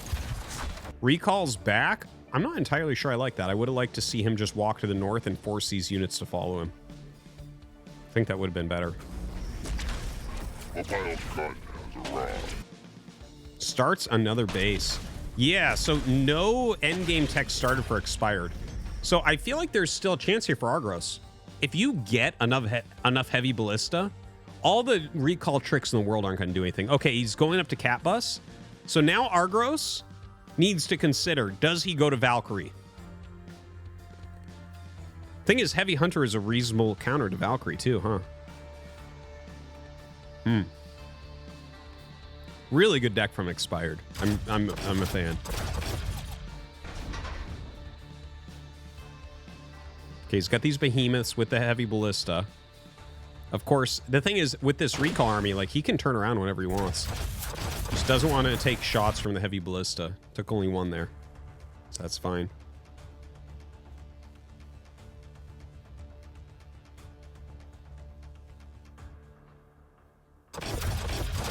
He's going to have to let that go, I think. Whoa! Well, that's funny. If you recall too late, it'll send you to another one if it dies. So he dropped 2 heavy turrets there and recalled and went to the wrong base. So a bit of a misplay there from Expired. He might be lucky that that happened instead of unlucky, though. I'm not sure how well that would have gone with that many behemoths tanking damage and the heavy ballistas dealing it. Heavy ballista splash is insane. So now the cat buses are out. 2 free behemoths. What else? Oh, dude, the heavy ballista are going down. Heavy ballista and cat bus cost the same amount. And he's... Okay, well, he wins. Expired wins. Insane, insane play. Great job with the cat buses. Yeah, Valkyries are coming out. I don't think any of this even matters. Like, the recalls should actually just go to this natural. Yeah, he's walking around now. Doesn't care. Just let him sit here. You can kill him. Now he's going to kill this base as well.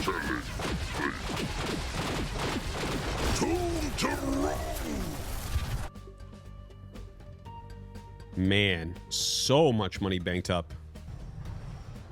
Saving up for Leviathan here. Some more cat buses come out. And that's enough that even the Valkyrie's going to have a hard time killing that. He can just right-click the cat buses. Dude, it's one base left over, and he's got 14 seconds of mining left. He can't even get enough for an expansion, so this game is done. This game is dunzos. Money is gone. 334 blue. He can't expand. So, yeah, that's going to be the end of Argos's reign. Just completely one-sided final fight here.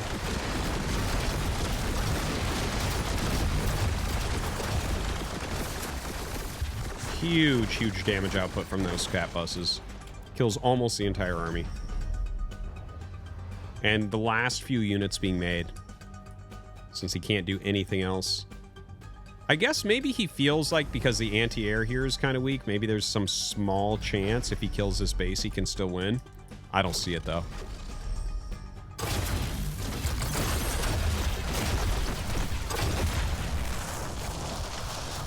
I think turrets do take a bit to come up.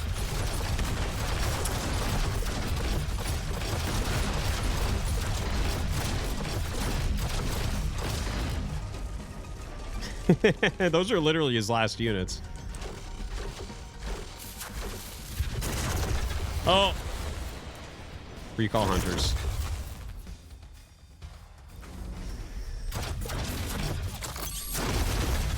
Alright, so that should be it.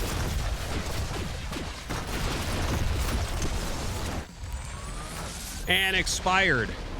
Most dominating play of the night so far. Great job against him. Against Argos there. Two-panel comic style. We did that one. Clever Starcraft Gar cheered. X300, bro, are you still streaming this shit?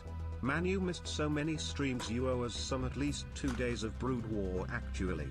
I still cannot believe you are doing this shit for free, promoting and sending beta keys, doing Battle Aces marketing team's job. Glad they found some dummy to do that for free.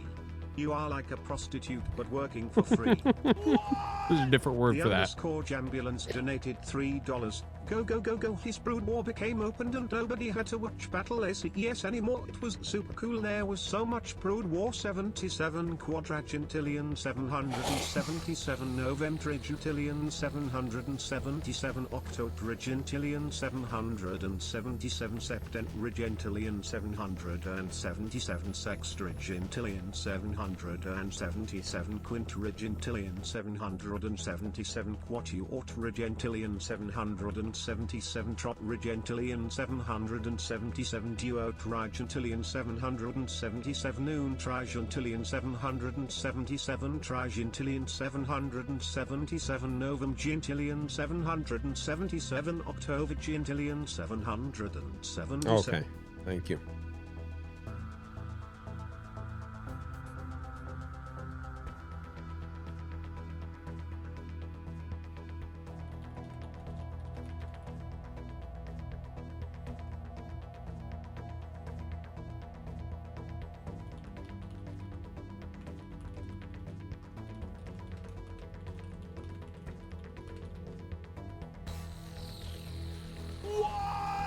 Clever Starcraft Gar cheered. X300, this game is a shame to gaming, to PC players, to RTs. If it was on mobile it wouldn't matter, but it's on PC. David Kim is using Blizzard reputation to sell us a Clash Royale game with the ability to do hit and run. Wow. It's worse than Diablo Immortal. If Clash Royale would have made this game you would have said it's totally shit and would never play this. I actually think you do it for free just to avoid the IRS. What a bitch. I think actually the Clash Royale is pretty fun, pretty cool game. I haven't really played it too much, but I did play it a little bit on a sponsored stream before and it seemed pretty good. It seemed like a game I could have liked. But I actually stay away from cell phone games. I have this trick where if I'm spending any real amount of time at all on my cell phone, like if my screen time goes up to an hour, I delete whatever the fuck I'm doing. Whatever app I'm using that's making me go up on screen time, just delete it. You guys should try that. Isn't it something crazy like the average person spends 5 hours a day looking at their phone or something?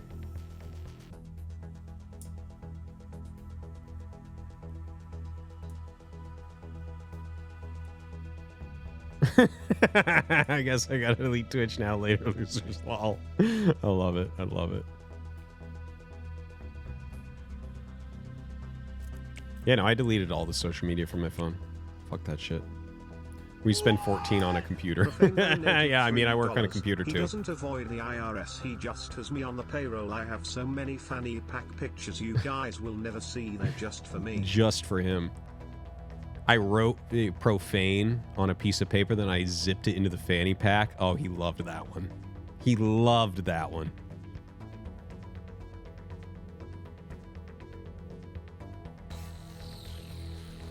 What's up, Theory? Good to see you. Hope you play tonight. All right, I think we're bringing partying in now. It's fucking time, boys. We're bringing the big killer in.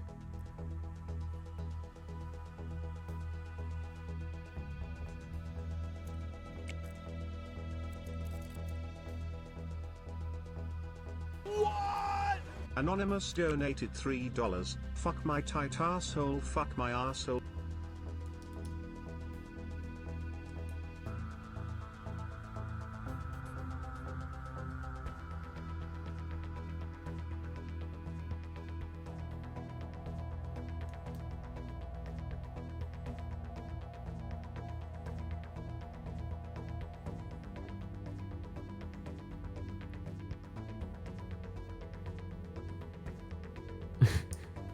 Sits on his brown throne.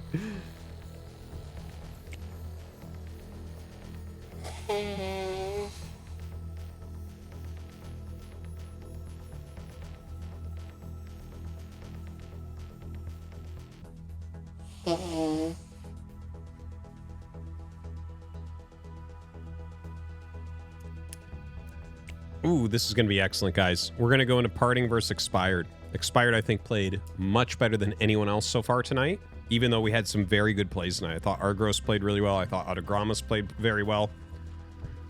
We had a lot of good games tonight, actually. Denchik had some really good games. Intuition. Lumire. Yeah, we had some good games tonight. Let's go. So this is going to be exciting. So, oh, we'll do it after, sorry. Okay, so we have Expired here in the bottom left playing that same recall deck. And then in the top right, we have Parting. He's on, whoa, Blink Wasp. And then he has Crusader Shocker with an advanced blink at the end. And then he has Airship Cat Bus and, oh my God, I actually use that unit all the time. Why is my brain farting right now? Mammoth. Okay, so this is going to be very interesting. Now, notice that Parting is bringing the blinks down immediately. One thing to mention is that Parting has some of the best blink stalker micro of all time in StarCraft 2. So, like, his blinks are going to be deadly as hell. Also, Parting is #1 on the ladder. Well, I don't know if he is right at this second, but he generally is. He's, you know, a world champion of StarCraft 2. The best Stormgate player in the world, the best Battle Aces player in the world. Like, he's just a fucking beast, and he plays these games more than anyone. During the alpha, it didn't matter what time of day I was playing, Parting was there. Look at this micro already. Look at this. Do you see this? Do you actually fucking see this? He's running circles around him. Look at that, doesn't care. Oh, that was a good move. Expired recalled only a handful of them so that he could flank and get some hits. That was good. Parting just keeps on bringing down the blinks.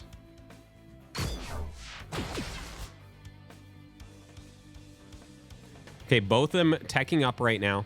But it's going to be Shocker plus Crusader for Parting with his blinks, which feels like it's going to be better than the advanced blinks. I don't know how you're going to deal with that. because, like, if you're coming in on recalls and dropping turrets, that's fine.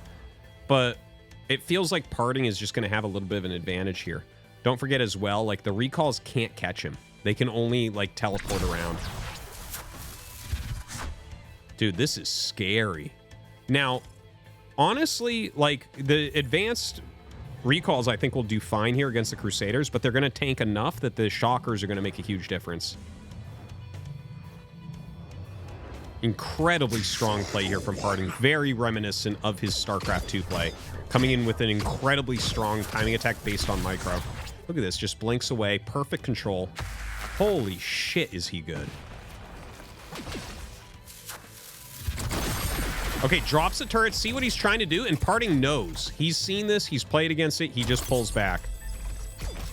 Okay, gonna blink in and just kill that one before it even gets in. I see what his opponent's trying here. I see what Expired is trying, but it's not working out. Oh, dude. Okay, loses a few right there. Loses a few. But Parting is taking a third during all of this. No one teching up anymore at the moment.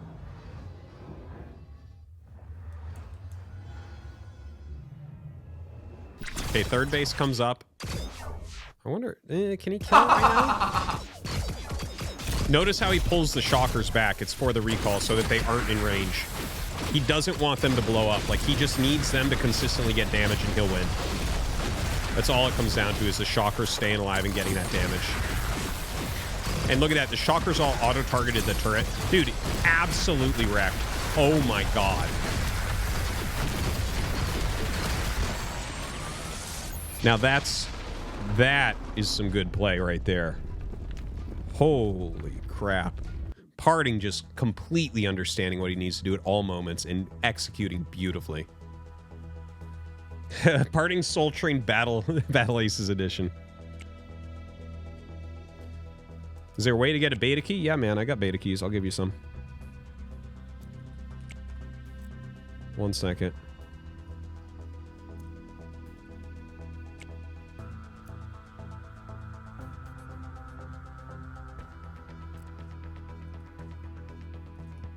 Here's a bunch. I'll just keep spamming them in chat. Here's some. If you don't get one, make sure you try them all. But if you don't get one, I'll give you some more.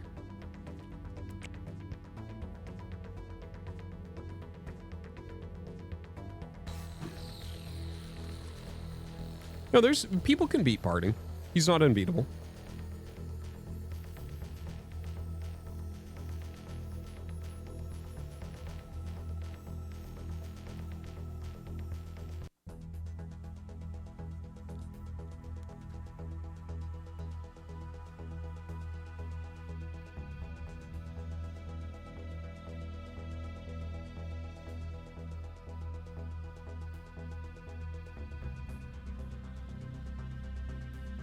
Yeah, I've beaten Parting several times myself.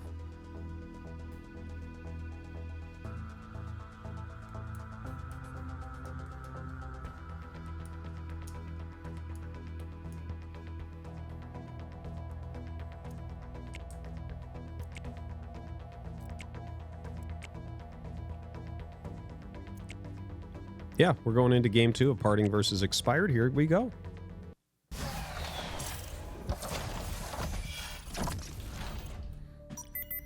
All right, let's see. And we do have a change from Expired, right? So he has Scorpion Recall. Okay. Yeah, Valkyrie there. He has Falcons. Okay, and over on Parting's side, looks like he's playing exactly the same deck as he had before. Okay, so we're going to see if maybe having those Scorpions is going to make a difference. Parting is playing very differently this time. Previously, he went Pure Blink and sent it down just microed. Here he's scouting with just a couple of wasps and massing a lot of wasps in the center. So he might be waiting for a nice surround. It's kind of my guess as to what's going on here. He wants to surprise him surrounded. So yeah, starts to get that surround a little bit. You know, the surface area is not that great against the Scorpions, but he still just has more wasps and they're quicker, so he can always decide when to engage. It's a pretty damn strong thing to be able to decide.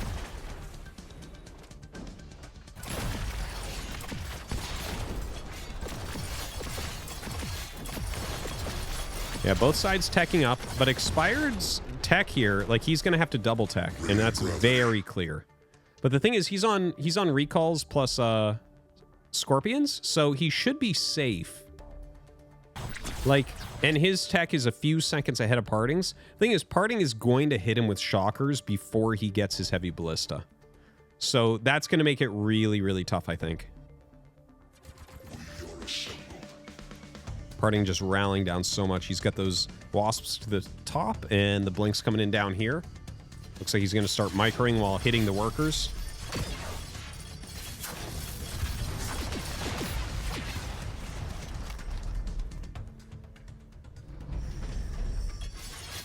Dude.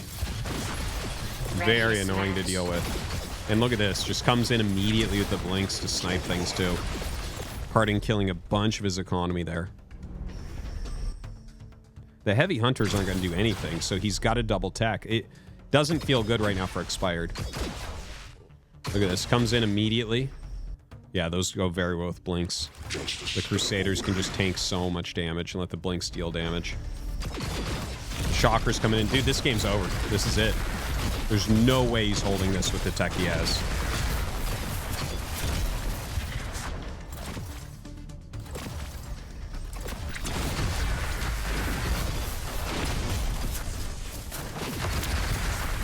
Wow.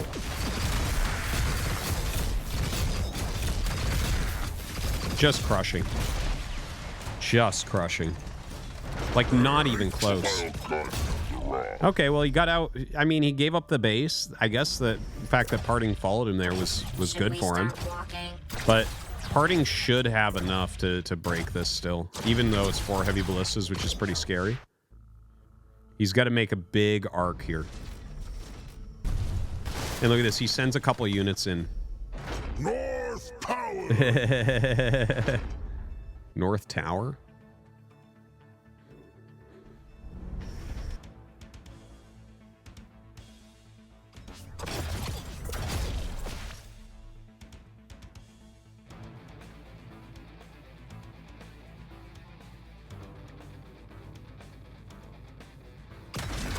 All right, let's see what these heavy ballistas can do. They're wicked spread, but you can see Parting with so much surface area here. And he's just going to crush. It's nothing you can do. GG.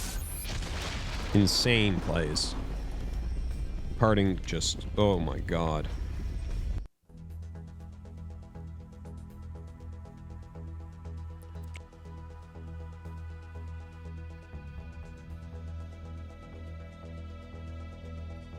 Here's some more Battle Aces keys, guys. There you go.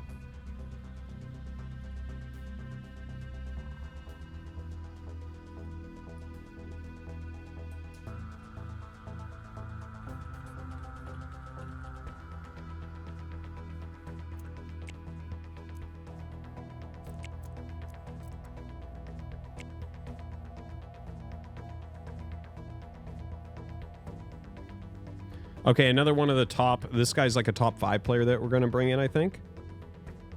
Albino's been ranked really high. I'm not sure exactly his rank right at this second. But he's ranked really, really high. He's been up at the top of the ladder. So he's someone that plays Parting a lot.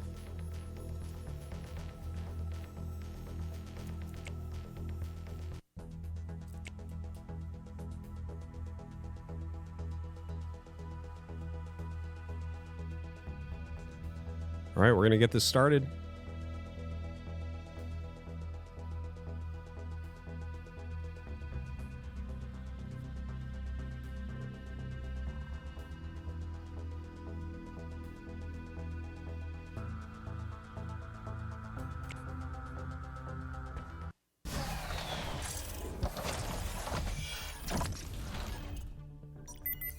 And here we go. We got Parting this time in the bottom left.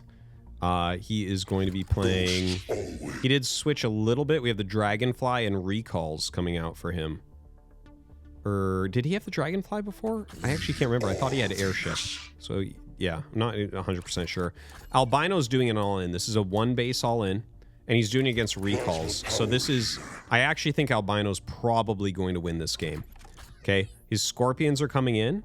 And... like, once they all get down here and start to swarm, like, basically Parting has to... See how he's walking way out here? This is very smart, because he just has to slow this down, because he has to tech. If he has to make more recalls right now, he's screwed. But also, Albino knows he needs to have critical mass to kill him. So Parting starts his tech. So what we basically need to see is a bunch of king crabs come out for Albino, and he needs to fucking go, like, right-click on the other side of the map. Because if Parting gets some shockers and some crusaders out, he'll win. You don't make a single destroyer here. You make only king crabs because they're fast, and you go, go, go. So he's going to force those back and get everything down there. Really well executed. See, this is how you do a one base all in.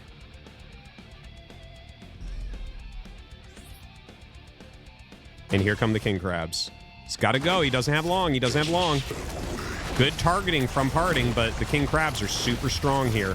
And if he gets on top of those minerals, it's going to be bad. If the... You know what? This is amazing from Parting that he's doing this well. He is doing really fantastically. I can't even believe it. And now he's got some of his own units coming out. Now, let's see how many workers can actually be killed. This was such a good hold. You know what actually did this? I have a lot to say about this game. Because this game is very close to over right now. Parting is going to save this base. He's not going to lose the other one. We'll see how many units he loses, like how many workers. So we still have a better economy for his opponent because he's actually lost a ton of workers at both bases. But he's got a better army. And he's got the extra base, so it's gonna all come back. Okay, so the way that Parting actually ended up winning this game, when his recalls went up into the third base area, I'm gonna use my mouse on Mappo's screen.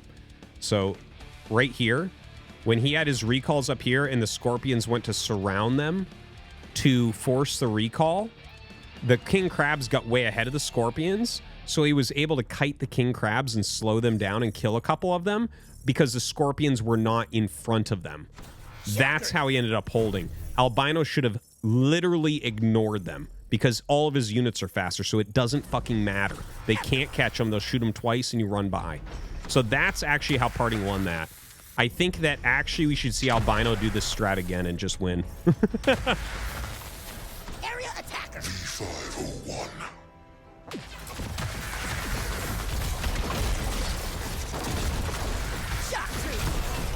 Right, good effort here. And actually kills Parting's base. Albino with some great plays. But definitely Parting's army looking better. Nice around there. Body blocking the crab.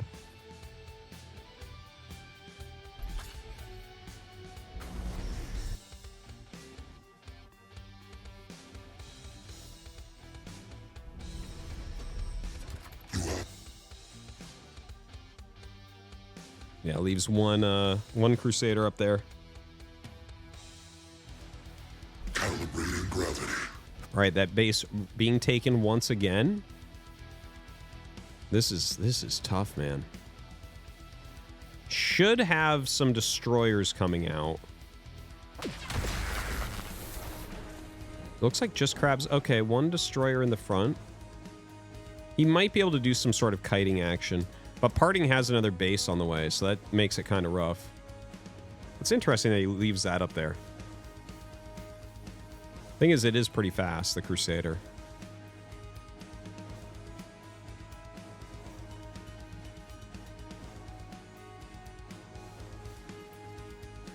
Parting pulling way, way back.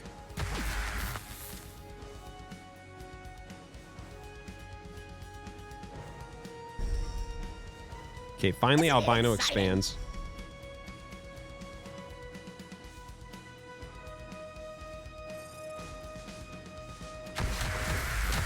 Wow. Parting destroying on the beginning of that engage. It's got a pretty decent unit formation here. Look at this, standing where the third is, so you can't make a third. Albino trying to run around with a couple King Crabs. That might be his undoing. I feel like he needs every unit. Oh, is he trying to intercept? Yeah, I think he's trying to intercept reinforcements here. Not a bad idea, but Parting catches it too quickly. Parting gonna dive in. Yeah, kiting back a little bit here. Shockers shoot super slow, so it's a good move. Kite back like this.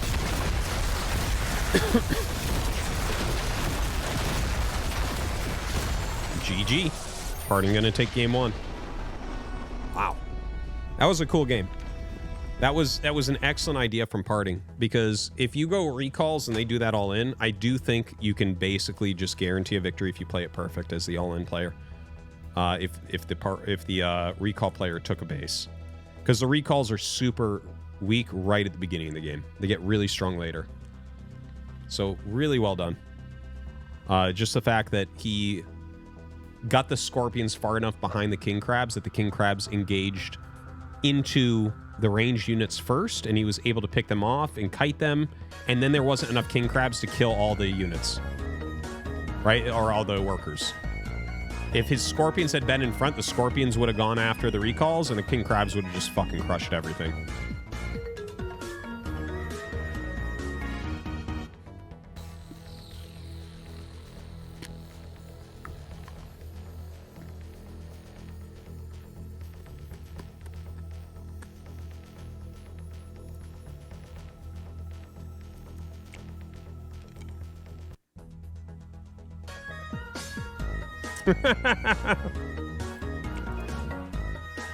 Are you doing this purposefully on my face? Oh my god.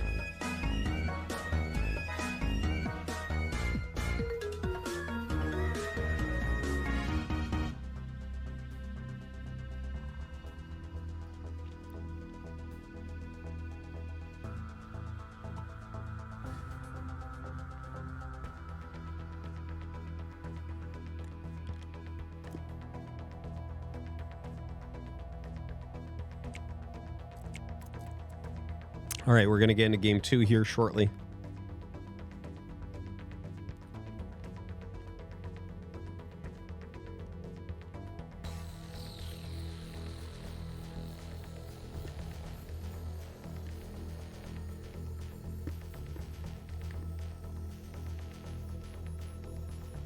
Do I mean game 3? No, I mean game 2.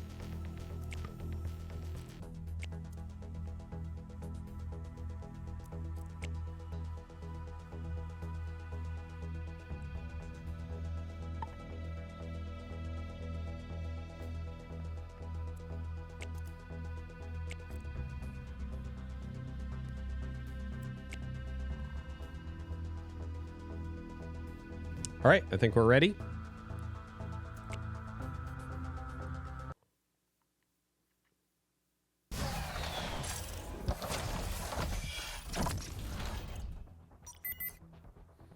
And here we go, party in the bottom left once again.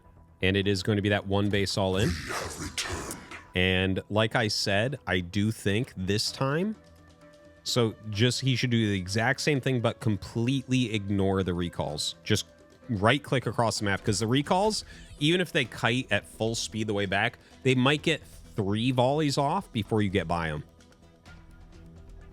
Oh, don't take shots there. No reason to take shots on your Scorpions. Now, I think it is okay to take this group of Scorpions and go down and attack them. If you attack them, you're going to force a recall back if he hits them with these right now. Dude, those fucking recalls, 6 recalls do not beat that many Scorpions. They do not. So if you can force him to recall back before your crabs are done, he's not even going to get halfway before the crabs are out. Or, yeah, I guess a counterattack can force that as well. He's going to have to recall everything.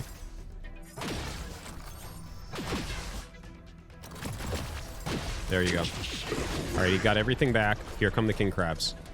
And he's, see, this is a much better situation. So we're going to test my hypothesis here. I believe that this should win for Albino. What he needs to do, he needs to basically get the King Crabs onto the patches, onto the workers. Oh, really? What? What? I think the King Crab should really go after the workers, and like the Scorpions go after everything else. That's what it kind of feels like to me. But anyways, he kills the base. So I still think the value is higher for parting here. It feels like the value is a little bit higher for parting. Because he killed like 3-4 king crabs there. And they both kind of made their base at the same time now.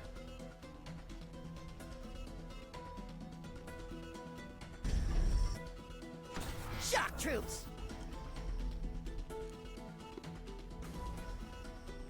We have returned.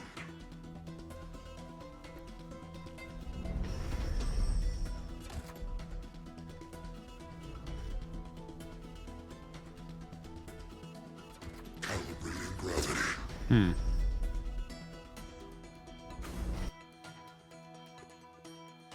This is kind of a interesting position, right? Because they're both getting these expands up now. They both have all this tech, but not a lot of money to fuel it.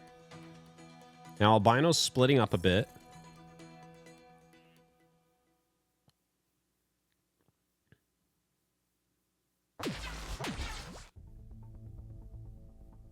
Only one king crab in the army.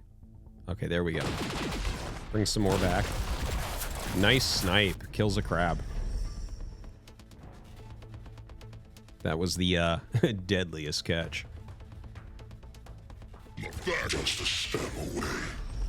We are direct current. All right, so, ooh, parting is actually going to advance blinks here. Very interesting. Now, it looks like this is going to be like really good surface area. Look at this. That is so many scorpions, man. And look at these destroyers just come in and get on top of everything. Actually would have liked to see the destroyers microed up to hit units instead of attacking the building. Yeah, and he does turn to that. Parting trying his best to micro back right now. And look at that. Albino kills a base. GG. We're going to go to game 3. Oh, damn. Much better play this time from Albino. I felt like he should have gone after workers a little bit harder, but yeah, it seems to have worked out to kill the base, back up, take your own base. It worked.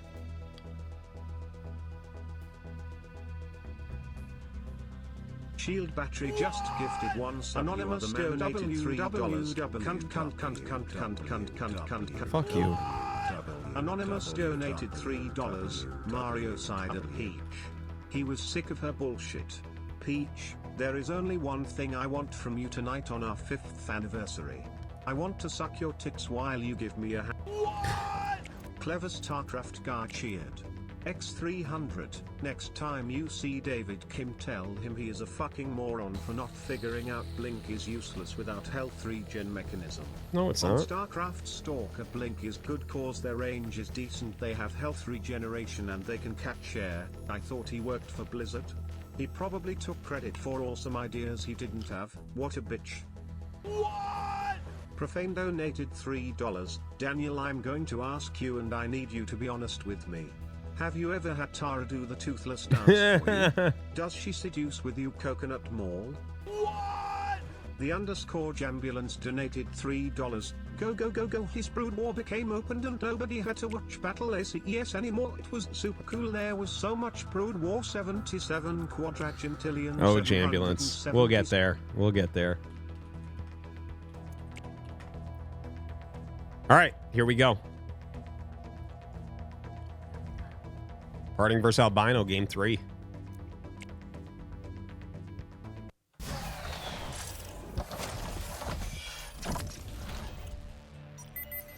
So we got Parting in the bottom left. Let's see if he's changed his deck over. He does expand immediately. And once again, it is the one base all in from Albino. Now this time it's Blinks. Blinks are going to definitely be stronger against us than Recalls, without any question in the world. The Blinks can actually kind of out-micro everything, especially in Parting's hands. Now, he sent these out in all different directions just to make sure he could see exactly where the stream was coming. All right, 12 supply already. Albino will keep spending. Probably should get about one more. Yeah, getting a little bit of damage. These are actually a unit that can micro against the king crabs a bit better, too. think it's definitely a good choice from him. Getting into Shocker, getting into Crusader.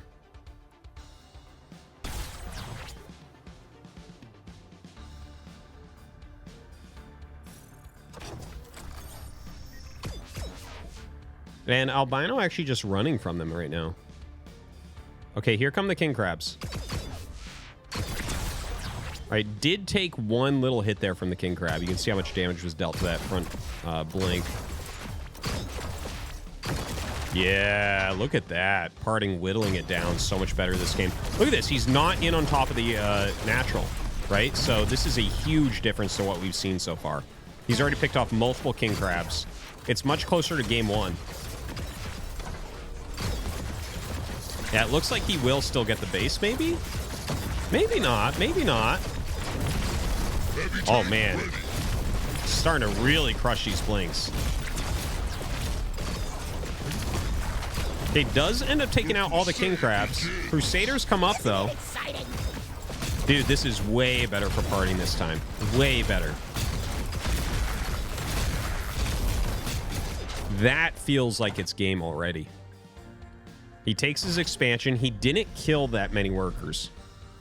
And now this army, like, how do you make something that beats it? Is it looks like he's just going to try, like, multi-pronged counterattacks, maybe? But it feels like parting can literally just right-click towards the core and then call in a couple shockers and be fine. Like, if he just produces two shockers, see? There's a shocker, some blinks. There's this thing, a shocker. Everything's cleared. That's the nice thing. You can defend your home core really easily against attacks like that. That's why not many people try to harass there before flying units.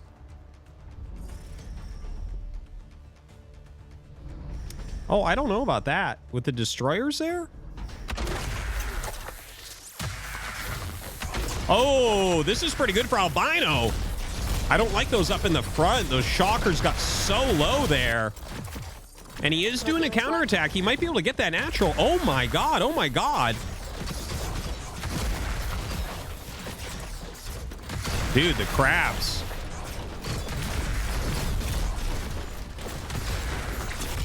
He is killing everything. He's going to lose his base, isn't he? Oh, just barely not. But with this attack coming in, I don't know how you hold it. Parting has got to hold his natural. With these two destroyers coming in, all he has to do is right-click on it one time, one shot. One shot with a destroyer and it's gone. Down it goes. Dude, I think Parting's eliminated. Straight up. Ready to clean. Humanity is meant for more. Okay, he is eliminating a lot of this with the blinks, but he needs to pop out some Crusaders. Yeah, he's GG. That means Albino knocks out Parting immediately. Holy crap. So that game, Parting did better in the early game than either of the other games, but the attack he did up near his opponent's core, where the shockers were in front, was a huge, huge mistake. If the shockers are behind or he just pulls back and masses up and gets his blinks up there and everything, I think he wins that game easily. I think he wins it easily. Damn. Really well done.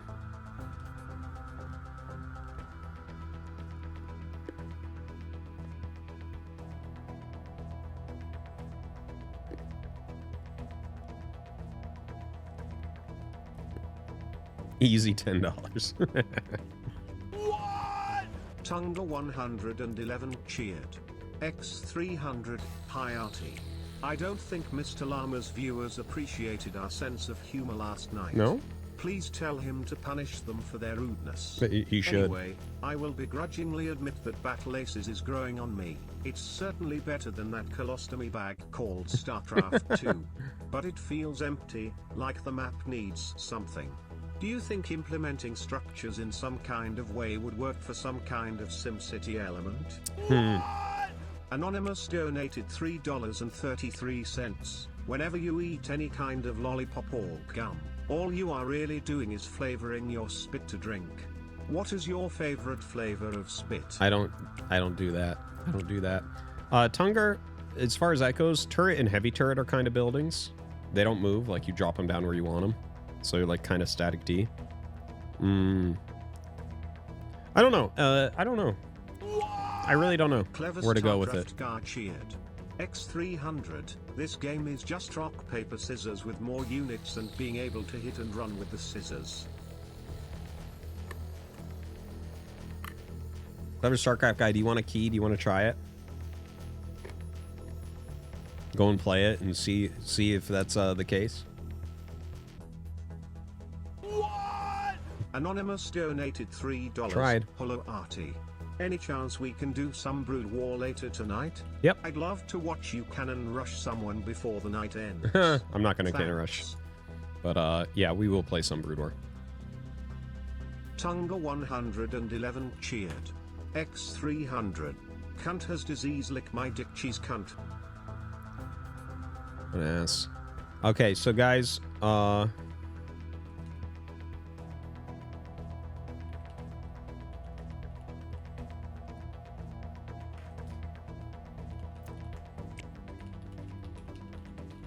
so guys, we're going to do 2 more matches and then go over to Brood War. Okay? So up next, we're going to have Albino against Theory. Theory has been like top 5 on ladder basically the whole time.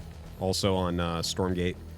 And then we're going to have 1 more player, Percival, it looks like. Oh, wow, Percival? Like the... Is that the StarCraft player?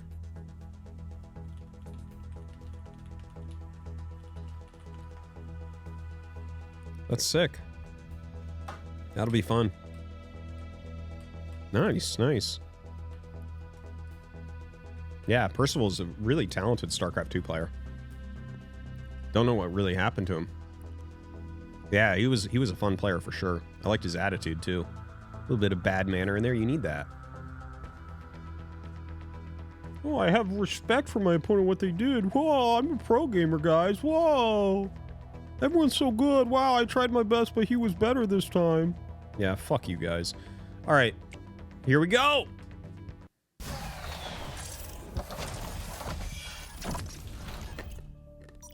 All right, we got Albino in the bottom left who just beat Parting, and he's going to expand right away, not nearly as afraid.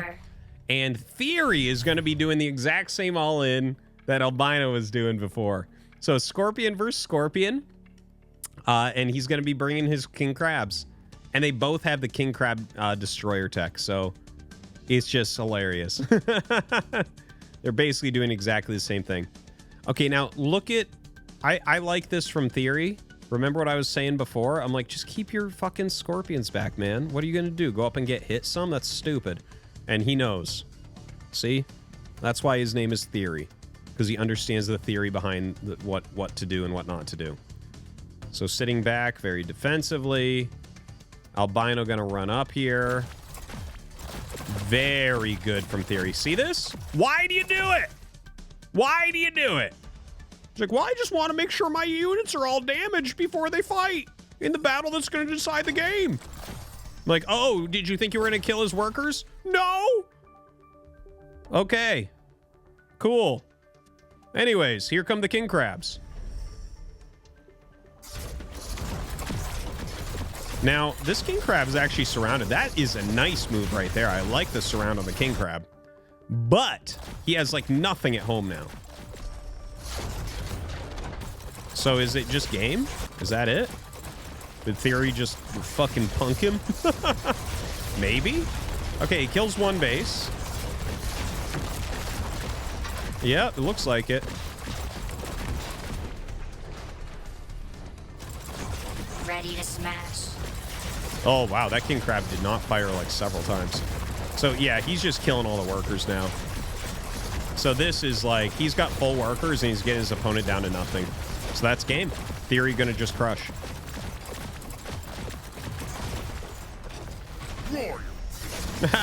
He pops some crabs out. Doesn't matter. Doesn't matter. GG. Theory wins game 1. All right.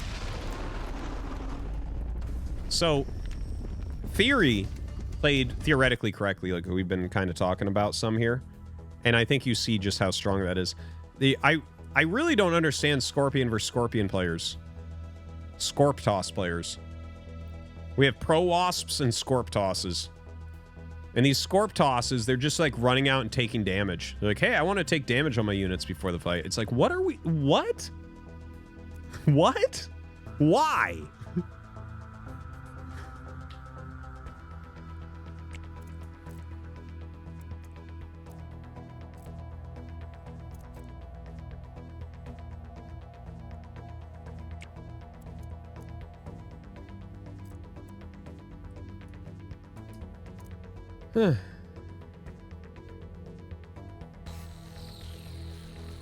Yes.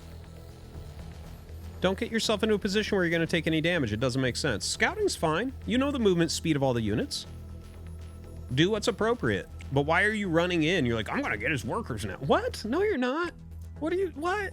Do you think killing 2 workers right now is worth 5 scorpions? No, it's not. You're just going to die.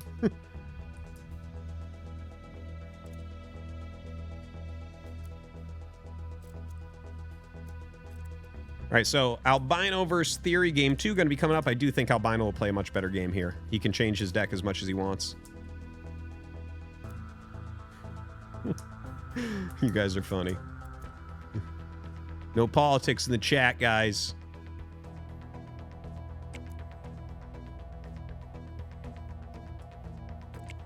No, we are playing Brood War tonight. I told you.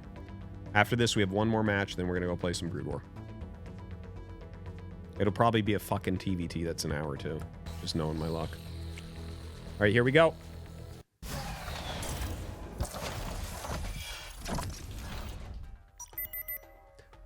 And... Should we start walking? Sends 3 Scorps out immediately? Now, both of them are just checking if the other is teching up. This is actually more common than you'd think. So they both expand around the same time.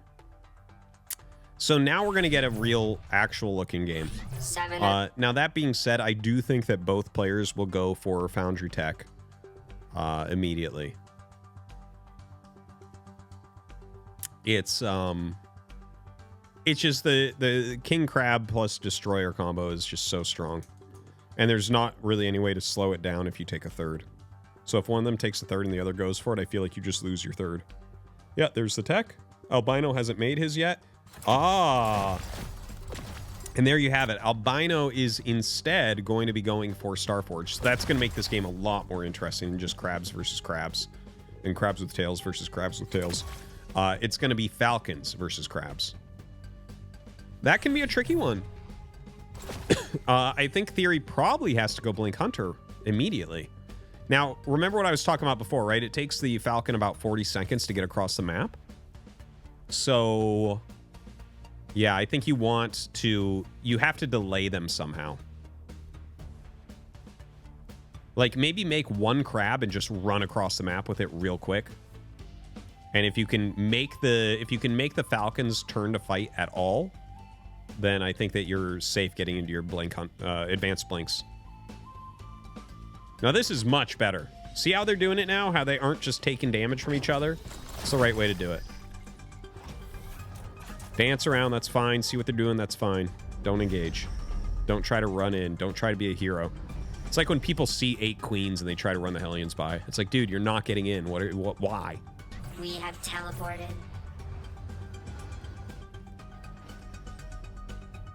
And look at... What? Why is he going Valkyrie? What?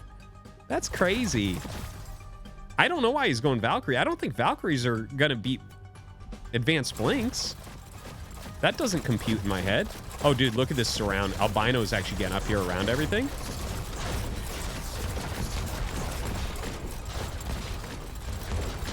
Oh, my God. I feel like Theory's just playing a better game in a lot of ways. But hold on. Like, the Scorpions are getting around a lot of stuff. Maybe if you reduce the economy, is that going to make the Valkyries better in some way? Wow. Hey, he actually killed a lot of workers. 707. He killed a lot of workers there.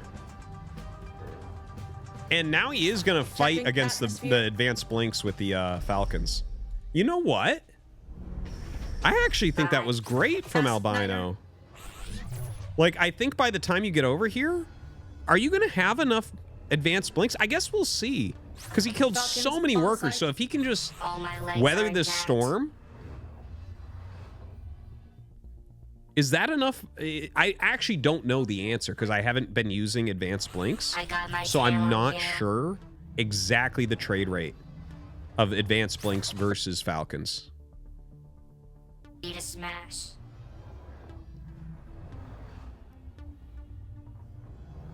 Round attack ready.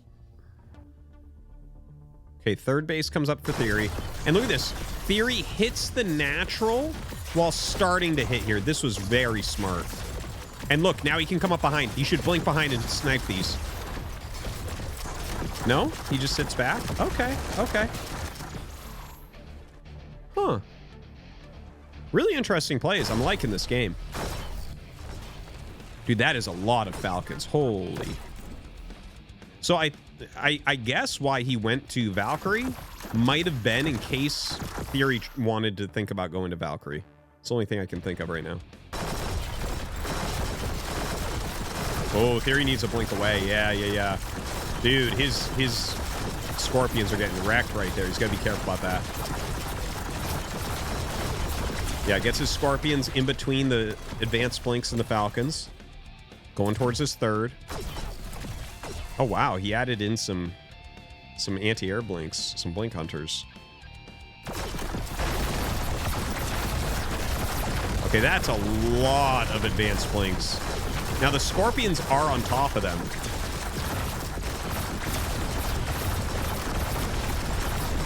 I'm learning right now. Seeing exactly how many of these it takes to take out a big clump of falcons. Holy crap. Oh, we'll do it after. That is a lot of advanced blinks now. I think he's got enough at this point. Dude, the falcons are just obtuse with how much damage they deal. Holy crap.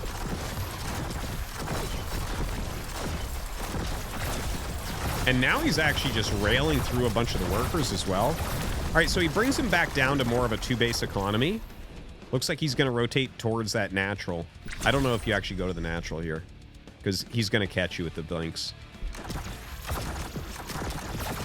Yeah, I guess you can maybe get a few. Yeah, losing quite a few of these, though.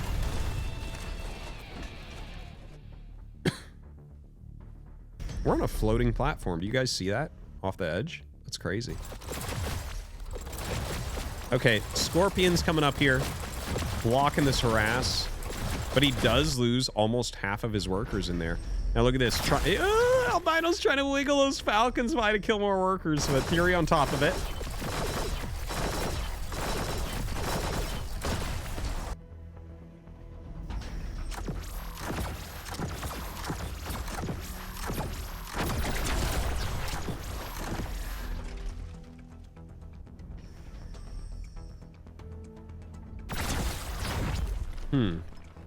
So Theory is up a base, On site. and he's way more mobile with his mass blink. Oops. Bit of a misclick there.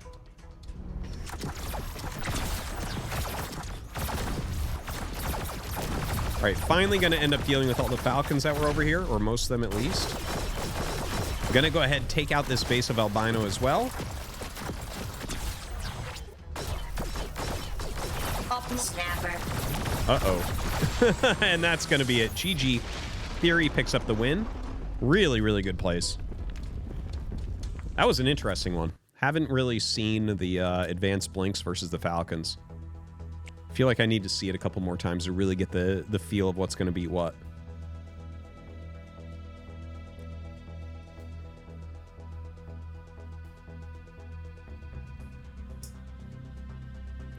All right, we have one more match, and that's it.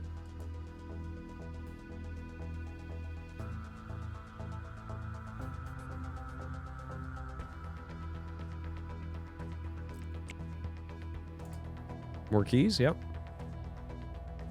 I can.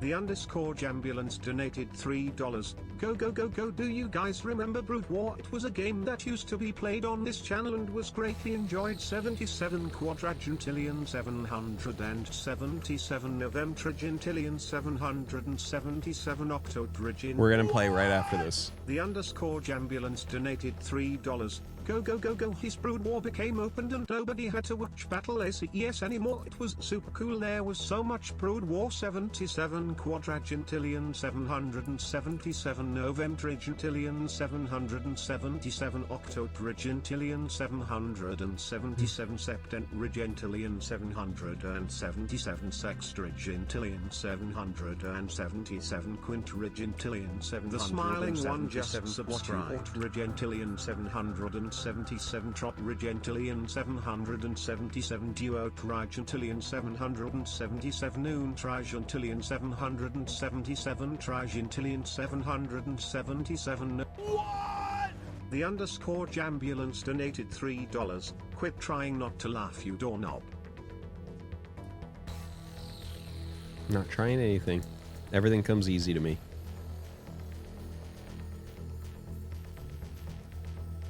All right, so right now Percival is second on the ladder overall. He's a little bit higher than Theory. And we are ready. We are ready. Last match of the night, Theory versus Percival. Yeah, I'm doing a lot better. I'm still just a little tiny bit sick, but like compared to yesterday, man, holy shit. I was so sick yesterday.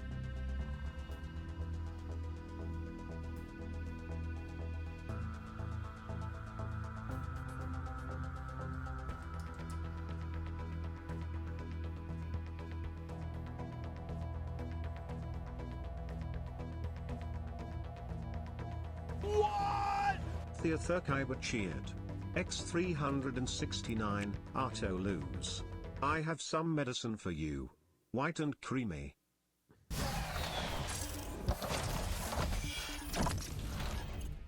Here we go. Theory versus Percival. Last match of this King of the Hill. And taking a look, Theory, yeah, he's expanding right away, but looks like basically the same deck.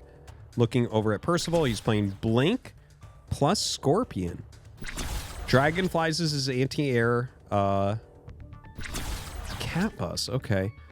And then he's got Heavy Hunter Destroyer. This is a very strange looking composition in my opinion. This looks like a comp where you are going to be expanding a lot. That's my best bet here, is he's going to be expanding a lot. Like trying to, like, and if you're going to expand a lot, you have to keep pressure on your opponent. You have to make sure that they're making like maximum units the whole time. We hunt together. Because using these Scorpions to kind of tank a little bit. Definitely has some decent damage down on these. And very quick tech here from Theory. Third base is coming up. Yeah, so kind of as expected. Very fast third base. Now, how does he stop the King Crab Destroyer? I think he just techs up himself in the Foundry and just goes pure Destroyer. That seems right to me. Oh, a missed blink there. That was not what he wanted to do for sure. So loses a couple units there and a little bit more health than probably he should have.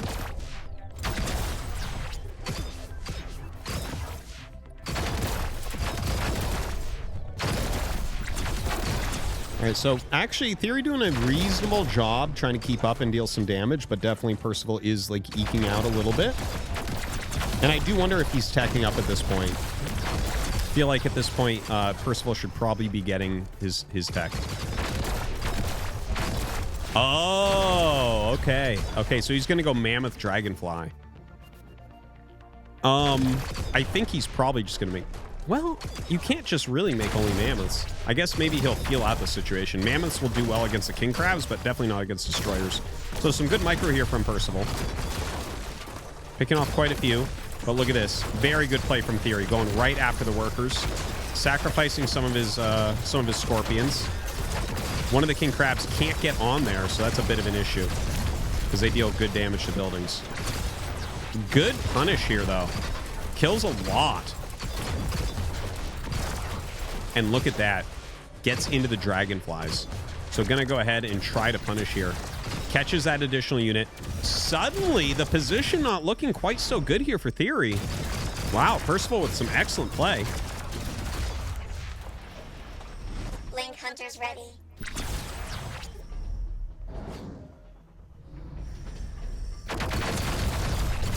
All right, Dragonflies come in. Now, the Dragonflies are just eating those Scorpions at the front. He's trying to keep them out of range of those Blink Hunters because his Blinks will kill the Blink Hunters. And look, yeah. Ooh, the crab pops out just in time. Love to see it. Oh, but maybe not just in time. Looks like we just have Percival overwhelming now.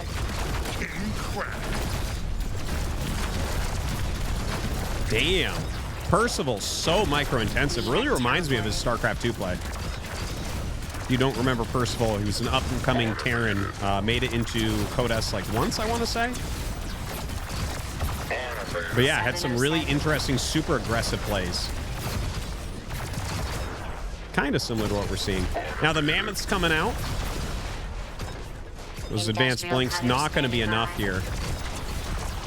Yeah, he just, I mean, the damage output is just so high by Percival. Greatly played. GG.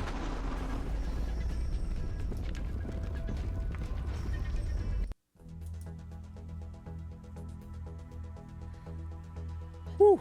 All right.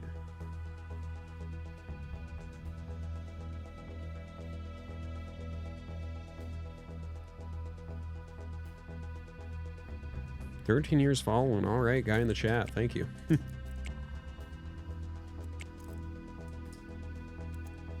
2011, huh? That's like when Twitch came out.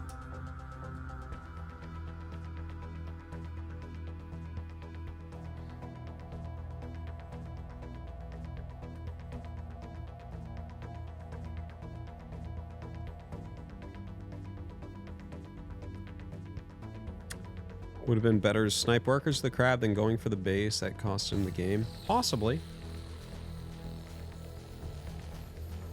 I think if you can actually kill army, it's always good. Killing workers can go either way.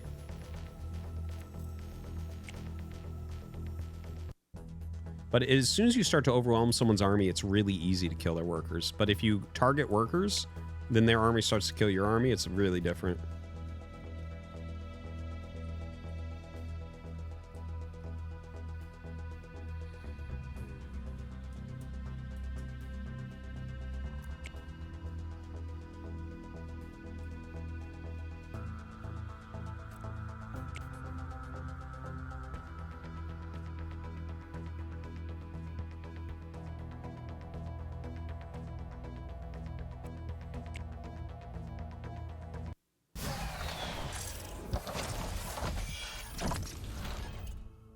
And here we go.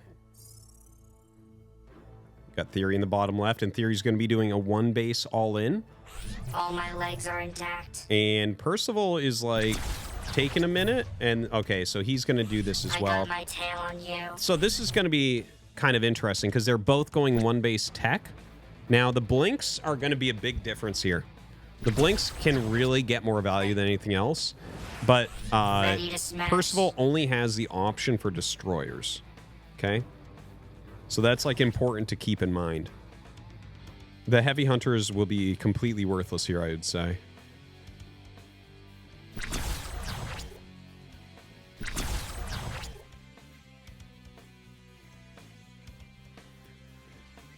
Snapper. All right, so base is coming up on both sides. I wonder for Percival, because you don't have the king crabs, right? You can, like, if you mass up enough scorpions, that's going to become very bad for Percival. So I think Percival actually has to cross tech now. Well, I guess maybe he can go for the better blinks, but I feel like going Starforge might be a good play for him here.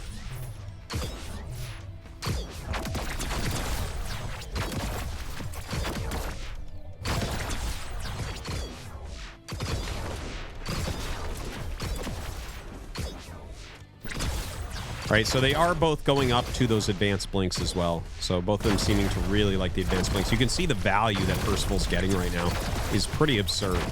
Trying to utilize the Blink Hunters to help out against this, but like they're barely getting damage compared to the Blinks.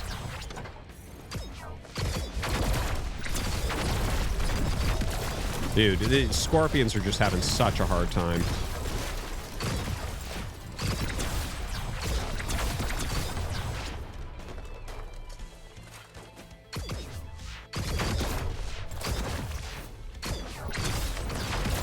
Damn. That's some real micro. Doing a fantastic job here. Theory having a hard time. Look at that. Just whittles everything down. Go blink again. Get that kill. Yeah, there we go. All right, so Theory right now is sending a King Crab around. He's sitting back very defensively at home. Oh my god. He actually did make a few heavy hunters there. That's kind of interesting as well. But the King Crab from Theory is about to enter into that mineral line. So look, Theory starts an engagement here, and then the King Crab is getting in. Not worth. He only kills 2 workers for the price of like 2 units there, one of which was a King Crab. Realistically, there should just be more right now for Percival. But I'm not sure why like heavy hunters, I'm not sure exactly how good they are right now against ground. I guess they do have good range. He actually has a destroyer in here as well. But pure blinks, or advanced blinks here for Theory. Just a few of his Scorpions up in the front. Yeah, and he's being outnumbered a little bit here, it seems, especially since we're so close to the base of Percival.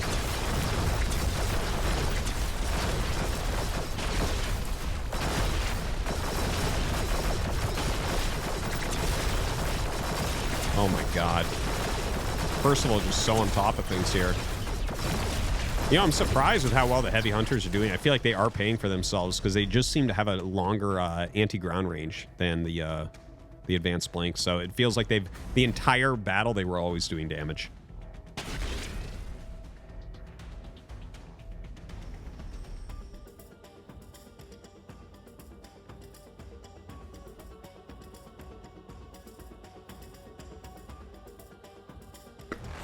All right, I don't think anyone can take a third. This is a really interesting position. Scorpion advanced blink against... The hunters are just such long range. The heavy hunters, they're doing really good at kind of forcing the engage, I feel like. Now, tell me if I'm wrong, but does Theory just have more? It seems that way. It seems like he just has more. Now, that being said, his Scorpion's kind of stuck behind right now. Yeah, it looks like a little pullback right there from Percival. Percival does have a few across the map trying to deal some damage. Theory, so on top of this, though. Damn, those are some heavy blinks.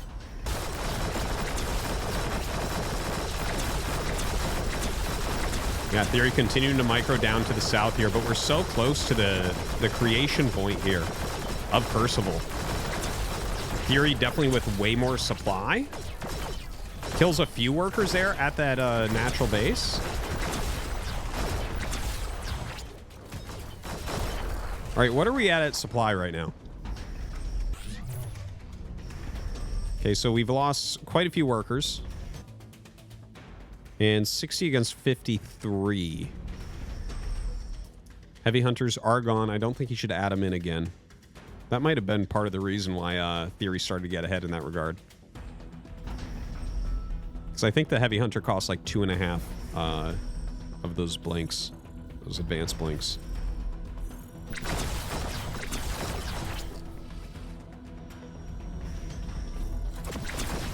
All right, little Scorpion counterattack going after some of these workers.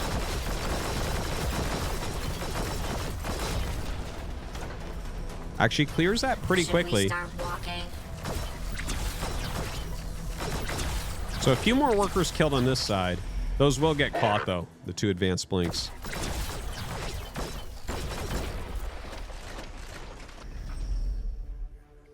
Snapper.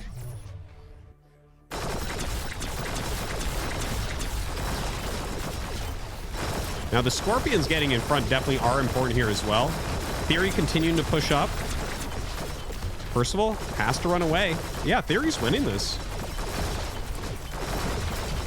We got about a minute left till the mains dry up, so we are getting to the end of this game.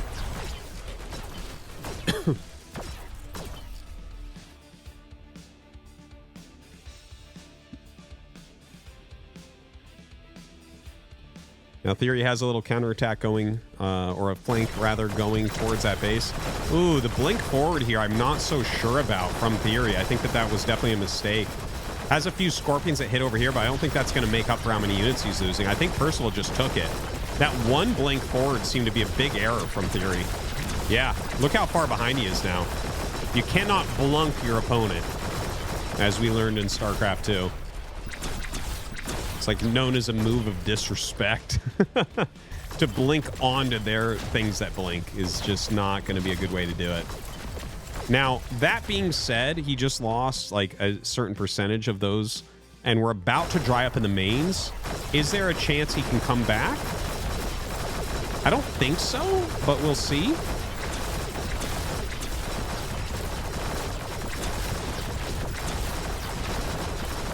Yeah, I think that's it. Yeah, Percival blinks ahead of everything. It can't really escape at this point. More units rallying out from Theory. He's going to give up. GG. And Percival, at the end of the day, stands alone atop the king of the hill, or atop the hill as the king. Woo! All right. So some great games here tonight. Some crazy upsets, too. Like Expired, Parting, Albino, Theory, Percival. Right in that order, man. No one able to really keep it. Crazy, crazy stuff. A competitive series being longer number of games, yeah, I think so. And also, I think that this is a game where things like bans and pick ban stuff is going to exist.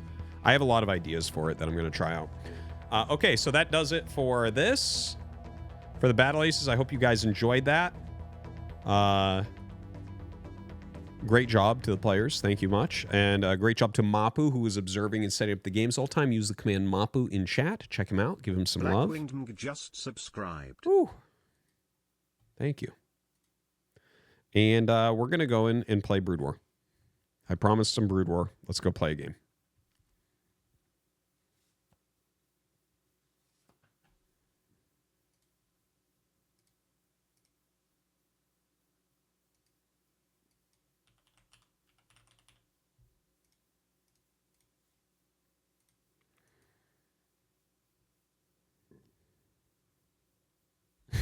If you think I'm going to stream for 2 hours from now, you're fucking crazy.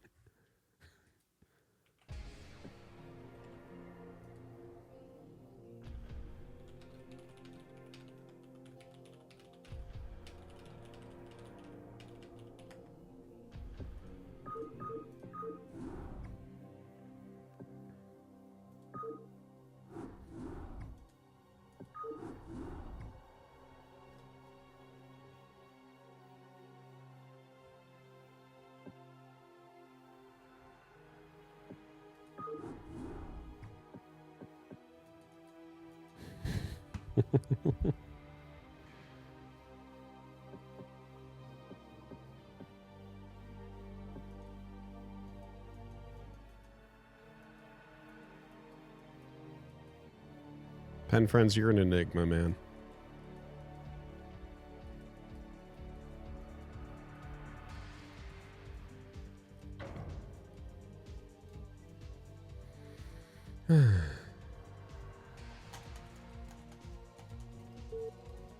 Oh, good, a B rank Zerg. I can't wait for the Zergling all in.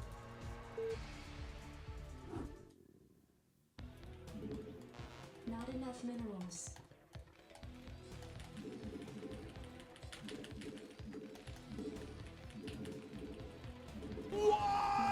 Toxygen cheered. X300, Artie, when you go to PTA meeting and other parents ask you what you do you tell them you let 40-year-olds make Mario erotic at TTS for $3 a pop? Or is there still a bit of a stigma about being a streamer? Just tell them you're going to stigma balls in their mouth. The funny thing is, Profane donated I'm actually $3. older than most of the other 5 parents hours too. of battle aces for a single BW game is how I know you're a fucking parent.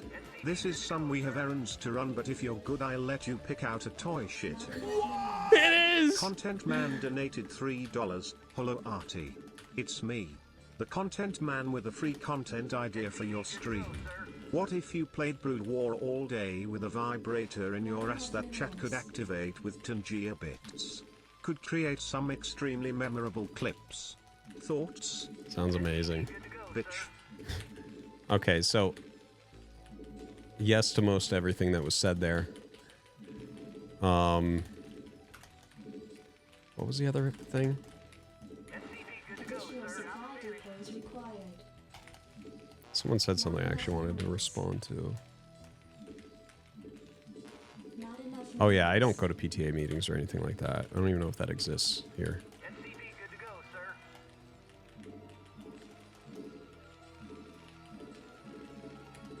But yeah, I'm probably older than most of my kids' friends' parents. This is like in rural areas, people have kids younger, and in cities they have them later. That's just like a fact. So I think I'm actually older than most of them, and also they work like real jobs, and I just fucking play a fucking video game and listen to Mario fucking erotica. So yeah, I don't tell anyone anything. If they ask me, I'm just like, I'm a fireman. That's respectable, right?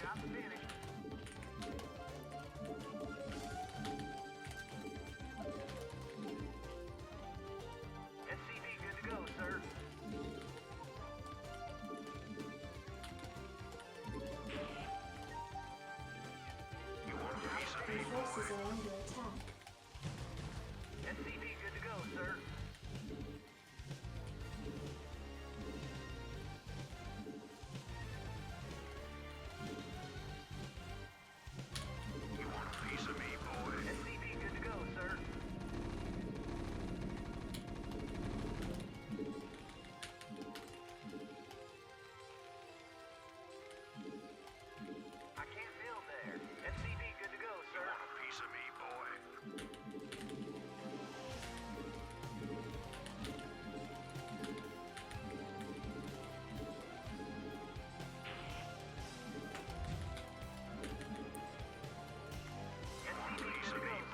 Your forces are under attack.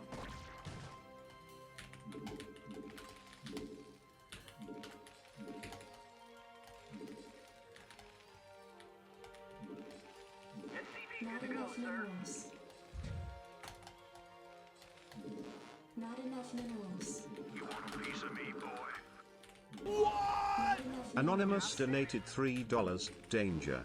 Artie, you can't say you're a fireman since it's illegal to impersonate a government employee. If you need an alias, just say you're the famous porn star Fanny Pack Steve who does all his scenes wearing nothing but a fanny pack. It's the perfect cover.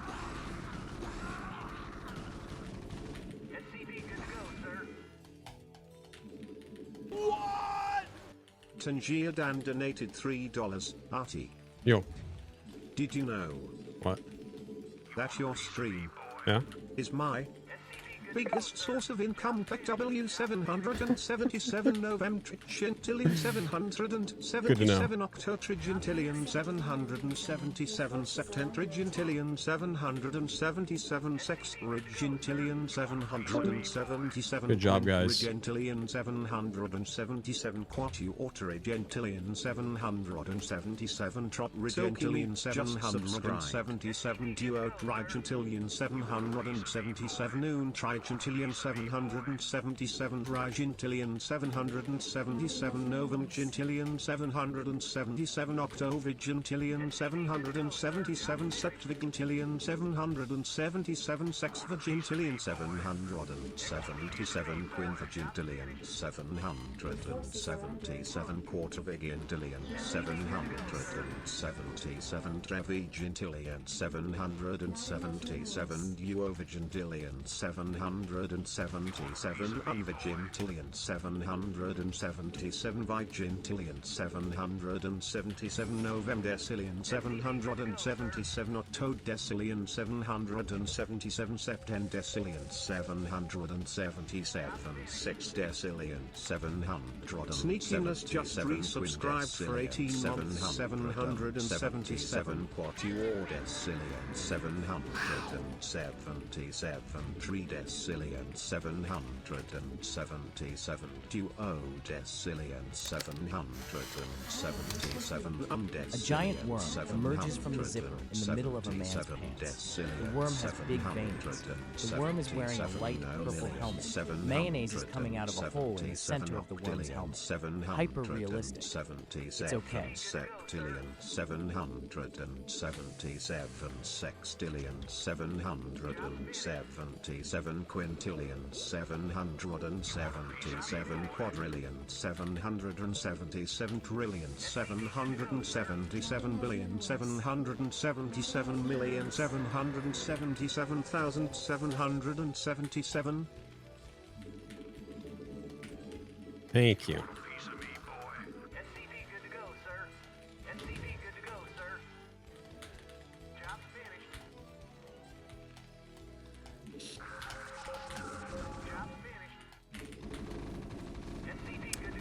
That always feels bad. Fucking waste of a scan.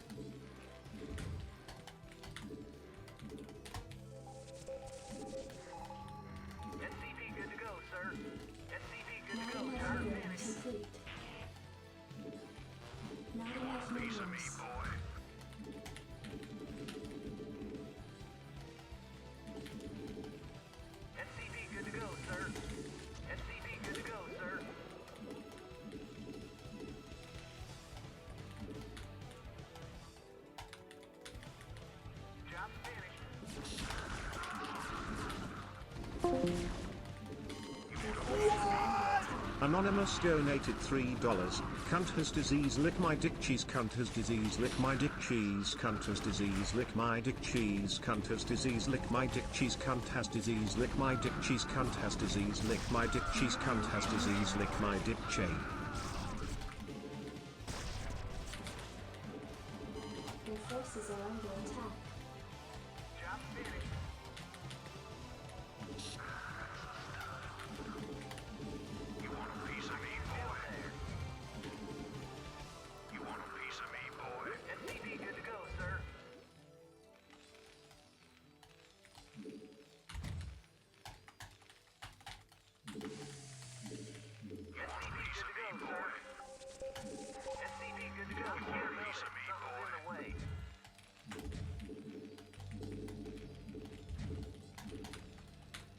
Add-on complete.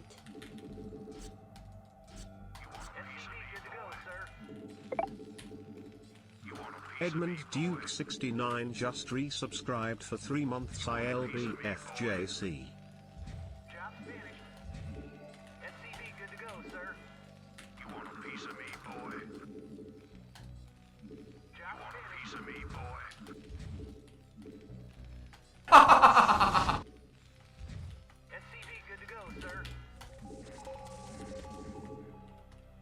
Upgrade complete.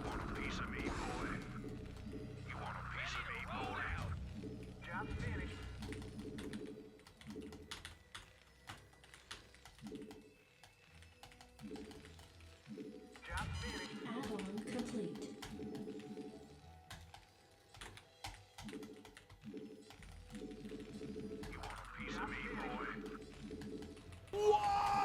F. Waller donated $3.33. Pretty based to tell the other parents your job is firebat.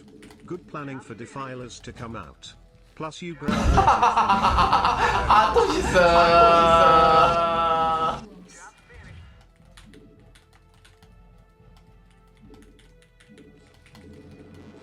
enough minerals. Not enough minerals.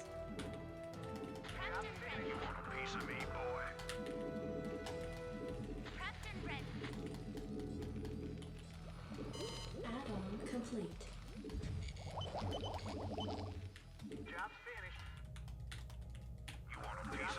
Special tactic. Recall. Special tactic. Recall. Not enough minerals.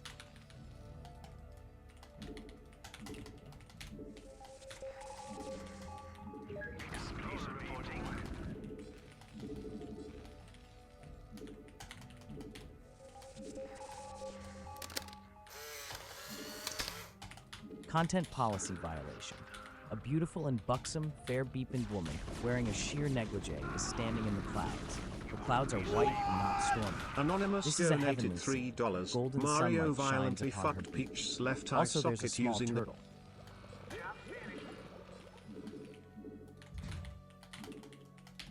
Research complete.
Upgrade complete.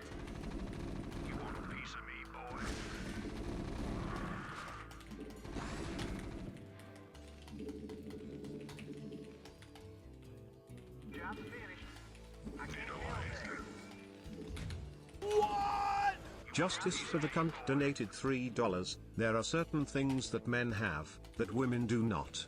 One of them is a penis. Now, in order to fix this, we can tuck our tallywhackers between our legs up into our asshole. I think Target makes bathing suits for shit like this. Justice for the cunt. Politics update for chat donated $3. Hey chat, just thought I'd let you know Biden spoke at the NATO summit tonight and only accidentally called Zelensky President Putin and called Kamala Vice President. Everything is cool. No need to worry and we are definitely not fucked. All good.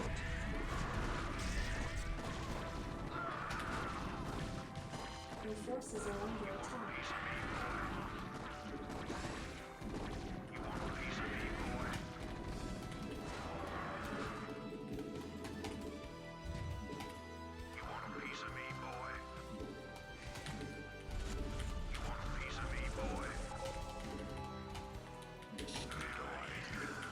Your forces are under attack.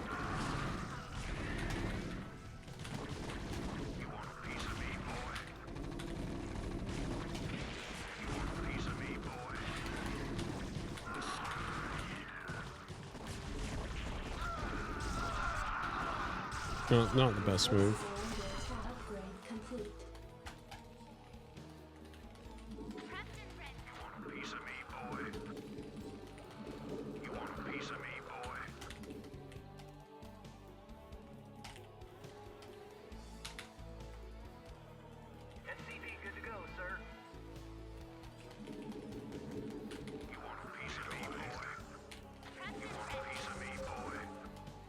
Upgrade complete.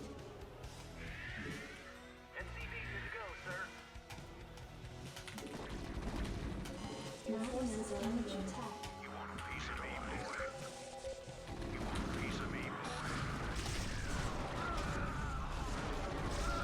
Not enough energy.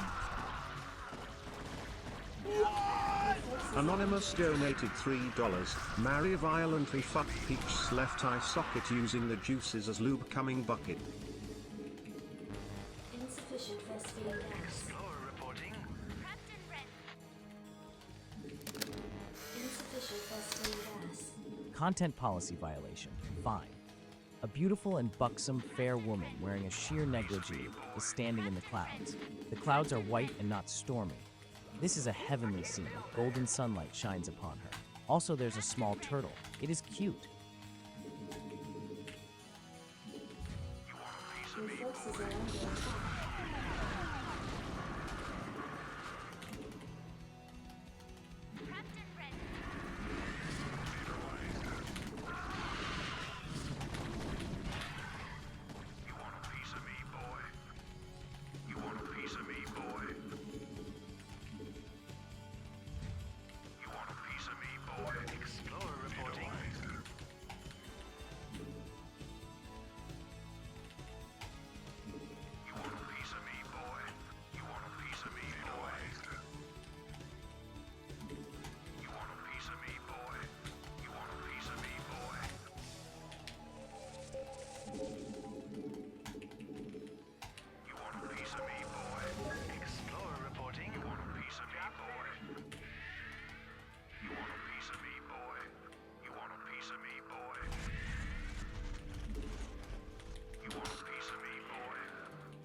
Your forces are under attack. You want a piece of me, boy? You want a piece of me, boy? Job finished. You want a piece of me, boy? You want a piece of me, boy? SCP good to go. Fellas, I've been thinking, why'd they remove Electra from all the foods? It's good stuff. It keeps the weight down, helps with the diabetes and whatnot. It even helps me produce runnier and more filling amount of brown brew. But now I gotta buy industrial barrels of Electra for machine lubrication just so I can put it in my stuff. Procter & Gamble are fucking me in the butt with the price of this shit. I can barely stay afloat with my brown brew enterprise anymore. God damn it, fuck PG. Your forces are under attack.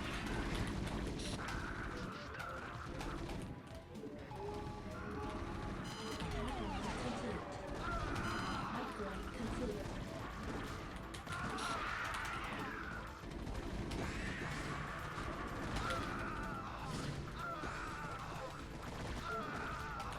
Your forces are under attack.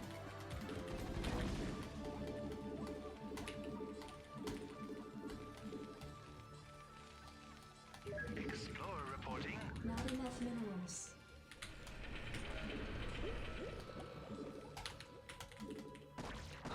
You want a piece of me, boy? You want a piece of me, boy?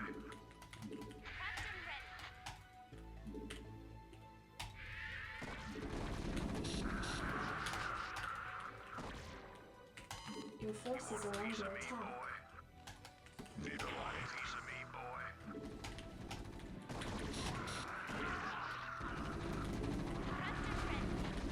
Your forces are under attack. You want a piece of me, boy? You want a piece of me, boy?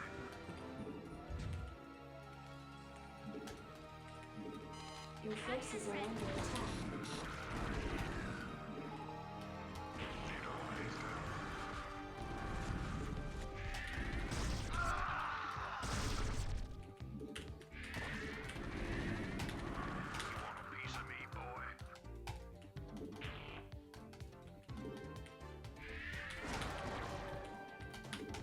Your forces are under attack.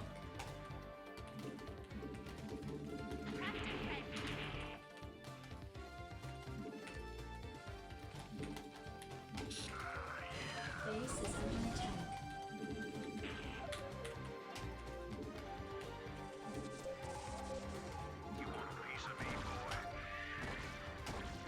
Your forces are under attack.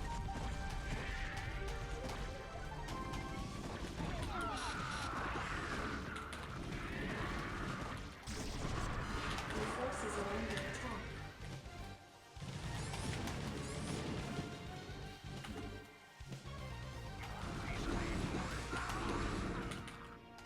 Your forces are under attack.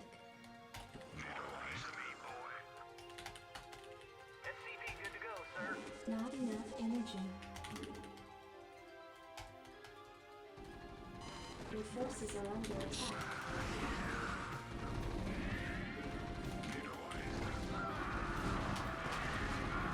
Rig82 just resubscribed for 38 months. Arto World.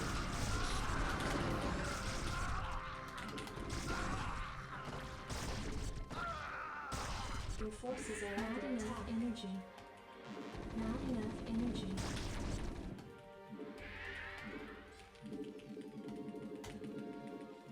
SCV good to go, sir. Your forces are under attack.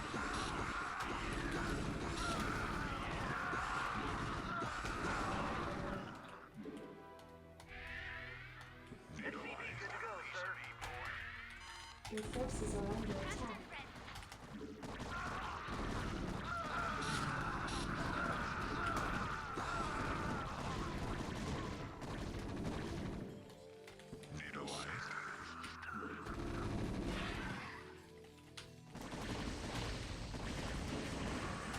Your forces are under attack.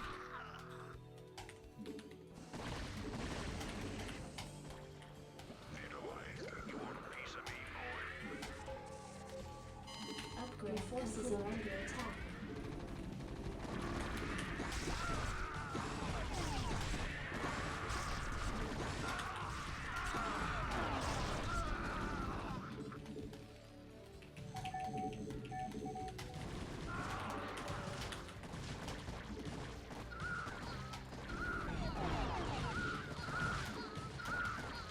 Your forces are under attack.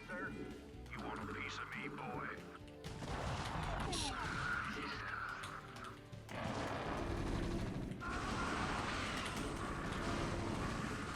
SCV good to go, sir. Your forces are under attack. Piece of me, boy.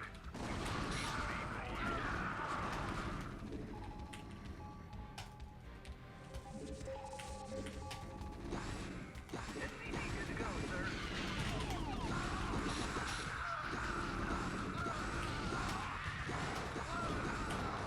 You just can't fucking kill this race. Your forces are under attack.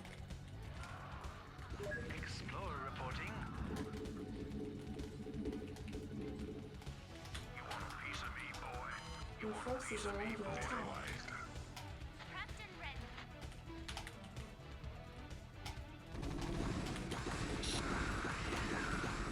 You want a piece of me, boy? Base is under attack.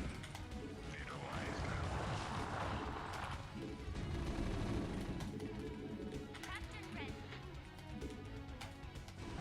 Your forces are under attack. SCV good to go, sir. You want a piece of me, boy? You want a piece of me, boy? You want a piece of me, boy? SCV good to go, sir. Piece of me, boy? Your forces are under attack.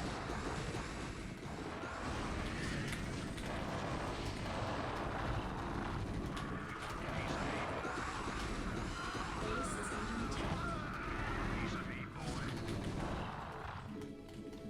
You want a piece of me, boy? Your forces are under attack. Piece of me, boy. Base is under attack. Not enough energy. Not enough energy. Job finished. You want a piece of me, boy? Your forces are under attack. Piece of me, boy. Explorer reporting. Anonymous donated $3. Artosis. What the fuck are you doing? You can't macro for shit. You're floating over 2,000 minerals and 300 gas with only 160 supply. What Mario violently fucked Peach's left eye socket using the juices as lube coming buckets down her face onto. You want a piece of me, boy? Your forces are under attack.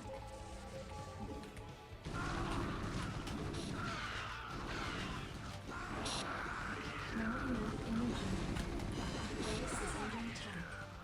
You want a piece of me, boy?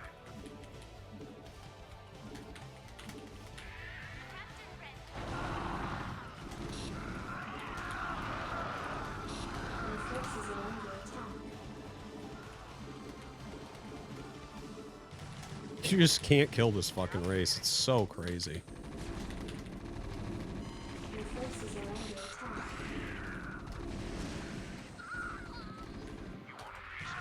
Not enough energy. Your forces are under attack.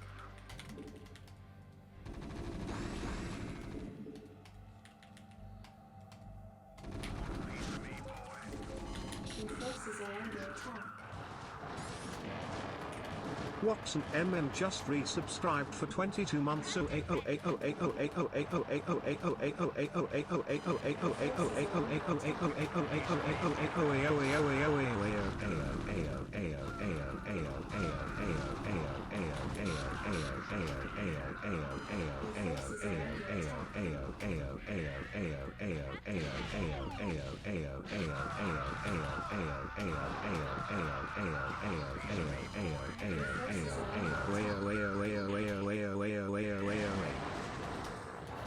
This is such a bad game.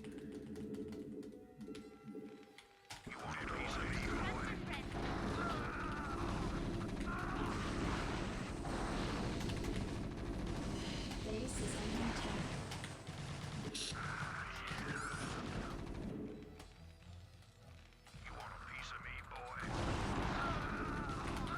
Base is under attack.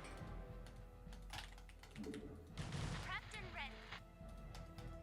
SCV good to go, sir. You want a piece of me, boy? You want a piece of me, boy?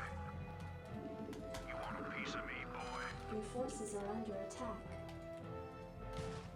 SCV good to go, sir. Captain ready. Your forces are under attack. SCV good to go, sir. Battle cruiser operation.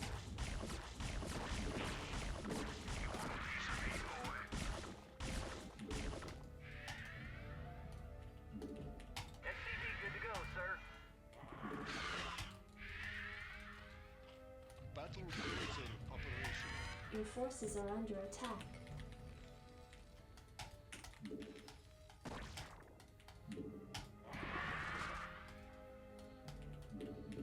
Base is under attack. Cruiser operation.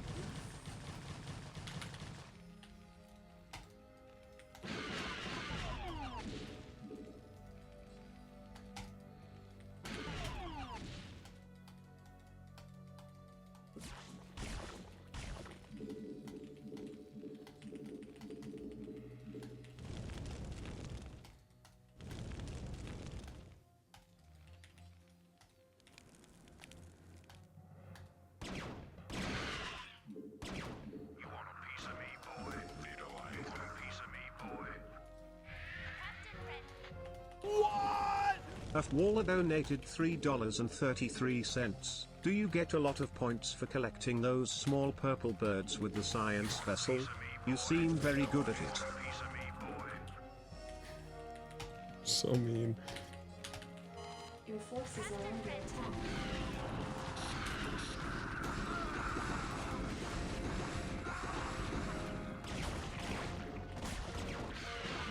Your forces are under attack.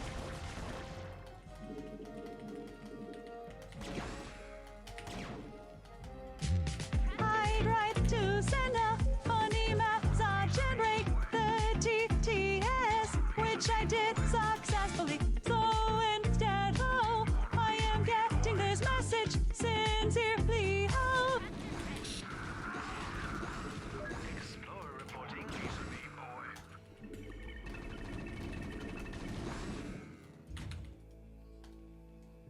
You want a piece of me, boy? Your forces are under attack. Piece of me, boy.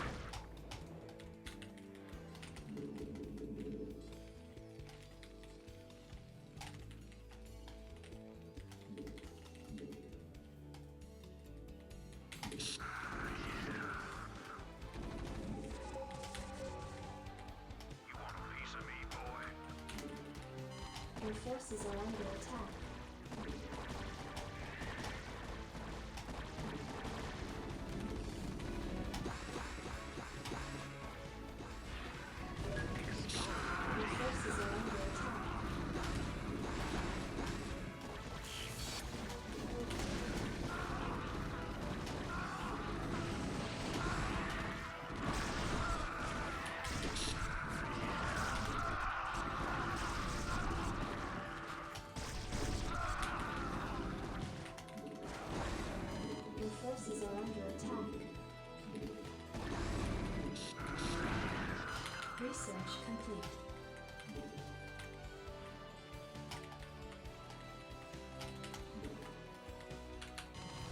forces are under attack.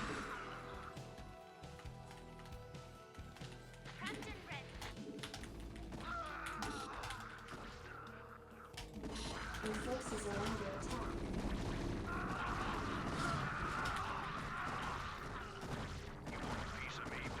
Not enough energy. Your forces are under attack.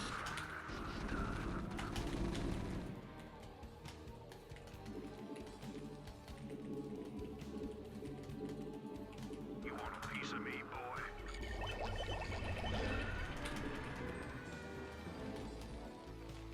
I can't build there.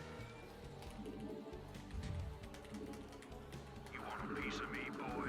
You want a piece of me, boy? Captain ready.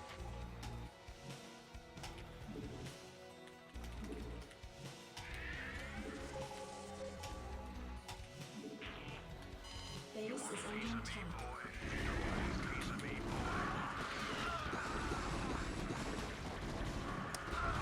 Fuck.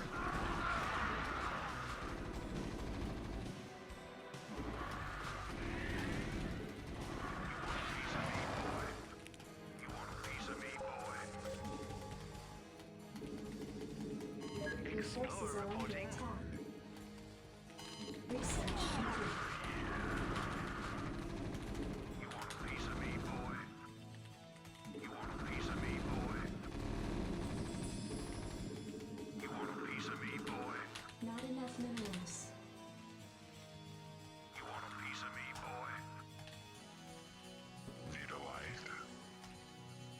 Your forces are under attack.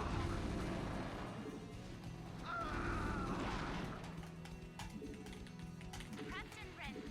You want a piece of me, boy? You want a piece of me, Not boy? enough minerals. You want a piece of me, boy?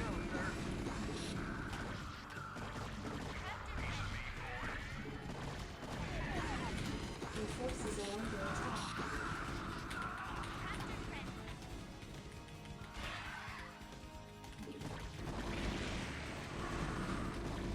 Your forces are under attack.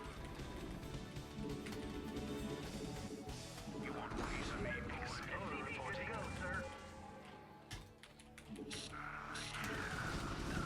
Your forces are under attack. You want a piece of me, boy? You want a piece of me, boy?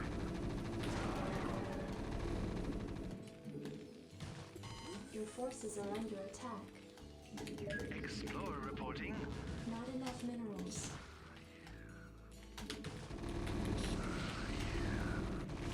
Your forces are under attack.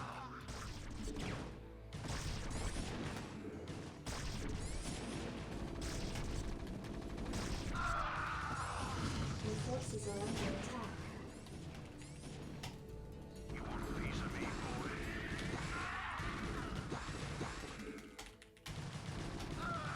Your forces are under attack.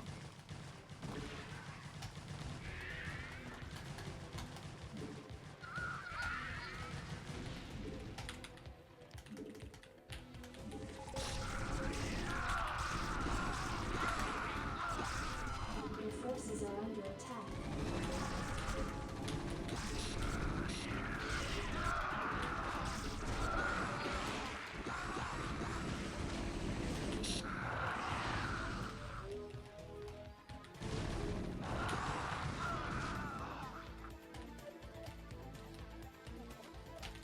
Your forces are under attack.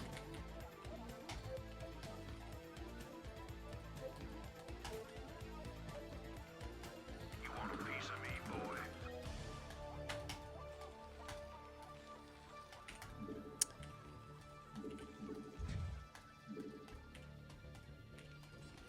Your forces are under attack. You want a piece of me, boy? Fuck, man. Your forces are under attack.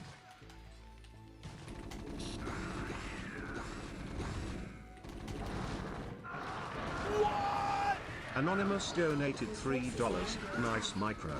You really controlled that army well. It's a shame that you've already lost this game. Nice micro. Nice micro. Nice micro. Nice micro. Nice micro. Nice micro. Nice micro. Nice micro. Nice micro. Nice micro. Nice micro. Nice micro. Nice micro. Your forces are under attack.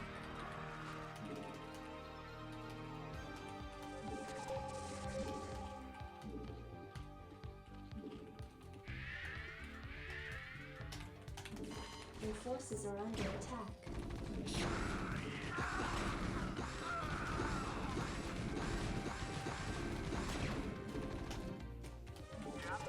Your forces are under attack. Energy.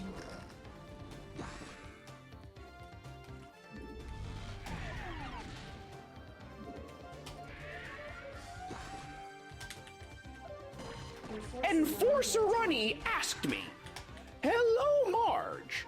You claim to be a woman, right? I need your womanly expertise. Why does Mario sound like a man? You would think after years of being owned by Big Giga Chad Bowser, he would sound much more like Peach. Mario is truly the hottest princess around, ain't?" Your forces are under attack. Don't start telling me all about your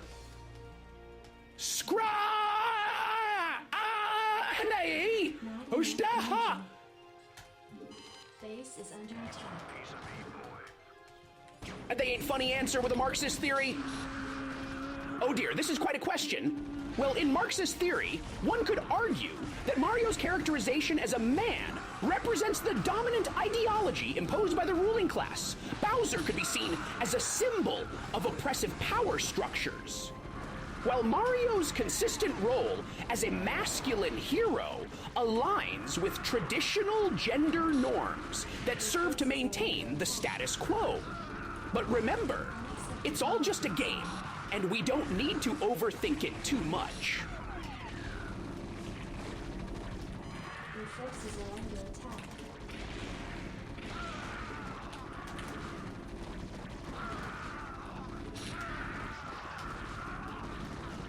Your forces are under attack. Clayzart has raided with 5000000 viewers. We apologize for what you're about to experience.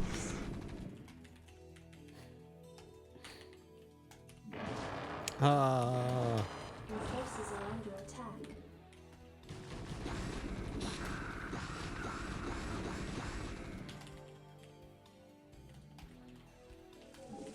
Your forces are under attack.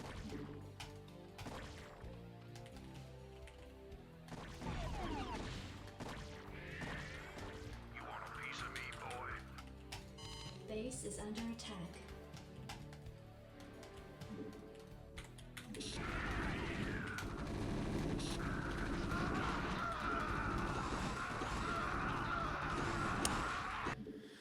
Fuck this game, man. Seriously.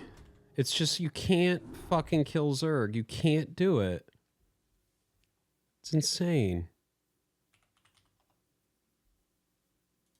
So bad. Complete. Upgrade complete. Upgrade complete. Upgrade complete.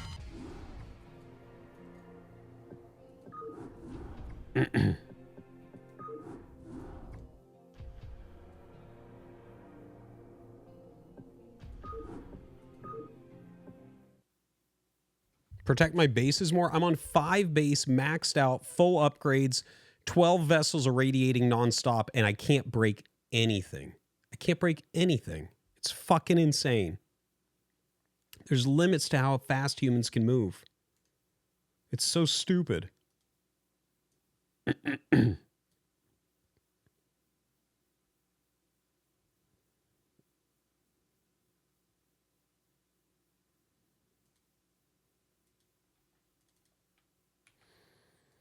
Anyways, we're done. I'll be back on Sunday. We're raiding DeWalt. Check him out. Give him some love. See you guys tomorrow. Fucking not tomorrow, but Sunday.